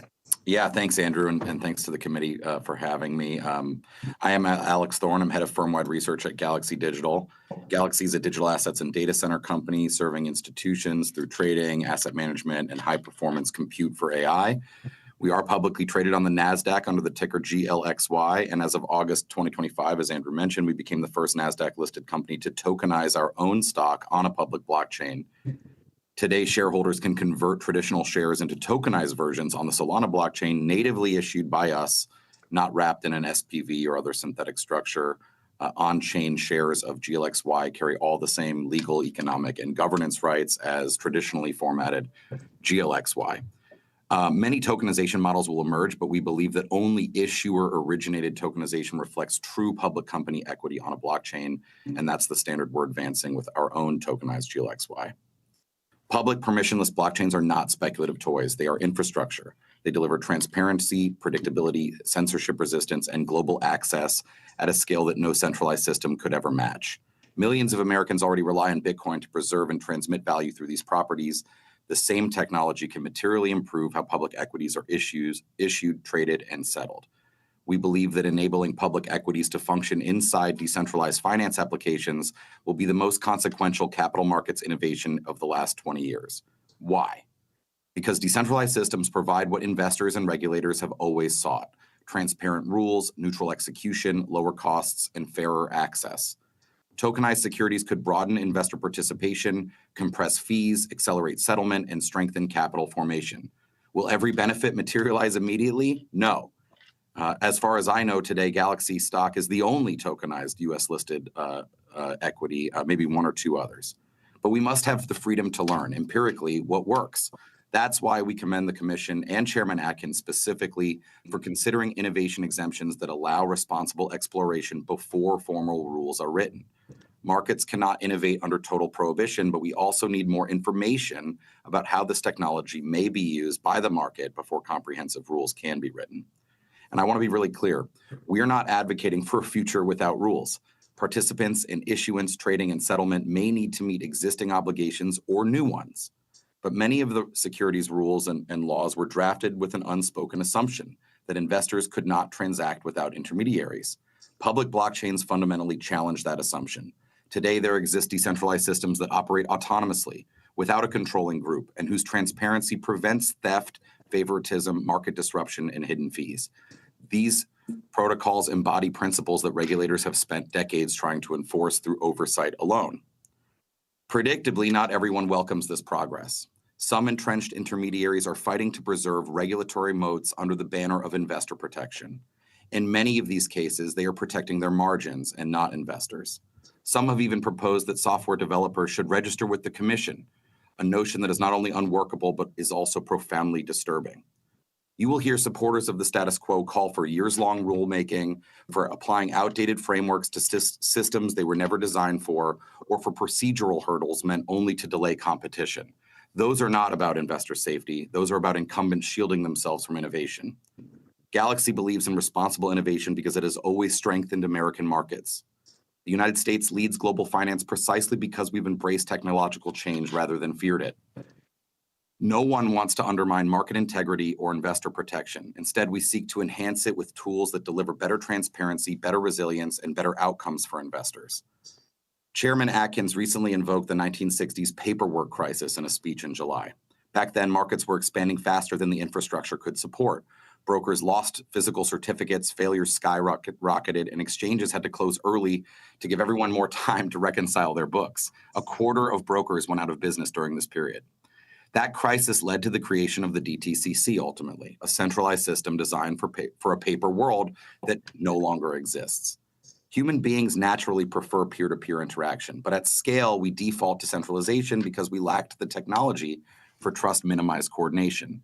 Central intermediaries can be efficient, but they also require deep regulation because they can, intentionally or not, steal, preference, or cheat. Public blockchains and decentralized software cannot steal, it cannot preference, and it cannot cheat. That is not a marketing slogan, it's a structural property ensured by code transparency and distributed consensus. And it is a profound innovation. It's why regulators should permit controlled experimentation rather than assume that the old architecture must forever dictate the new world. We commend the Commission for its willingness to explore this frontier, allowing innovation to proceed carefully, responsibly, and transparently is the only path to understanding how these systems can strengthen U.S. capital markets for decades to come. Thank you so much for the time, and I'm looking forward to the conversation. Thank you, Alex. Next, we will hear from Jonah Platt, who is a Managing Director and U.S. Head of Government and Regulatory Policy at Citadel Securities. Jonah. Thank you for having me today as part of this important discussion. Citadel Securities is the leading market maker in the United States, delivering exceptional execution quality to our clients. Over the last decade or so, innovation has dramatically lowered trading costs for all investors, further cementing the U.S. equity markets as the gold standard globally. Let me be clear. We believe that tokenization of U.S. equities represents another promising innovation that has the potential to further benefit investors. Benefits can include the ability to self-custody assets and transfer them 24/7, further reductions in settlement risk, and more efficient shareholder communication. These would deliver valuable benefits to investors if achieved, and we are actively partnering with key firms in the digital asset space to do just that. We are excited for what the future holds. Today, we've been asked to speak a bit about tokenization structure, trading, and settlement, and I have a couple of slides to walk through, so we can go to the first slide, please.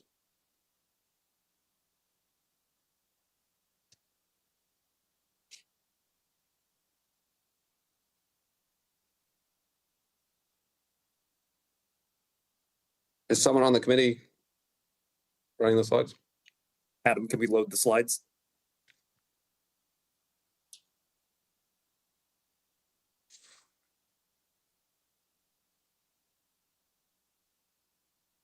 In the interest of time, Jonah, do you want to talk and we'll hopefully get out there? We're sideways, but.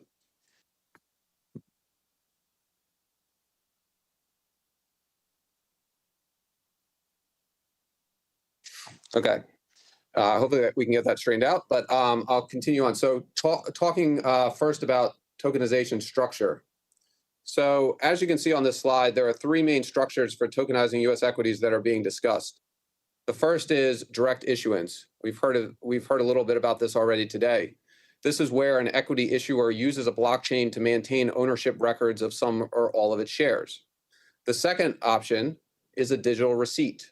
This is where a third-party firm immobilizes existing shares and issues digital custodial receipts on a blockchain. These receipts may be structured so that they are considered to be the same security as the existing shares, meaning there's no separate instrument to register. As a result, when an investor transfers the digital receipt of Apple shares, for example, they're considered to be actually transferring the underlying Apple shares. And then the third option is a derivative. This is a new instrument being created that is linked to the price of the underlying U.S. equity. I'll highlight 2 points for now. First, The derivative version, while available offshore, appears challenging to market to US investors. And this is because security-based swaps must be separately registered with the Commission if offered to retail investors. Therefore, for today's discussion, I will focus on the first two alternatives. Second, with respect to those first two alternatives, there are important differences that merit consideration, including the level of issuer involvement and fungibility. And investors should clearly understand those differences and the specific characteristics of a tokenized equity. Now turning to trading, we can go to the second slide, please. Perfect, thank you. So once a tokenized equity is created, either via direct issuance or a digital receipt, there are broadly speaking two ways to trade it: through commission-regulated market centers, such as exchanges and ATSs, or through what are being called decentralized or DeFi trading protocols. There are a couple of points to make here. First, many of the key potential benefits of tokenized equities, such as those that I mentioned earlier, can be achieved when trading the instrument on an exchange or an ATS. And there are multiple live initiatives to do just that, including the NASDAQ proposal that we heard about earlier. Therefore, it is important to clearly establish the incremental benefits of trading a tokenized equity via DeFi. We often hear that DeFi enables transactions to occur on a peer-to-peer basis without intermediaries, such as registered brokers, dealers, and exchanges. However, at the same time, we see requests for the Commission to grant broad exemptive relief to DeFi participants from the statutory definitions of a broker, dealer, and exchange. This suggests that there may be intermediaries involved in DeFi trading protocols, and at least this particular asserted benefit hinges on the Commission granting exemptive relief from otherwise applicable registration requirements. Second, were the Commission to grant broad exemptive relief from the statutory definitions of a broker, dealer, and exchange, this would have significant negative consequences for investors.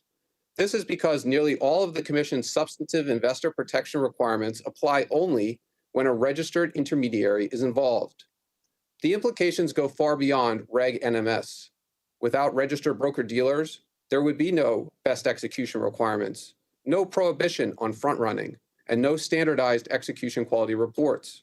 In turn, without registered exchanges, there would be no market-wide transparency requirements, no market resiliency measures such as price bands and trading halts, and no market surveillance requirements. In essence, there would be a segment of the US equity market that would operate entirely outside of the regulatory framework that has been carefully crafted by the Commission over decades to protect investors and safeguard market integrity and resiliency. In our view, thoughtful regulation is a key reason why US markets are simply the best. Of course, further improvements can and should be made. If specific rules do not make sense for tokenized equities, then they should be reviewed. And we have published a white paper putting forward a number of recommendations designed to further enhance US equity market structure that would apply to tokenized and non-tokenized US equities alike. In our view, these approaches should be pursued rather than simply granting blanket exemptions from all registration requirements. We can close the slides, please. Let me close with a few words regarding clearing and settlement. First, it is important to acknowledge the significant progress in this area. We applaud the Commission's leadership in successfully transitioning the US equities market to T+1 settlement, which has unlocked greater capital and operational efficiencies. We strongly support initiatives designed to further improve clearing and settlement efficiency, and tokenization certainly has the potential to do so. We look forward to partnering with the Commission and market participants to explore those opportunities and achieve concrete results for investors. Thank you. Thank you, Jonah. Next up, we will hear from Scott Bauges, who is the Vice President of Global Regulatory Policy at Coinbase. Scott. Yeah, Andrew, thanks. Thanks to the IAC for having me here. It's great to be speaking in front of the SEC. In fact, I left in 2019, and this may be the first time I've done an event with the SEC since then. So glad to be back. It was 4.5 years ago that I first started working in crypto. I had returned to academia and I started working with Coinbase.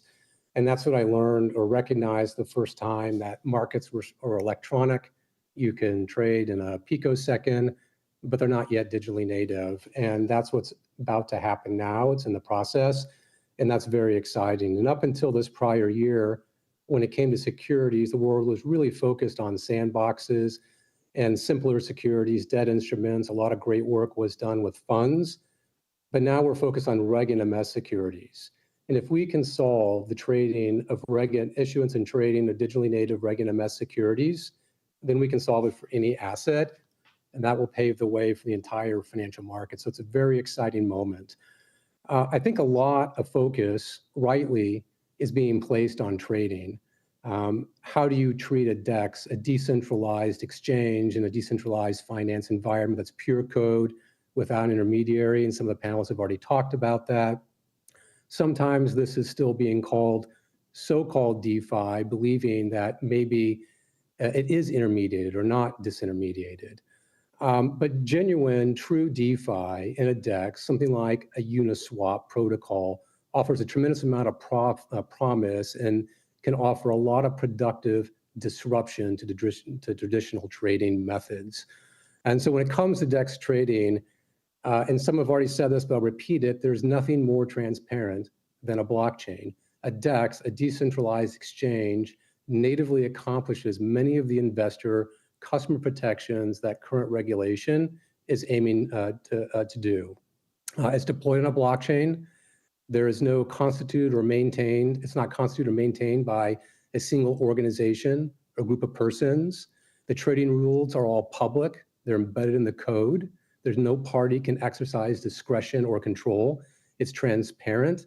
It's free and public display of all pricing. There's no consolidated tape to pay for. It is non-custodial. No intermediary ever takes custody of a trader's assets. There's fair access. It's permissionless. All liquidity providers and seekers are subject to the exact same rules, and there are transparent fees. All fees earned by a liquidity provider or otherwise paid to the protocol are determined by its governance and or its participants. And what's really interesting is that when it comes to market surveillance, everybody in the market can see in real time what is happening. A lot of people are talking about the October 10th event.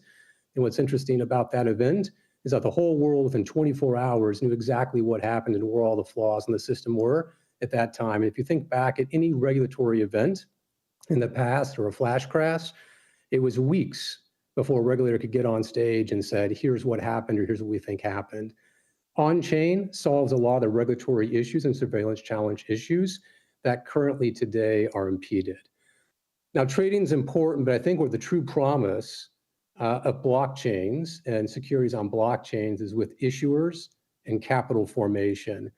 Firstly, and importantly, it's going to expand access to U.S. equities to international markets. It's expensive for foreigners to get access to our markets. Some can't get it at all. And expanding access globally means a lower cost of capital to all the issuers of securities on chain. That's extremely important and shouldn't be dismissed. Second, the programmability of corporate actions, and then Coy did a good job of talking about that. The Commission for decades is trying to figure out a way to get investors to be registered shareholders and not beneficial owners. It's easier for investors to participate in corporate governance when securities are on chain. They can have direct access or relationship. Issuers can have direct relationships with their investors. You can pay dividends and vote on chain. This is going to solve many of the proxy plumbing problems that the SEC has grappled with for decades. Also, I think it's very important that on-chain securities is going to give new life for the offering exemptions like Reg A and crowdfunding. The reason these offering exemptions have never met the promise and hope when they were issued is that the liquidity is a missing piece of the equation. Smaller issuers don't have access to liquidity on a national stock exchange. And if you issue securities on chain that have access to a DEX, all of a sudden you now have changed a market where either you have as much liquidity as you need or none at all. Startups will be able to find new investors. Investors will be able to find new startup companies. And ultimately, why this should be attractive to national stock exchanges, it's going to increase the top of the funnel and incubate companies that ultimately can list on an NSE. And finally, I will just say that going on chain will give investors sovereignty over their assets, like was always envisioned ever since the buttonwood tree. But because of where technology has landed us today has largely taken that away, trading through a broker. Brokers are not going away. I will continue to always use a broker, but there are many people in this market who would like to have self-sovereignty, self-custody of their assets, have portability of their assets, be able to lend their assets in DeFi protocols.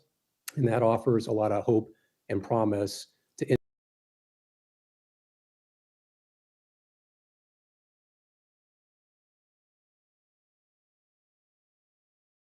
innovation in this market. And I had a whole talking point on why the SEC should pursue the exemptive path in parallel to rulemaking, which I think is the path they're on, given the chair's remarks earlier. And so I just want to echo that that is the absolute right way to do this. We saw that with ETFs.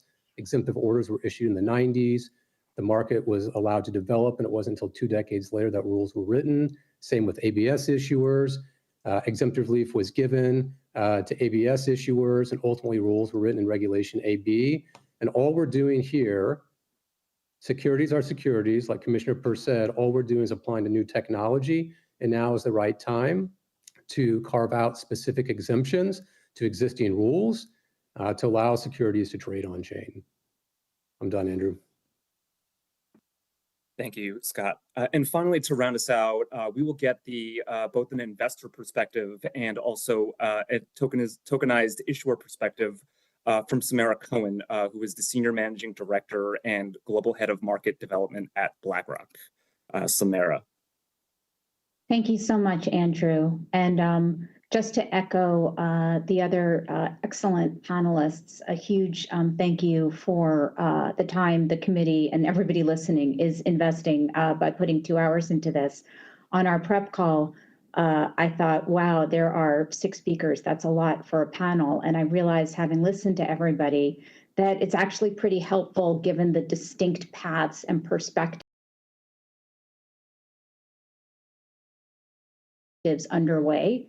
But that tells you something about the challenge of the moment that we're in, and the fact that there's probably more than one solution to it. So many of, I think, the critical points have been made, and I know we're a little bit over time and want to get to discussions. So I'm going to try to weave together and play back a couple of the threads as I hear them from an investor's perspective, and what I think the path forward is. The first is just to take a step back, like why is this important?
Protocols that permit other trading modalities.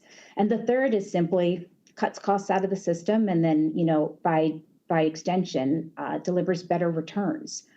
So I think from an investor perspective, the opportunity here is clearly profound.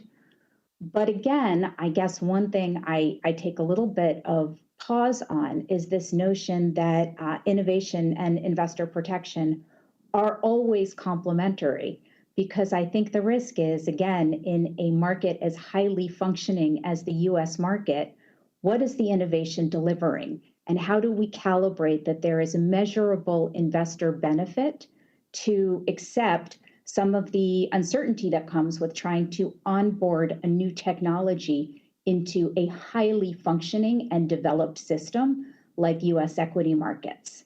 I think as we talk through the models, and I do appreciate that only one of us had slides, but I think it is helpful to think about this issuer native, the issuer-led third party and derivative constructs. And to be clear, with the exception of the derivative type products that are currently live in Europe, these are all kind of PowerPoint models right now. So we really don't have market experience of engaging with them, pricing them. I'm quite sure we can go through and craft out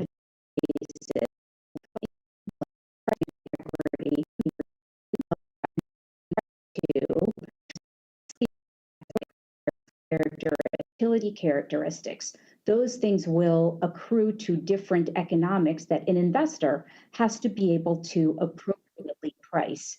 So I think, and I will end with this, considering the experience we've had in US equity markets with ETFs and how ETFs harness, create redeem mechanisms to ensure alignment of ETF trading with the underlying portfolios, I think we have, and there's other examples of this, but some mental models to help us assess how we can introduce new wrappers and maintain appropriate price formation across those different wrappers.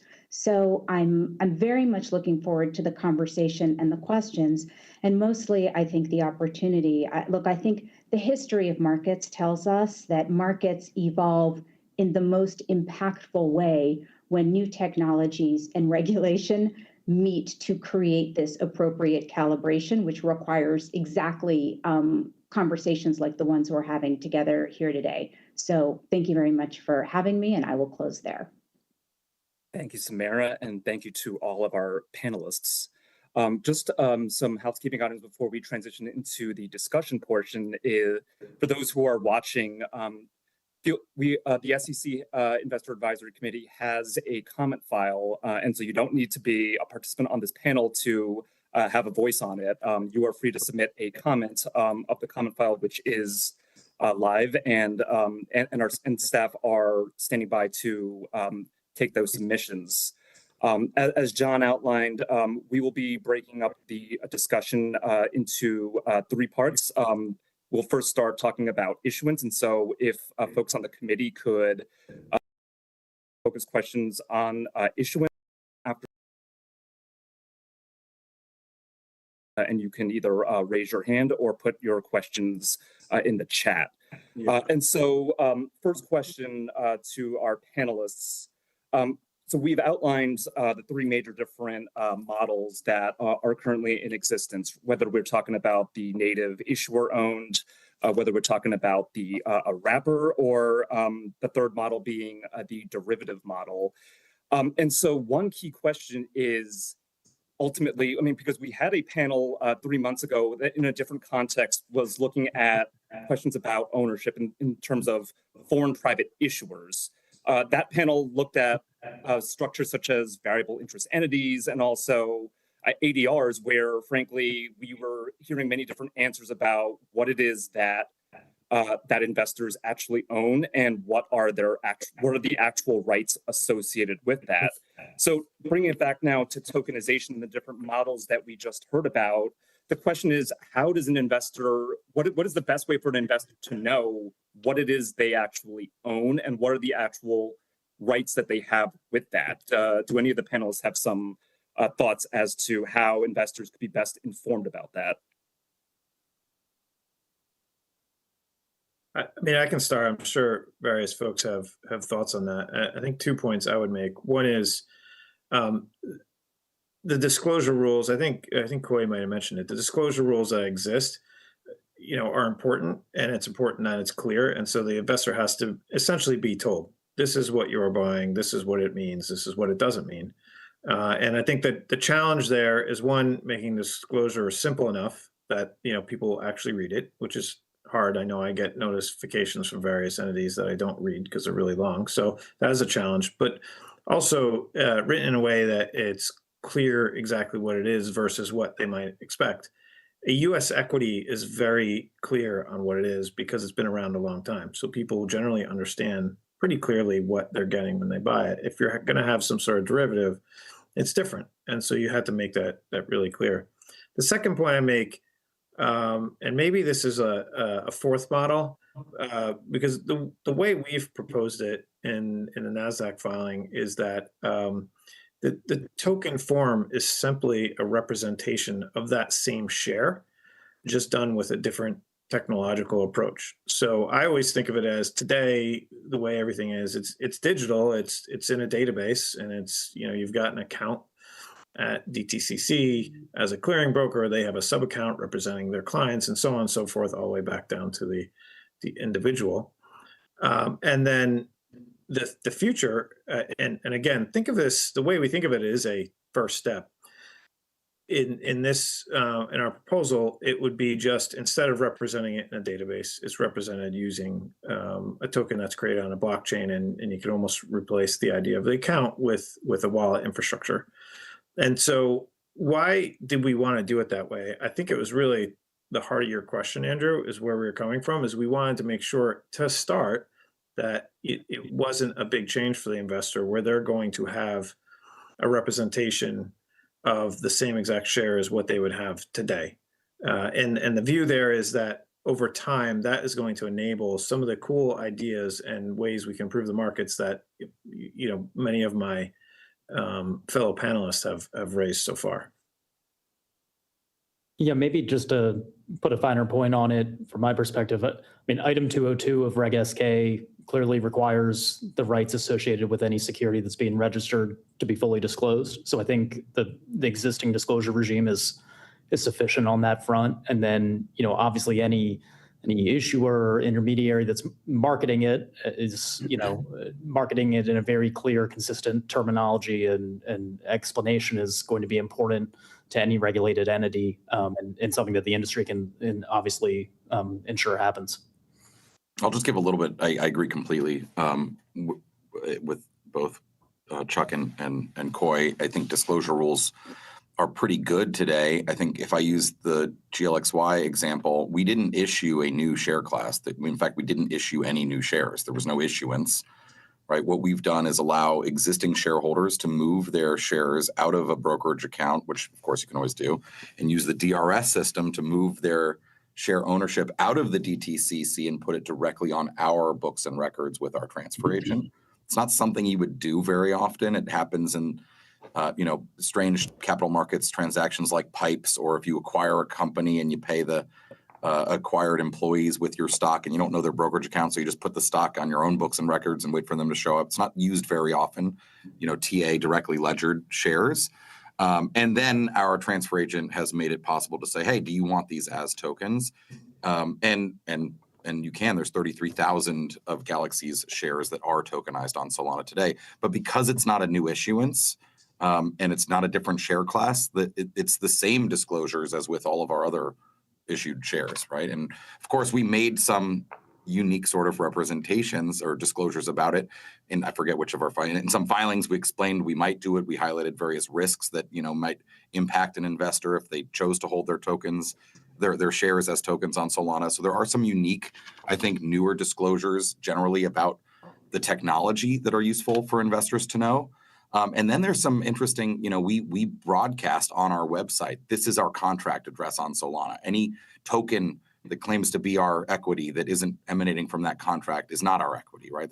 So there are some interesting, I think, new characteristics of the technology that may warrant additional content to go in the disclosures. But I agree that I think the existing, disclosure frameworks and rules are basically sufficient.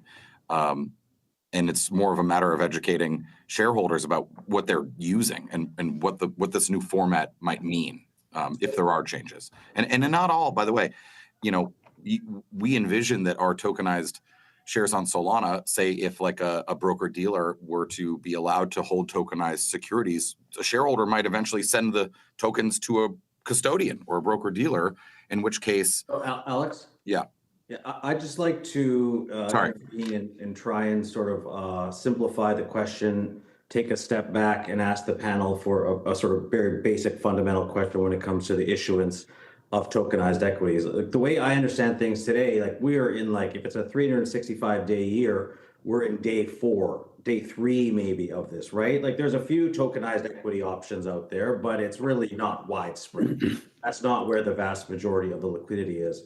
But I've heard from a number of the panelists, a lot of major potential benefits associated with issuance of tokenized equities.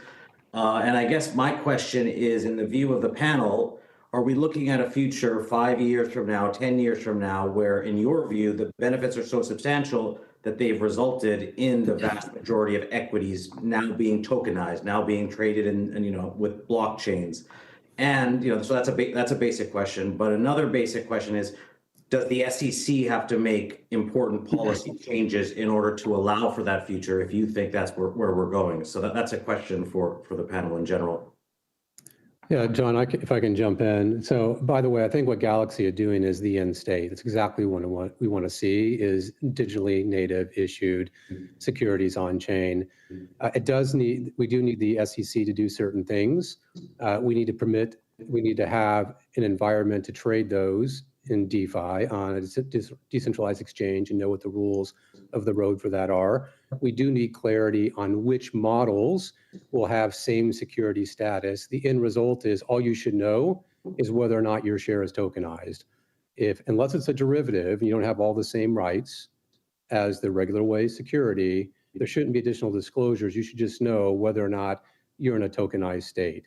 And so having clarity from the SEC, which models will meet that, is very important, and how you can trade those or how you can use those outside of a broker-dealer environment is critically important. And in terms of getting there, like this time frame, like it's an empirical question and time will tell. But what Galaxy is doing is where we ultimately want to get. It's unlikely NVIDIA and Apple and other companies are going to do this in the next 6 months. But what can happen in the next 6 months is, with an approved model, is have the wrapping of those securities in such a way that all the rights and benefits are conferred to the holder of that token to jumpstart and get all of the, for example, S&P 500 companies on chain in that model.